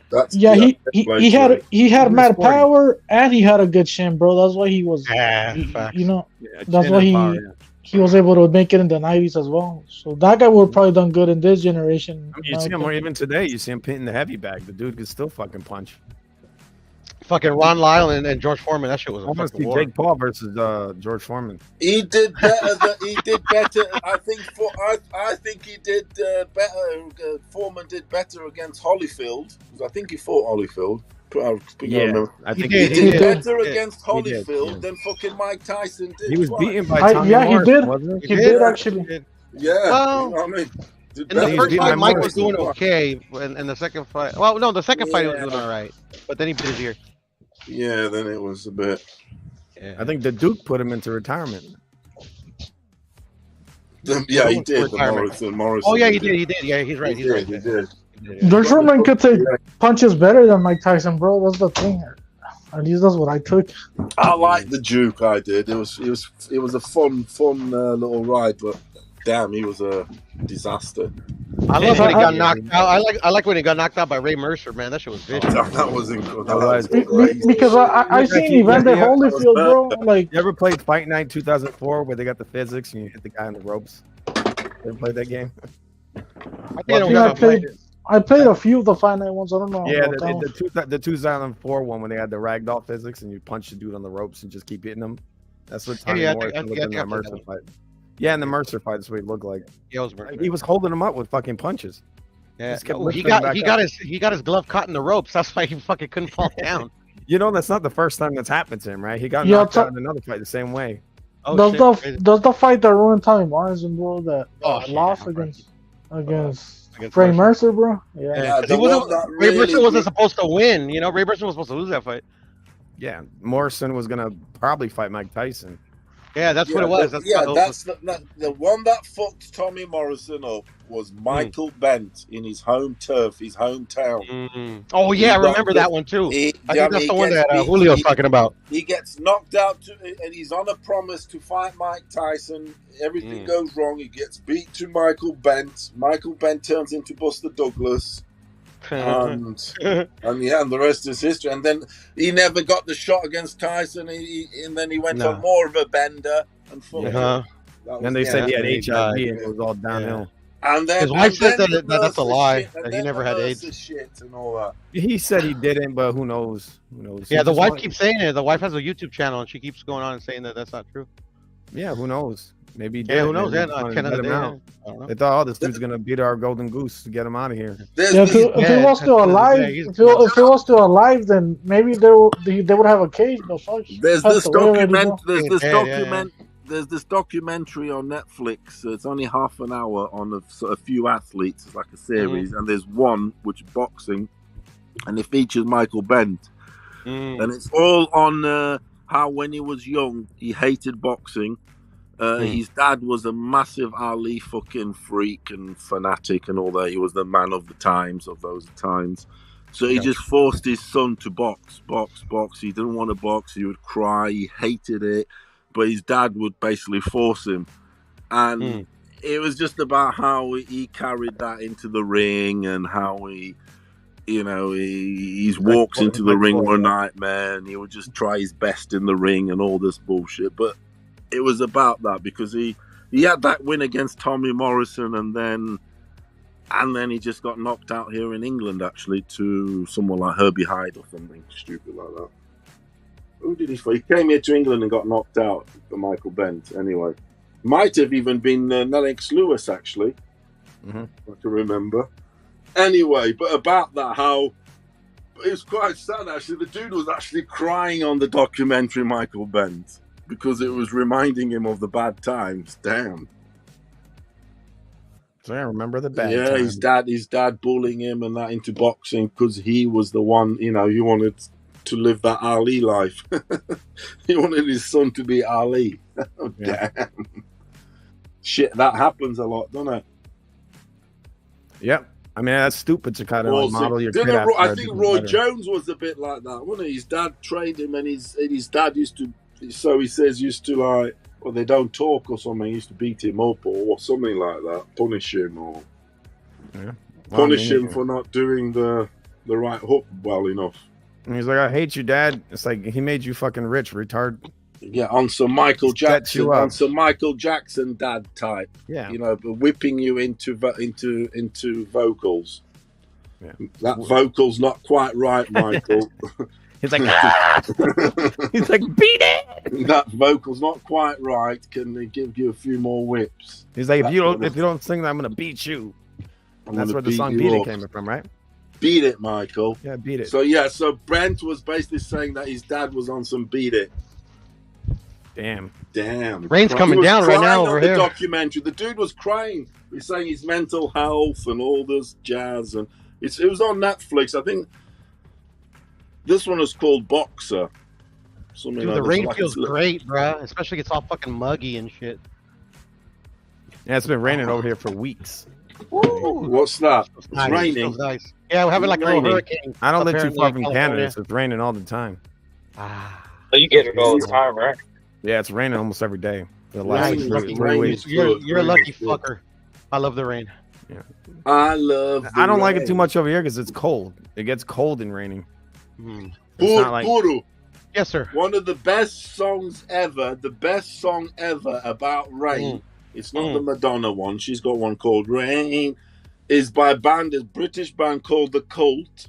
The Cult. They sang that She Sells Sanctuary. It's a I know, yeah, legendary what riff. about what about Milli Yeah. Vanilli? You But remember they Milli got a Vanilli?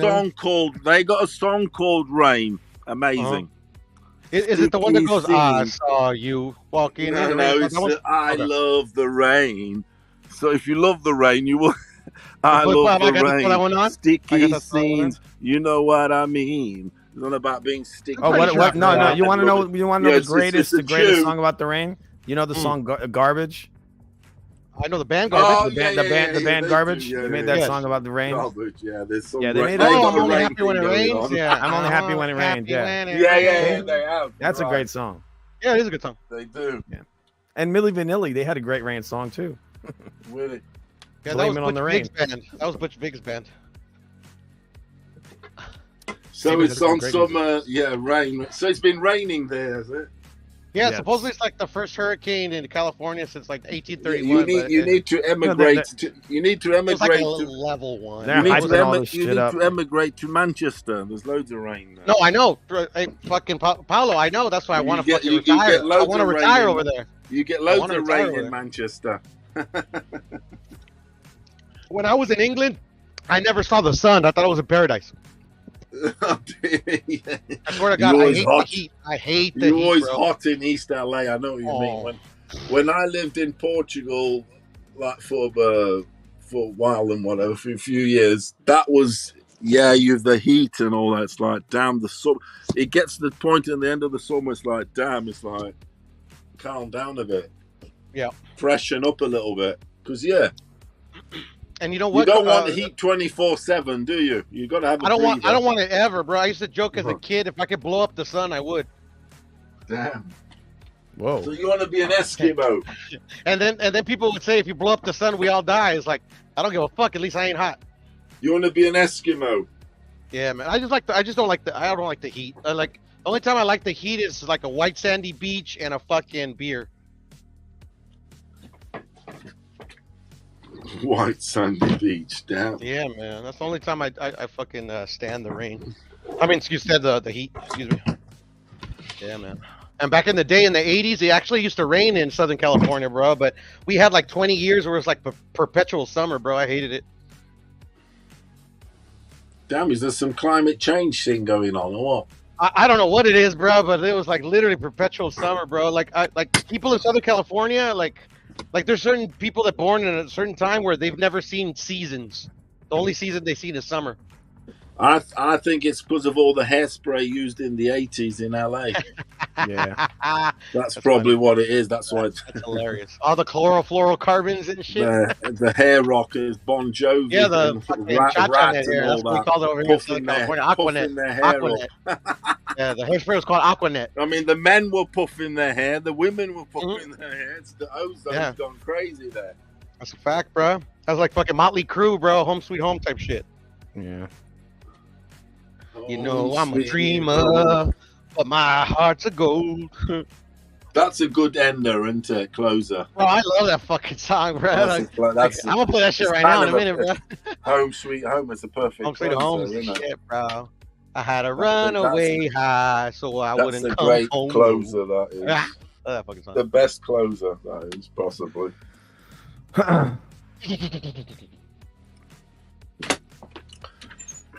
But yeah, so where are you at then, Julio?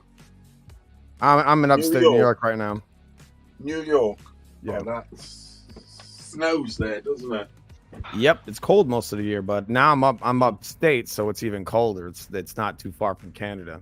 Lucky motherfucker. So it's cold over here. In the winter, it'll be 40 degrees. Sorry, not in the winter, in the summer. Yeah, by the Catskills, Julio, or what? Or is that It's lower? near all the Finger Lakes. Hmm. Yeah, there's a lot of lakes around here. People come here like from all over the world specifically to go to the lakes. Mm. You know, Canada actually has the most lakes in the world. I just found that out. I think I read that somewhere. I thought that was funny because they're all like you got all like Joe Schumer or whatever the fuck his name is. These different political people saying the planet is drying. It's like what? That Canada has the most lakes in the world. How is it on fucking fire? It is. That's the thing. That's there's the still the Euphrates drying up, bro. Because apparently that's the end of the biggest, world. the latest thing they're trying to get us. Also, with, the trees. The trees. You know, Canada has change. Canada has over 300 billion trees. We have a lot of trees in California too. Sequoia National Park is full of trees.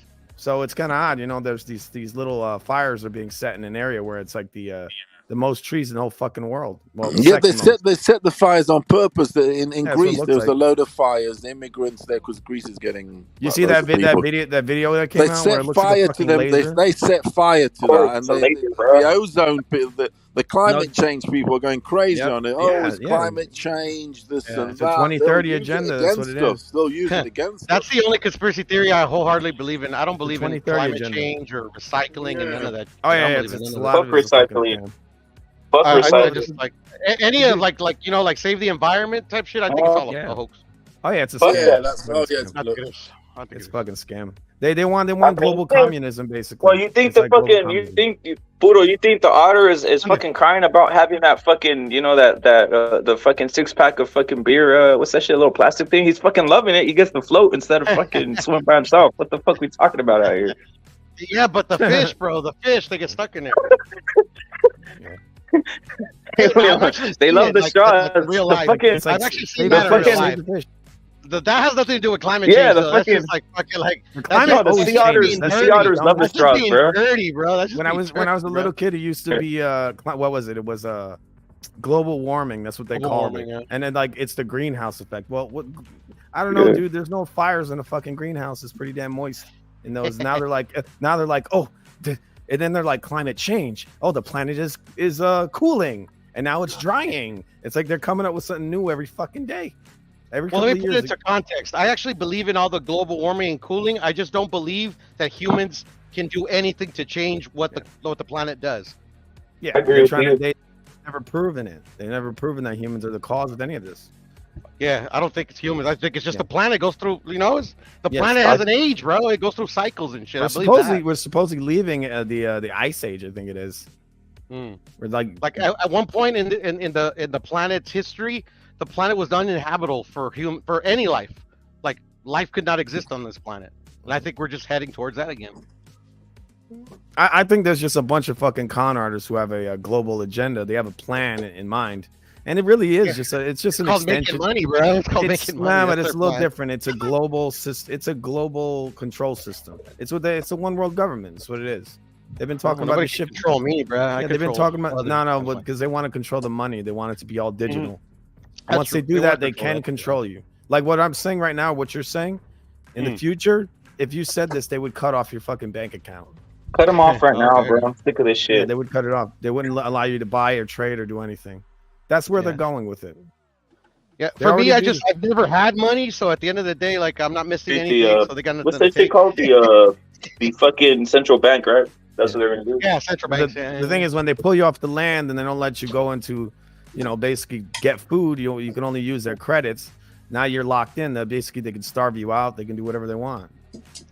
I can rob them.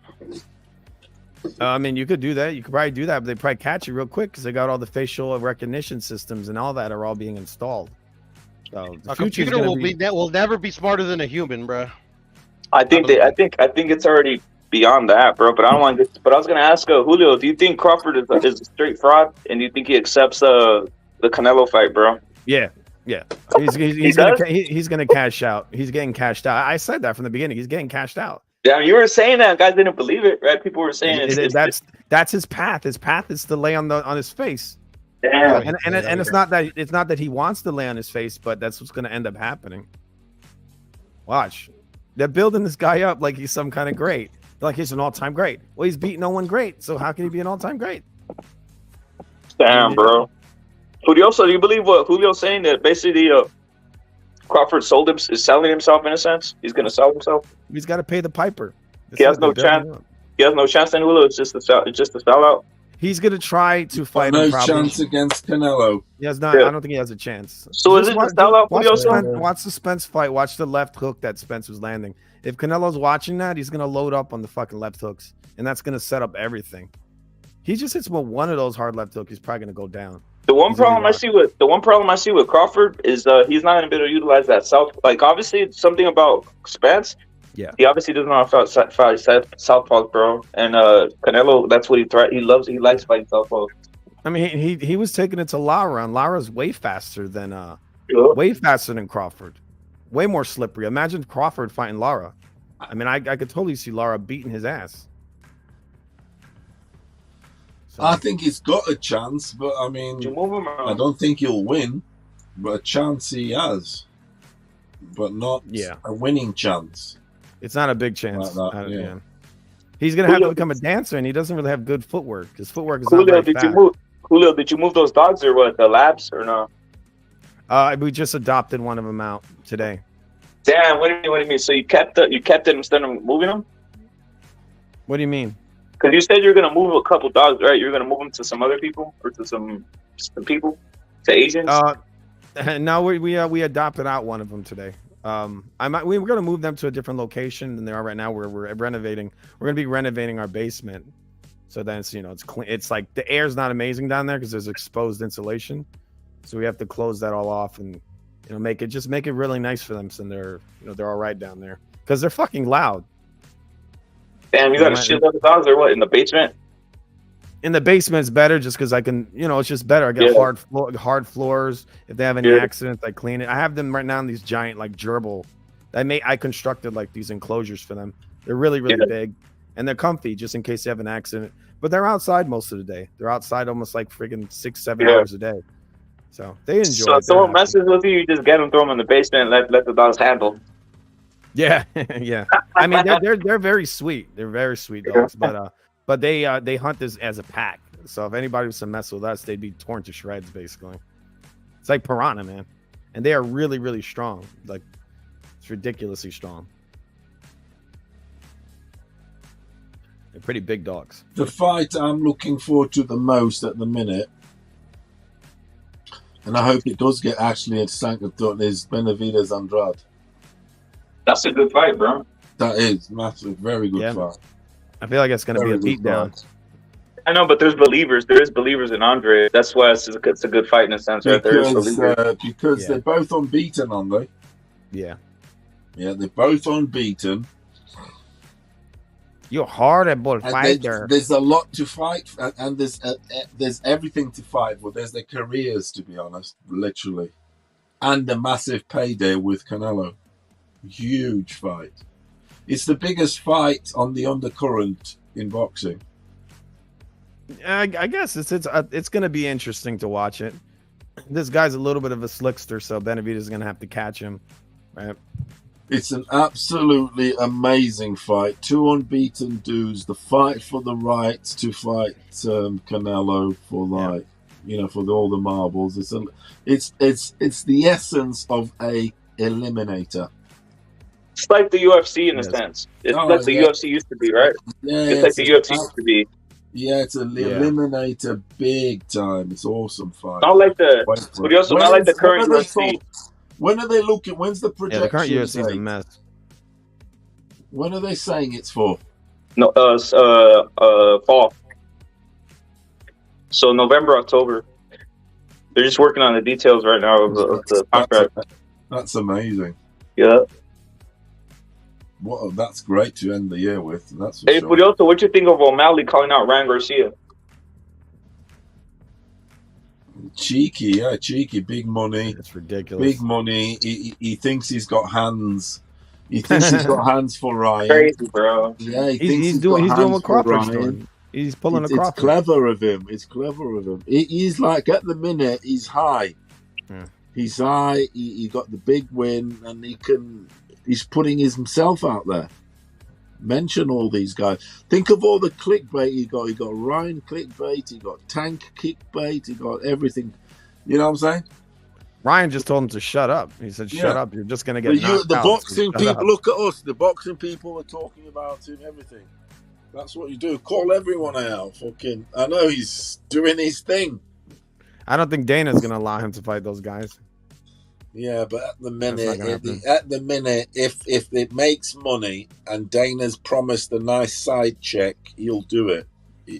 I think he's worth more money to them if they don't let him box. If he boxes, he's gonna destroy his image. They'll work all that shit out. It's gonna be worthless. Yeah, it's just sacrificing. Like, it's another embarrassment for UFC if they send. I mean, who they sending? Woodley, Silva, Nate Diaz got him, but like it's just an embarrassing thing, bro. Yeah, the UFC's. I thought Nate won. You got to give their Nate. boxing's looking terrible. That's for sure. Yeah. But Nate's got to get a little credit. You know, the dude's like 40. He went up to basically cruiserweight, right? That was a cruiserweight in the ring with him. A boxing. He did better. He did better than most people thought he would do, bro. Yeah, and I thought he outpointed him. I thought he won. If he were scoring that like a boxing fight, he definitely won. And he was playing with the kid. If you saw, he was playing with him in that last round. He took it easy on him. He was just like smiling and dancing around. Did a little choke on him. Like, he wasn't really trying to knock that kid out. What you think, Furioso, about that performance? Nate Diaz. What's up? Nate Diaz versus Jake Paul.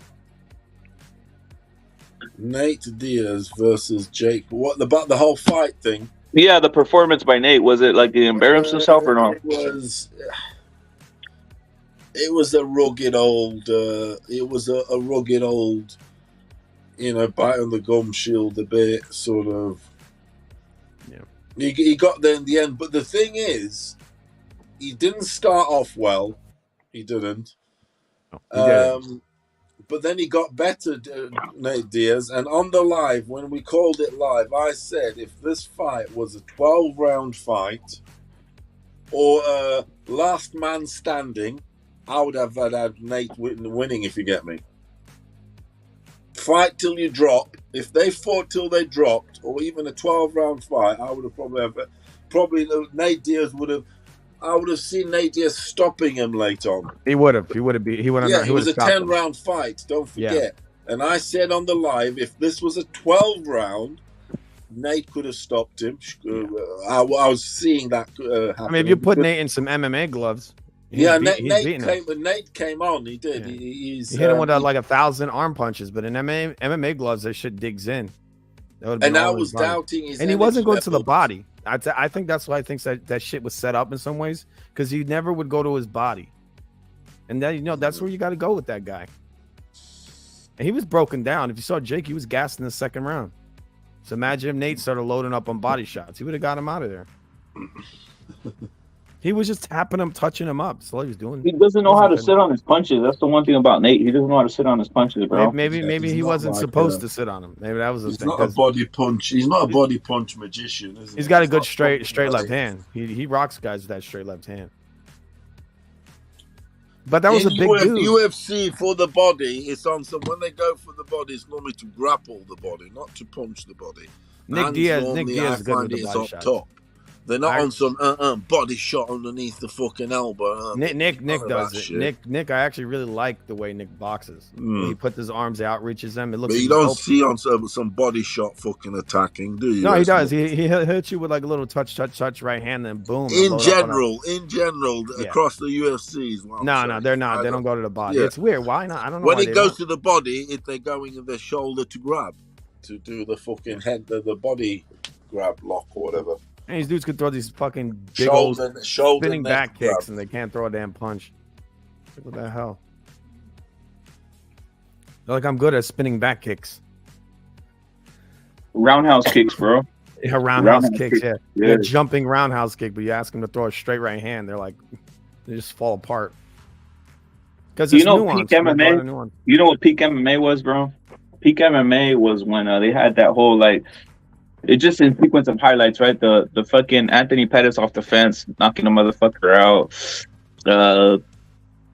McGregor knocking the living lights out of Aldo, even though some say that's look kind of weird. Like when it was just a bunch of like flashy shit. When it was just a bunch of flashy shit, bro. Now it's kind of like fucked up, bro. I feel like they try to recreate that shit with the O'Malley fight. They try to recreate that fucking moment with Aldo and Conor. When you watch the punch, You're not lying there, bro. It kind of does sound. It kind of now that you say it, like he it is reaches kind of like in with it, and then it's the straight left hand, and all the Irish people are like, "Rah!" Mhm. And then the next day, he's like calling out boxers. It's pathetic, man.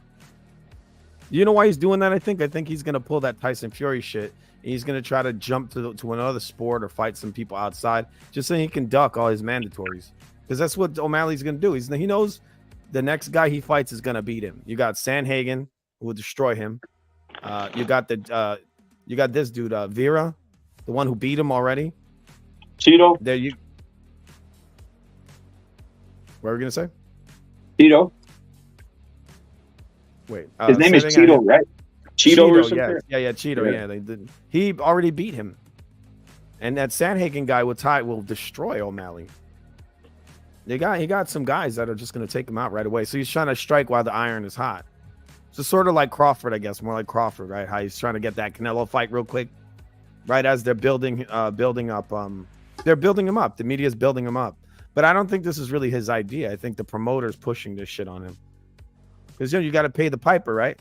This guy's never been more popular than he is right now. And a lot of that has to do with the media push. There's somebody pulling strings to have this guy's face everywhere. And the name they keep saying is Canelo, Canelo, Canelo, right? That's it. Everyone's talking about that now. Why? Because they've been told this has been implanted in their head over and over again. A few months ago, before this little Spence trash, no one would be entertaining this idea. They'd be like, "What? He's in a fight?" No one would care, and they'd be like, "Why the fuck? How can Crawford even have the right to go up and fight Canelo? Like, what has he done?" They were entertaining the Spence for your right to party. You got to fight for your right to party, though. You do. Yeah, you do. And at the minute, Benavidez needs to fight for his right for his party. He needs to beat Andrade. Yes. He needs to send Andrade looking like a dude out of Cool Runnings. The Olympic sleigh team. Yeah, I saw that. That was a good one. Yeah, John Candy. Candy, yeah. The reggae. They say that's a racist movie now, though. They say that's a racist movie now. What's racist? They say that's a racist movie, yeah. John Candy was their slave master. John Candy was their slave master. That movie's based on a true story. Dreadlocks freeze up and he breaks. Yeah, they would do. That's super racist. Dreadlocks freezing. Yeah. And that movie Dumb and Dumber is racist too. Yeah. John Candy looked like a grand wizard, to be honest. Yeah, he did. He had the right amount of fat. Yeah. Candy was done as a strange old float boy, wasn't he? Yeah, I mean he was fat for a very long time. He should have lost that weight. Sometimes, if you're fat, you're fat. I don't think it's to help it. It's a disease. Yeah. It's like alcoholism. Exactly. It's a disease. Yeah. How do you get it? You eat a burger and you get infected. Is greed a disease? Maybe. Yes. Nowadays it is. Well, they say that they're putting. Or is it a sin? Hey, Fudoso, you know it. Obviously, Julio knows it. He's from big city. You know when you walk into an area where there's like a lot of like competing foods, like restaurants, fucking all that shit. There's a certain smell that emits, right? That area emits, right? Yeah, They're saying that they put certain chemicals and stuff in the food now, the smell and everything, that it's like on some super steroid. That's why there's so many fat fucks, because the foods are just like a nuclear warfare of food that now it's almost too irresistible and people become too addicted to it too fast. That's why there's so many fat fucks. Yeah, of course they do. It's like McDonald's has that sort of those ingredients in and everything, the Moorish. And I tell you who uses them masterfully, and the ones that have used them masterfully for centuries is the Chinese. Yeah, with the MSG, right? Because the kings of the takeaways, they got all them fucking things, the Moorish things. It's like after a week, you have a Chinese here, you get that craving. Because it lingers in you. It lingers in you, and the craving comes creeping. Like heroin, and you've got to have it. Oh, yeah, definitely. But the Chinese have been doing that for centuries with their own fucking medicines and shit, or ways, and whatever they go about. But yeah, of course they do. Oh yeah, Now they got fentanyl, whatever it's called. Yeah, they're definitely spraying everything. Of course they are. Probably putting that in the Chinese food. A chicken's not a chicken anymore, is it? A Kentucky Fried Chicken has a certain smell that's delicious, man. Oh yeah, it's like like corn secret oil. spices. They're not allowed to tell you, are they? That's what they'd say. It's the spices, Julio. It's the secret spices. It's the Maybe damn they put kernel. fentanyl in it or whatever it's called. The damn kernel. That colonel didn't tell anybody, did he? Supposedly. The colonel didn't tell anybody the secret. The kernel, spices. dude. It's about 7 of them, or 9 of them, or something. Some secret. Yeah. It's hard to replicate, to be honest. Yeah, of course it is. After you can do it at home, southern fried this, now it just ends up being southern fried. It's hard.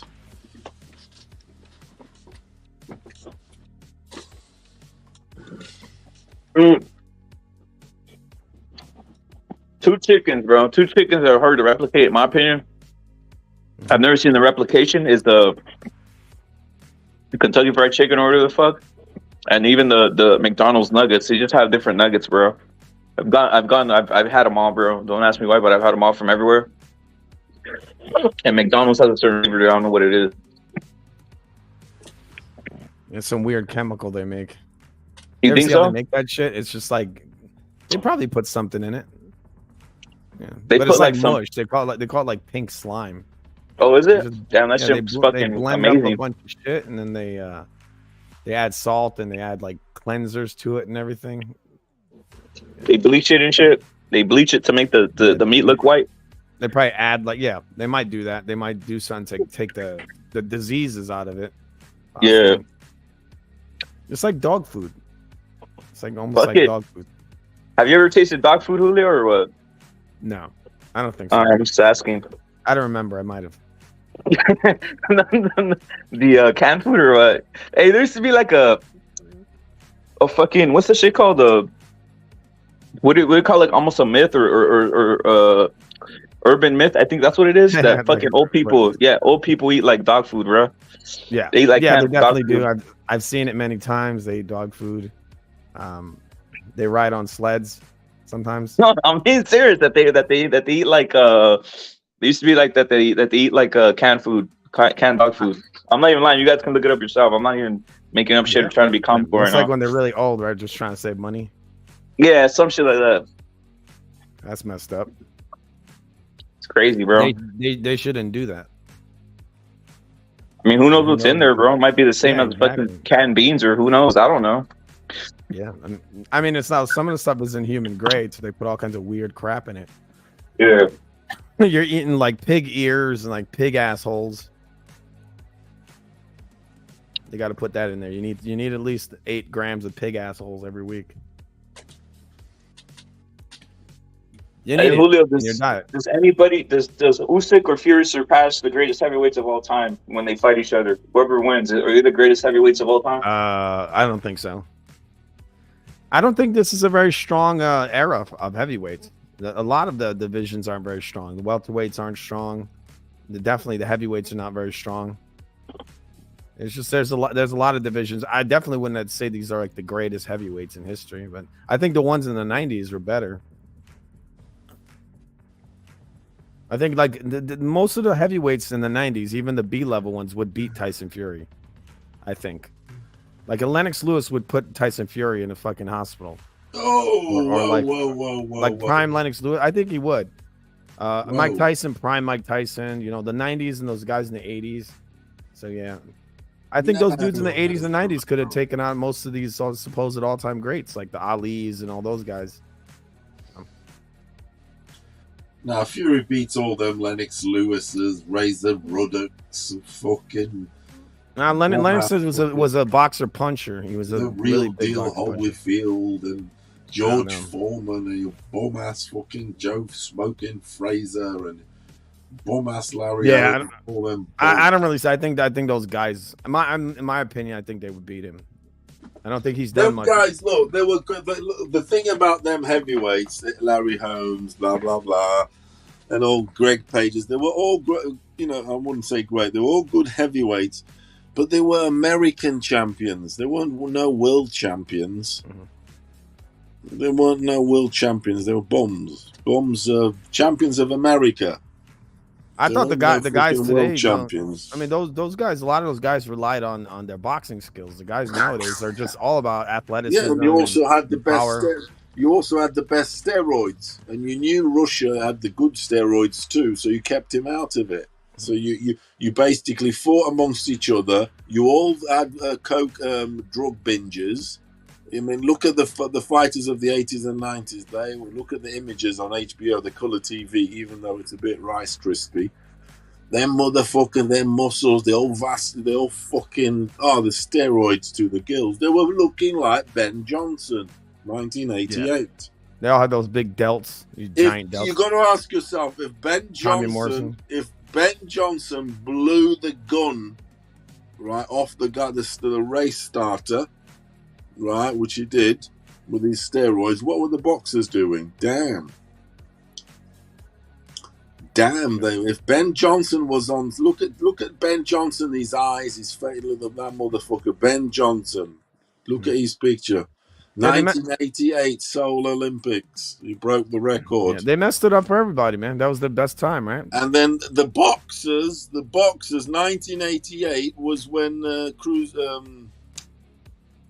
Holyfield was sort of like still doing coming towards the end of his cruise. They were starting to become a heavyweight, or was it 88? Yeah, he's going to be heavyweight, or has just started or something. And then he blew up himself. They were all on that gear. Yeah.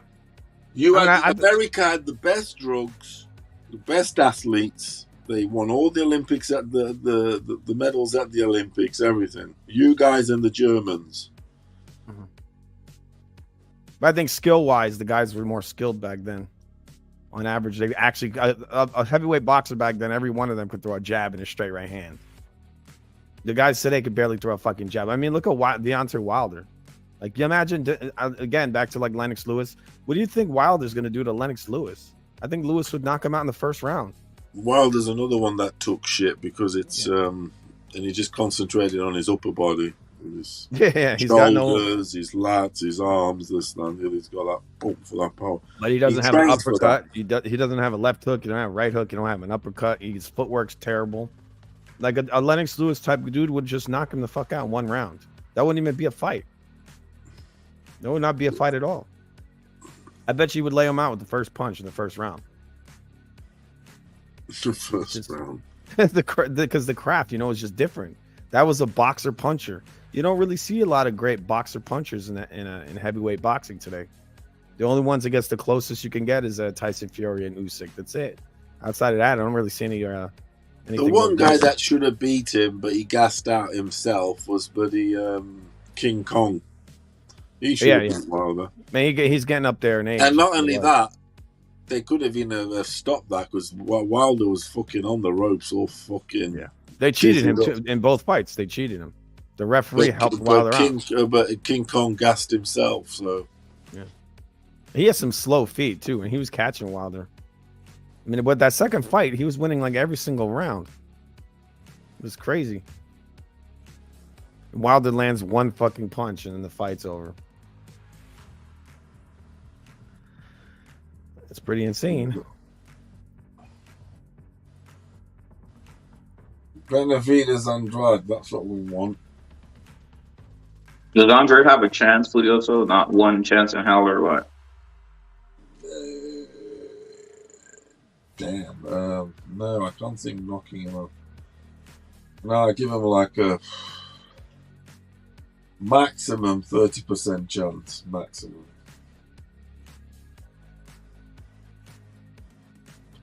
It's a 70-30 fight. 70% chance. Hey, Furioso, winner definitely gets Canelo, right? I mean, not if Crawford has a say on that. That's the thing. That's where the problem is, though, isn't it? Crawford could come and change everything.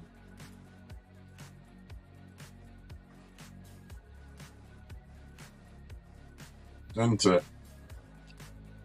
Crawford. I'm assuming the final fights for Canelo is Crawford and Benavidez. Now I'm reading the stupid story online. You got Sean O'Malley saying he would knock out Tank Davis. Yeah, O'Malley. You're talking about O'Malley? Yeah, he's going from O'Malley. He's going Tank Davis. He's going all these guys. He's look at. There's no one left there's no stars at the UFC, bro. I've been saying this. They're done with it, bro. There's no real stars anymore. So they have to resort to that, bro. Mm-hmm. But I mean, what they'll do is that they got this guy built up, and then the next dude just takes him out, and that's it. And then the clown will get knocked down. But they built him up. So why isn't he calling out a UFC fighter? I think because they're gonna beat him. So he's that. Look at there's no star, Julio. There's no star, bro. That's what I've been saying. Like in the UFC, they're gasping. There's nothing. They're not creating anything. Literally, he's going to fighters from another sport who are probably bigger than him in a sense. And when was this true in the MMA? When would you have figured that this would happen in MMA 5 years ago, 7 years ago? I think it all comes in waves. It's the same with boxing right now. It's it's in waves.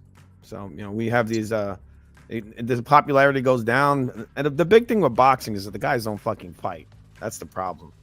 That's one of the things I like about the UFC. The guys actually fight. So whoever's next in line, they're fighting.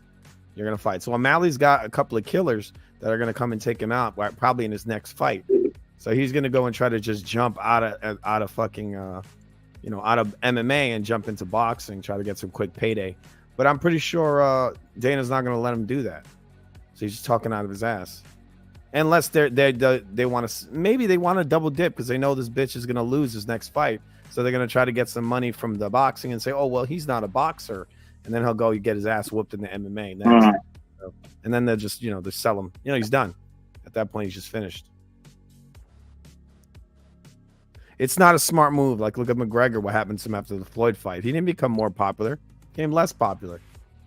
That destroyed his image in a lot of ways. And he seems like he never really recovered from it. He completely fell apart after that fight. Like, he came back to MMA, he looked terrible. Not to loop, but I think he did all right. I think McGregor kind of upped his profile with the Mayweather. I mean, look, did he need it? Probably not, bro. He was already on a trajectory, right? I think Floyd needed it more than him, right? Yeah, Floyd needed it because there was no stars that Floyd wanted to fight. He was afraid of everybody. And then he did that exhibition shit. That's his new thing. This is his new job, exhibition, fake fights. I think that shit already ended for him though, bro. Yeah, his last fight, supposedly no one showed up. It was like an empty arena. I mean, you saw he fought one of those fucking YouTubers and got a black eye. YouTuber punched him in the eye. Like this guy who was like 3 and zip. Like he lost like every fight he had in boxing. And Floyd gets a fucking black eye from this guy. And this is an all-time great over here. And you want to know why it happened? Because Floyd, the guy was like, oh, this is an exhibition match. And then Floyd was hitting him hard, right? He was hitting him real hard. So the guy was like, why the fuck are you hitting me like that? Like and then he said, shut up. I do what I want. I'm Floyd Mayweather. This is what the guy said. That what Floyd told him in the ring. So he said, oh, okay. And he just punched him in his fucking face and gave him a black eye. Damn, and Lewis fighting in December, look. Tapala's talks ongoing, targeted, undisputed championship December. So we're gonna have a great end. The end of the year is gonna be on Drive There's gonna be some good fights. Yeah. Furioso, I'm gonna put something up here, and I want to make something clear. Salute to Knockout Net. I want to talk about this because I think this is what's really happening in regards to the Usyk Fury fights. Now, check this out, guys. This is a video you guys have probably seen, but let's play it real quick so you guys can see. And Furioso, what's your thoughts on this? Check this out.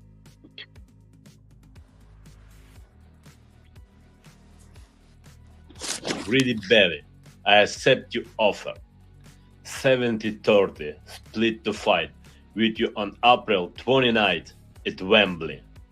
But you will promise to donate to Ukraine immediately after the fight.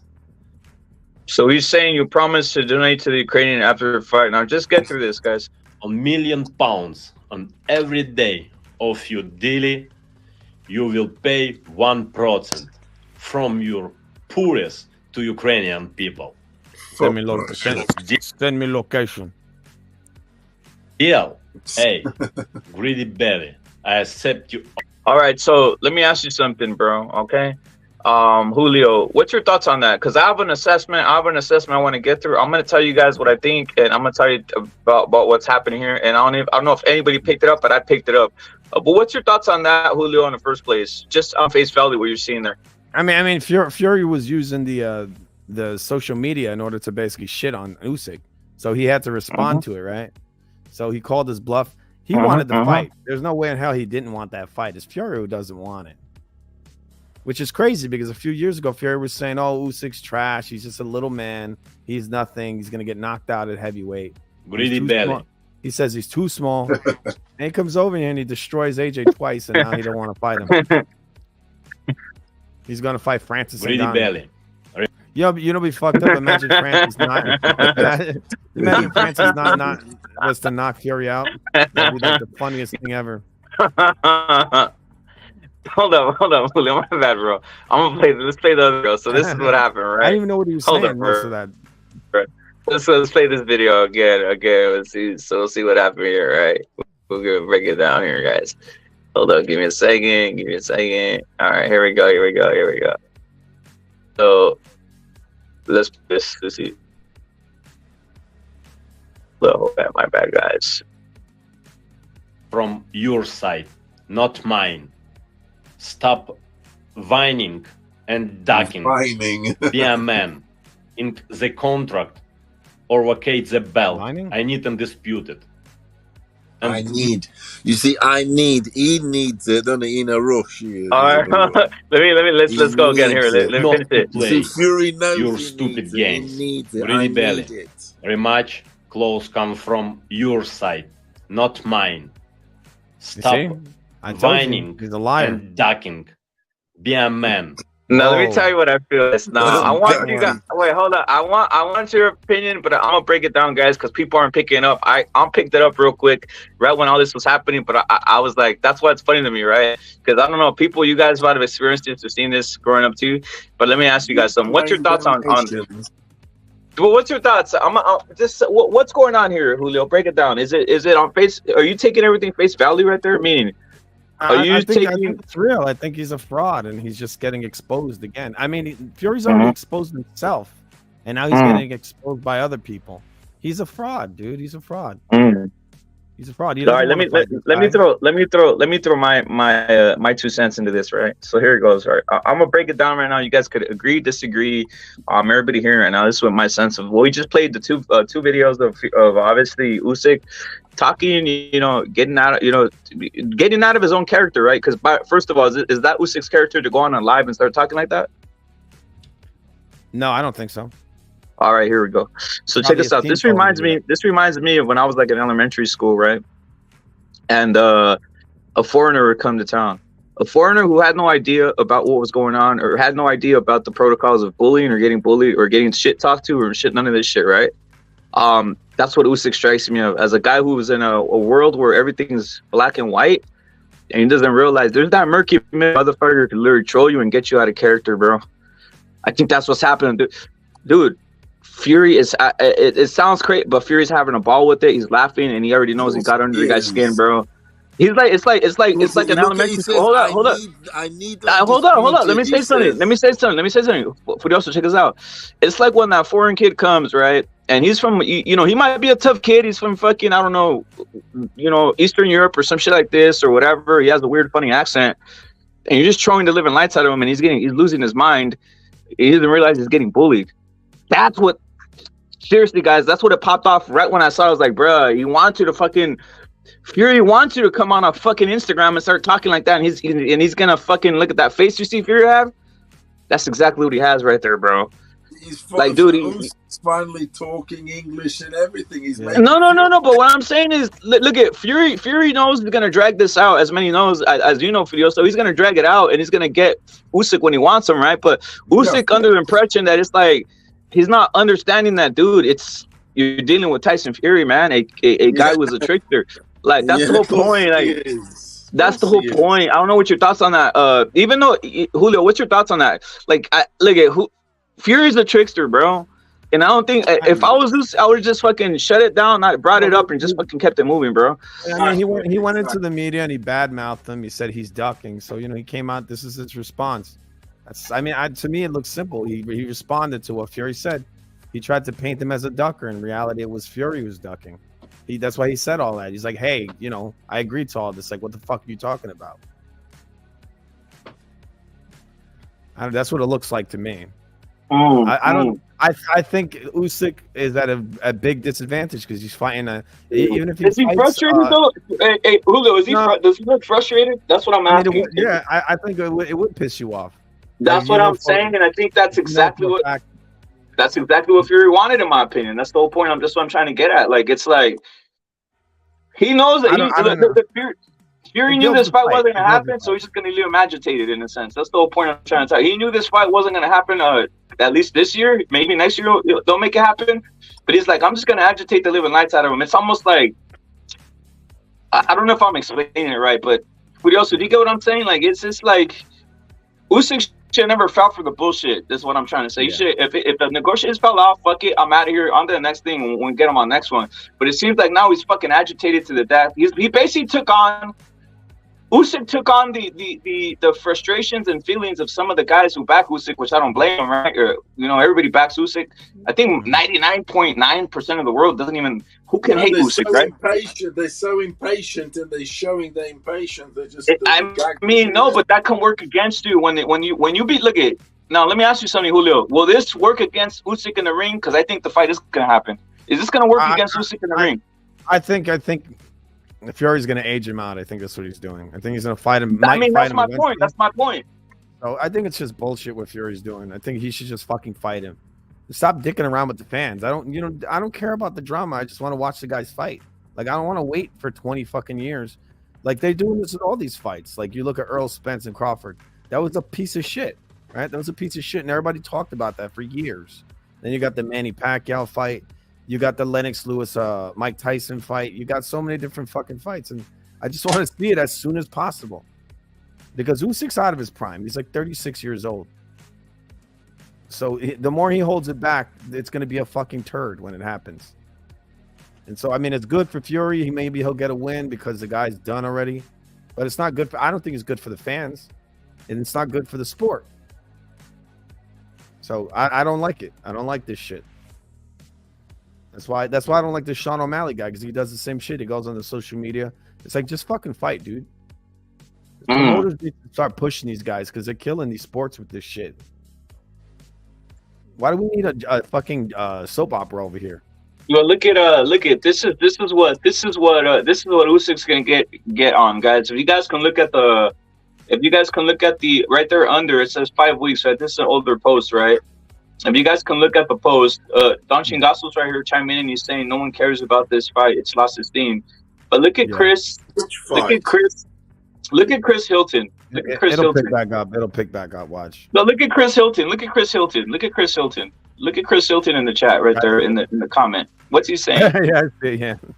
He's saying he's avoiding Fury. That's such a of course, that's what I'm saying. So it's like this is like a fucking fuck, and look, and that's the first comment, guys. Think about this video. So that's the first comment Usyk's gonna see, bro. It's like, I don't know if he manages the social media because that's in English too. So I know what you mean, but you get my point. Like, at this point, that's the first comment he sees. It's fucking hilarious. Like, literally, he's getting hassled. It's just like a fucking whole it's like a chain, a domino effect troll job happening here. Is what I'm trying to say. He's using the social media to get in his head because the social media is brutal. It's just gonna beat you and beat you and beat you. And then would actually be more comical if you like someone would look up Chris Hilton and it's actually like Fury's troll account. That'd be fucking hilarious. He's just like on the troll account. He's like on the troll account, just like trolling Usyk 24/7. He's got a bunch of bots. Yeah, he got bots and shit. He got bots and he's just trolling Usyk 24/7, bro. He sends him like a fake newspaper where it says Usyk ducking Fury. That's what he should do. Yeah, he should start like a fan page, Usyk ducking Fury, like his bro. own sports magazine and just keep saying that. I find this shit amusing and funny. I know it isn't amusing and funny because people want to see the fight, but to me, it's funny as fuck, dude. It's like, come on, bro. Like, Usyk, you're falling into the trap of the gypsy. I mean, dude, Fury literally showed up to a press conference with a fucking Batman costume, bro. You think you're gonna out troll him? Like, what the fuck? Yeah. Yeah, that was like the worst Batman costume ever. He caught the Joker, didn't he? Yeah, he caught him, and it was like, I mean, it's crazy, guys. I know it pisses people off, but it's gonna take a while for at this point, I don't see no one taking down Fury, bro. So guys are doing. I'm like wishing he's almost mastering. He's almost look at that face. Come on, bro. Julio, look at that face, bro. Yeah, I don't know. He looks like a leprechaun a little bit there. No, it's not very leprechaun. You ever saw the movie Leprechaun? We also look at that face of Fury, bro. I mean, what are you gonna say? What are you gonna say, bro? He looks like a total troll in that image. Oh, exactly. He's an internet troll right there. He's just watching porn all day and trolling people. Yeah. That's the face right there. Oh shit, man! It's crazy, guys. That's the face you see on the left. The right. That's one hell of a fucking. Yeah, that's one hell of a fucking. That's great. That'd be one hell of a portrait. I tell you what, like just like a family portrait, and then you just like come up in the portrait. Canelo's just like, relax, guys, relax. Hey, you know those like booth pics you take with a chick? You like, booths or like the fair and shit or whatever the fuck. And you go into the booth and you take a picture. You just put that face on, bro, in the booth with the chick. Just put that face on. One? Which one? Those booths, you know how they have those like Polaroid booths? Yeah, the booths. Yeah, and you could put like things on that you're like stupid, funny glasses or whatever. Yeah, all that weird shit. Yeah, I would show up with the Fury face to one of them booths, bro. I'd be like, yo, what are we doing here? Yeah, that's the face I would probably do. Yeah, but I'm usually wearing a mask when I do those kind of booth stuff. I'm gonna keep it real with everybody. I don't think Fury ever loses, bro. Not one time, bro. Yeah, I mean, I'm not a fan of what he's doing. I don't think he has. There's not a lot of competition. He's not fighting anybody. That's the thing. There's some guys he hasn't fought. Like he's just jumping ahead. He's like, nah, I'm just gonna fight Usyk. Well, why don't you fight Andy? He knocked out Adrian. Nah, I don't want to fight him. What about this Joe Joyce? People want you to fight him. Nah. What about this big ass Asian dude? Nah, I don't want to fight him. Oh, I'm gonna fight Francis Ngannou. He never said he wouldn't fight Ruiz. He never said, I don't want to fight him. That's a bit. He said they asked him the question. He says, oh, I would just jab his face off, and laughed, and then he just walked away. Like he dismissed the whole thing. Oh yeah, but why don't they make it though? Why don't he didn't want it. The sanctioned bodies and they should order it. They should make it. Yeah, he's giving an opinion of what he would do. Yes. It's crazy that all these dudes that keep dismissing him and just saying he's fat. You can't use an opinion that he's used of what he's going to do to him as a duck. Yeah, but he's just saying what he's going to do to him. You see, like even Wilder didn't want to fight the guy. It's insane. Yeah, that was definitely a duck, and that was assisted by the WBC once again. Yeah, because they erased it. They called it and then they raised it. These dudes are getting overpaid. That's conveniently. I think they're just getting overpaid because even Andy's taking a fucking huge timeout. Fury Ruiz was never sort of sanctioned, called, or anything. It might have been talked and rumored, but it was never no concrete. Hey, Furioso, what you think of that face, though, Furioso? That face he's making right there, bro. He's loving it. The Gypsy King it's been hard to get where he is. That's what he's saying. He's like, yeah, now I'm gonna ride it as much as I can too, right? No, I'm gonna hit you guys with one. It's gonna trigger a lot of people. Right? Imagine on Saturday if somehow, some way, something out of the normal happens in Dubois. And Dubois beats Usyk, bro. See the catch? Don't you see the catch, though, Repit? Because it's like this. The Saudis come in and they say, oh, Usyk, we sign you, blah, blah, blah. And then they go and call Fury. Oh, let's fight. Fury's not about that. Fury's not playing the second fiddle. because they've gone to Usyk first, got him, and then let's get Fury to fight. No, because Fury will be fighting on their terms against their boy. Fury. Hey, I got a question. It has to be. Furioso, I got a question for you, and obviously Julio, if he's there. Salute to Evil Green, salute to Don Ramon, champ, salute to everyone. This is a serious question. I already know. Obviously, Usyk did the video, but does he need to go on a real assault? Does he need to go on a real, meaning a real, like, I know it's not his character, on a real, like, defamatory assault on Fury?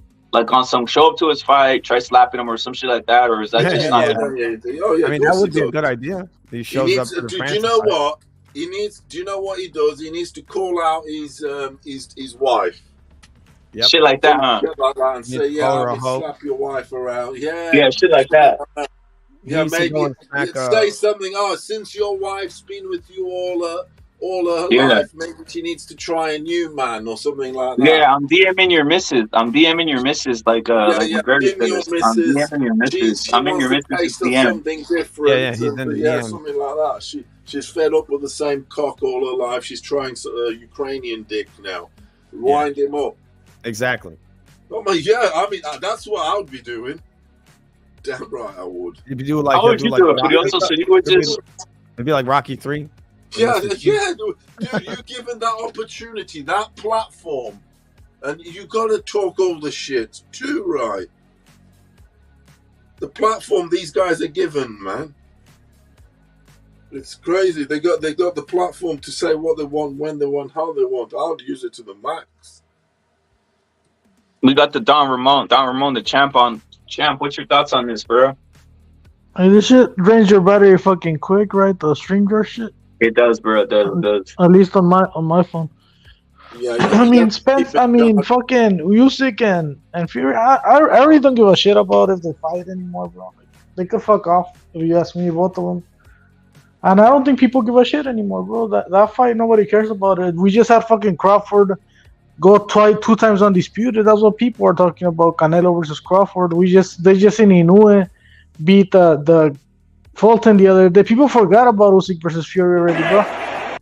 In my opinion, bro. I don't care about it, bro, if it happens or not. I mean, they could make it a WWE film. I don't give a shit, bro. That's what they're doing. And people don't give a people don't have memory like that, bro. They don't give a shit. To tell you the truth. It would have been a good fight after fucking they were getting steam when Usyk beat AJ, when they were talking about making the fight in Arabia, all this shit. They more people would have been into this fight, bro. I think people forgot about this shit already. Nobody's talking about it, bro. We are, but that's it. Hey, Fury's just so inactive that people aren't even remembering him. It's like he's never fighting, and now he's fighting an MMA fighter.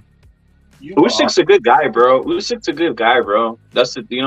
I think a lot of people feel because Usyk's a good guy. I think that's what I was trying to. I'm not trying to make it on. What I'm trying to say is when someone's kind of like a good guy or innocent like that, sometimes they don't know they're getting trolled. That's my whole point. I'm saying Usyk's a good dude, bro. I don't think he knows like.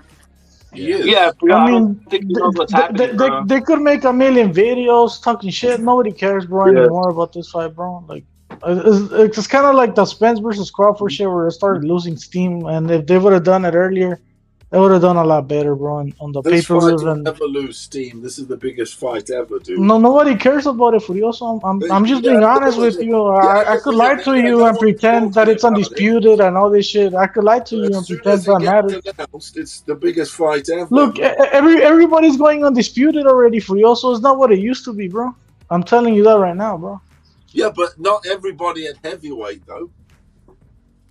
Yeah, but they don't care about Fury and Usyk, bro. Like, so what you think? I think people care more about fucking Wilder versus AJ at this point, bro. They do care. They do care. Dude. Well, why would they care, bro? Like, I mean, all they do is talk. That's all they do and fight MMA fighters, bro. So we shouldn't fight then, or what you think, Chingasos? You just don't want to see it anymore? I mean, if they fight, great, bro. Good. About time we get to see a fucking undisputed. If they don't, that's fine, bro. They can retire. I don't care. Or they could go fight MMA fighters or exhibitions and do videos online. I don't care, bro. I mean, I don't think other people care either, bro. I don't hear people talking about Usyk versus Fury anymore, bro. When they didn't make the fight happen, bro. Damn, bro. You think it's dead you think it's dead then? Is that what you're saying? Is dead already? Is it fuck dead? Is it fuck It's not what it would have been, bro. It's not what it would have been. People forget about this shit, bro. And they don't forget. And Usyk beating fucking what's his name, Dubois, doesn't matter to nobody, bro. Do you know what needs to happen, Chingasu? Usyk needs to make a statement this weekend, get a knockout, and then people be going, "Damn, Fury, now you are ducking. You're ducking that Usyk." I agree with you, bro. That's the type of shit that needs to happen, bro. So-called more pressure on. He definitely does. Yeah. He needs to call him out. Look, Usyk hasn't even fought in a year, bro, since fucking AJ, bro. That was a while back. Usyk needs a at least 6-round stoppage, no more, and then at the end go like, Fury, you're my bitch, this and that. I'll fuck you and your wife, blah blah blah, in his dodgy English. Even my brother was like, I don't really give a shit about these guys fighting anymore. You know, like, I mean, they're not doing anything. You know. But Usyk, he'll keep. Yeah, he's. Like you said, maybe if Usyk fucking KOs this motherfucker and that shit goes viral. He has to make a statement. Yeah, he has to make a statement, and then maybe people are gonna be like, "Hey, Fury, you need to fight this guy already," you know, and put pressure. But other than that, people are gonna forget about these two guys, bro. They only fight once a year. I mean, Usyk at least. Fury has been more active, I guess, a little bit than Usyk. Usyk fought AJ last year, bro. That shit seems like it was a long time ago already, bro. I got a question for Chingasos for the panel. I know Chingasos don't care about it at this point, but I just gotta ask: do people like Usyk because they think he's a good guy? And you know, in the modern world, it's hard to find good guys in a sense. Is that why they like Usyk, Furioso? Because they think he's just an innocent good guy, or what? I think they like him because he beat fucking AJ, bro, and people were tired of the AJ bullshit, bro. I mean, it can't be because of his resume. When you beat Breedis and AJ, it can't be because of that. Yeah, because he different, isn't he? He different. He come off the cruiserweights and all that, and not only that, it's on the back of Loma. Don't forget they were blood brothers. Usyk and Loma are blood brothers. You do know that, don't you? Yeah, Loma's dad coach. They went to America. They went to America together. They spent the time together in America. They're together everything, and they were trained by Dad Lomachenko, wasn't he? So they blood brothers, and they have the same fans and more. But Usyk's got more because he's a heavyweight now. He's had more visibility. He's fought AJ, massive visibility. I think people were just mesmerized with the little guy beating the AJ guy, you know, the big guy. Even though AJ had already lost to fucking Andy Ruiz, right? But they were still on that AJ still the shit, right? So they were like, fucking Usyk beat this man, and people were getting tired of AJ, bro, or something, bro. I got a question. I got another question. Why do fools use the high? Like right here, you got Anthony Joshua. If you guys can look on the screen, he has the high lace boots. Why do we use those? Why do people use the high lace boots in boxing like that, bro? Let's have a look at them. I don't know, bro. That shit looks like some WWE shirt. Like, yeah, that's what I'm asking. Let's have a look at them. Let me put the big screen on. Oh, right up to the knee. Damn, yeah. Jesus Christ. I'm just asking, is there something to that, or is that just on some? He's just trying to be freaky for the judges. I'm not even playing, dude. Yeah, I mean, unless there's more extra support and all that, but you don't need it all that fucking big. Didn't Muhammad Ali wear it like that though? Not that high though. No. Yeah. I don't think he wore that high. He had him ankle Yeah. leather, maybe right below the high ankle, but it wasn't like that, bro. That's Like not like that is. that sounds He's like, something like stripper. That sounds like some female stripper shit. Is what I'm asking. Now, this one, I'm not even playing, dude. It's like on some freaky, the freaky the freaky chicks wear them like that, bro. Lace ups. That's just odd. I just found that odd, bro. I just found that very odd. Imagine we see Canelo walk out with some shit like that. We'd be like, what the fuck? Because they're getting shorter and shorter. Dudes are turning up with trainers more or less now. Yeah, they're turning like straight up ankleless, right? Yeah. On some like Air Force or Air Force Nike fucking high. What the fuck? Yeah, but Usyk needs a KO, bro, to bring attention back to his fight.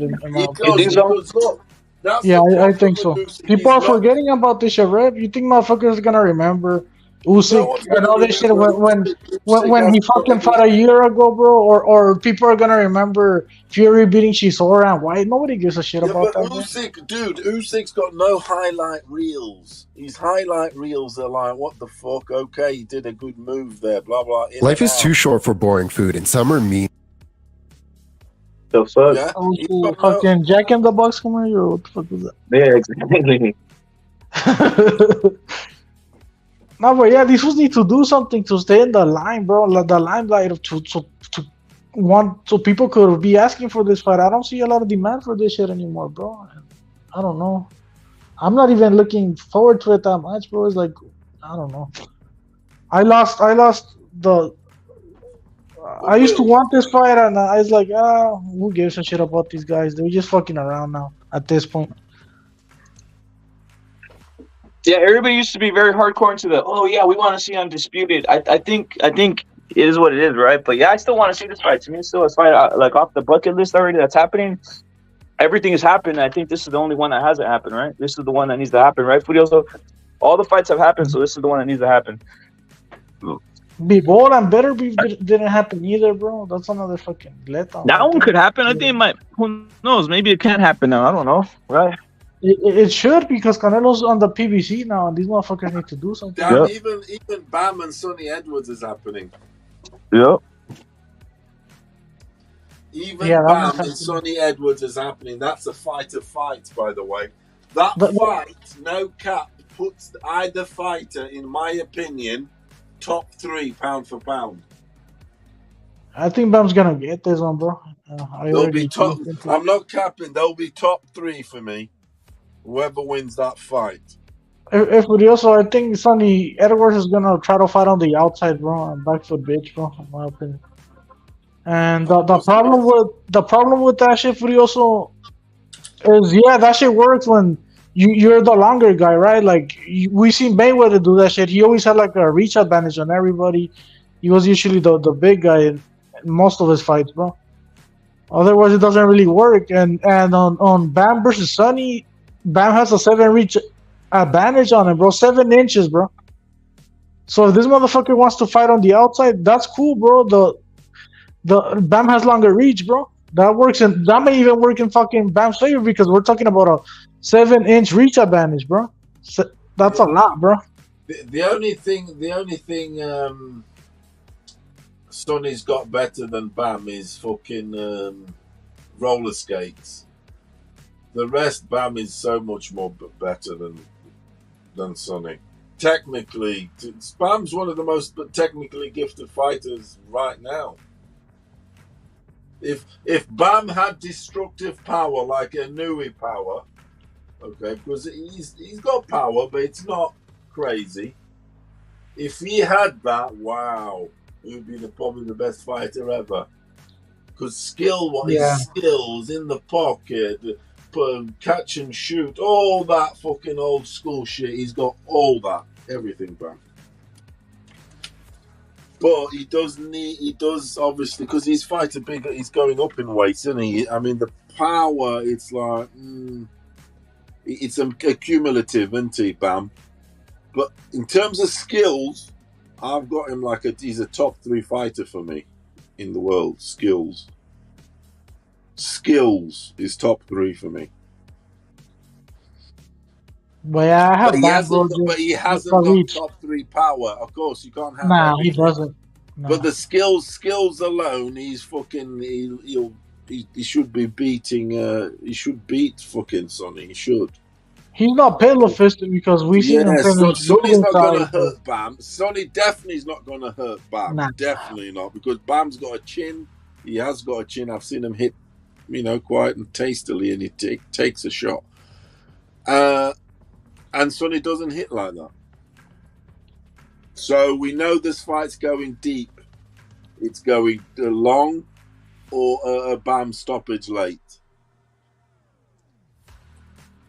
Yeah, Bam might stop him, bro. To be real, too. I just hope he don't go the distance and they wait. It's in America, isn't it? So they shouldn't rob Bam, should they? A decision, and he's been out here doing back foot bitch, this and that. That stuff can get you the home decision, if you get me. If Sonny was doing it in England or something. Well, where is it happening? Do you know? I think it's in Texas. I think it's in San Antonio or something like that. It's in his home part, Bam's. Bam is from Texas, bro. So that's sounds accurate. But he's San Antonio, I think. Bam.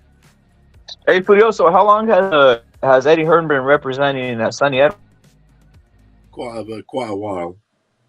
That's the problem right there, right? That's the That's problem, the thing, because you see. who does he That's really the want thing, to win? The thing, he's got both fighters, hasn't he, Eddie Hearn? Yep. This fight's going to go deep. It's pretty. I can pretty assure you it's going to go to a decision, to be honest.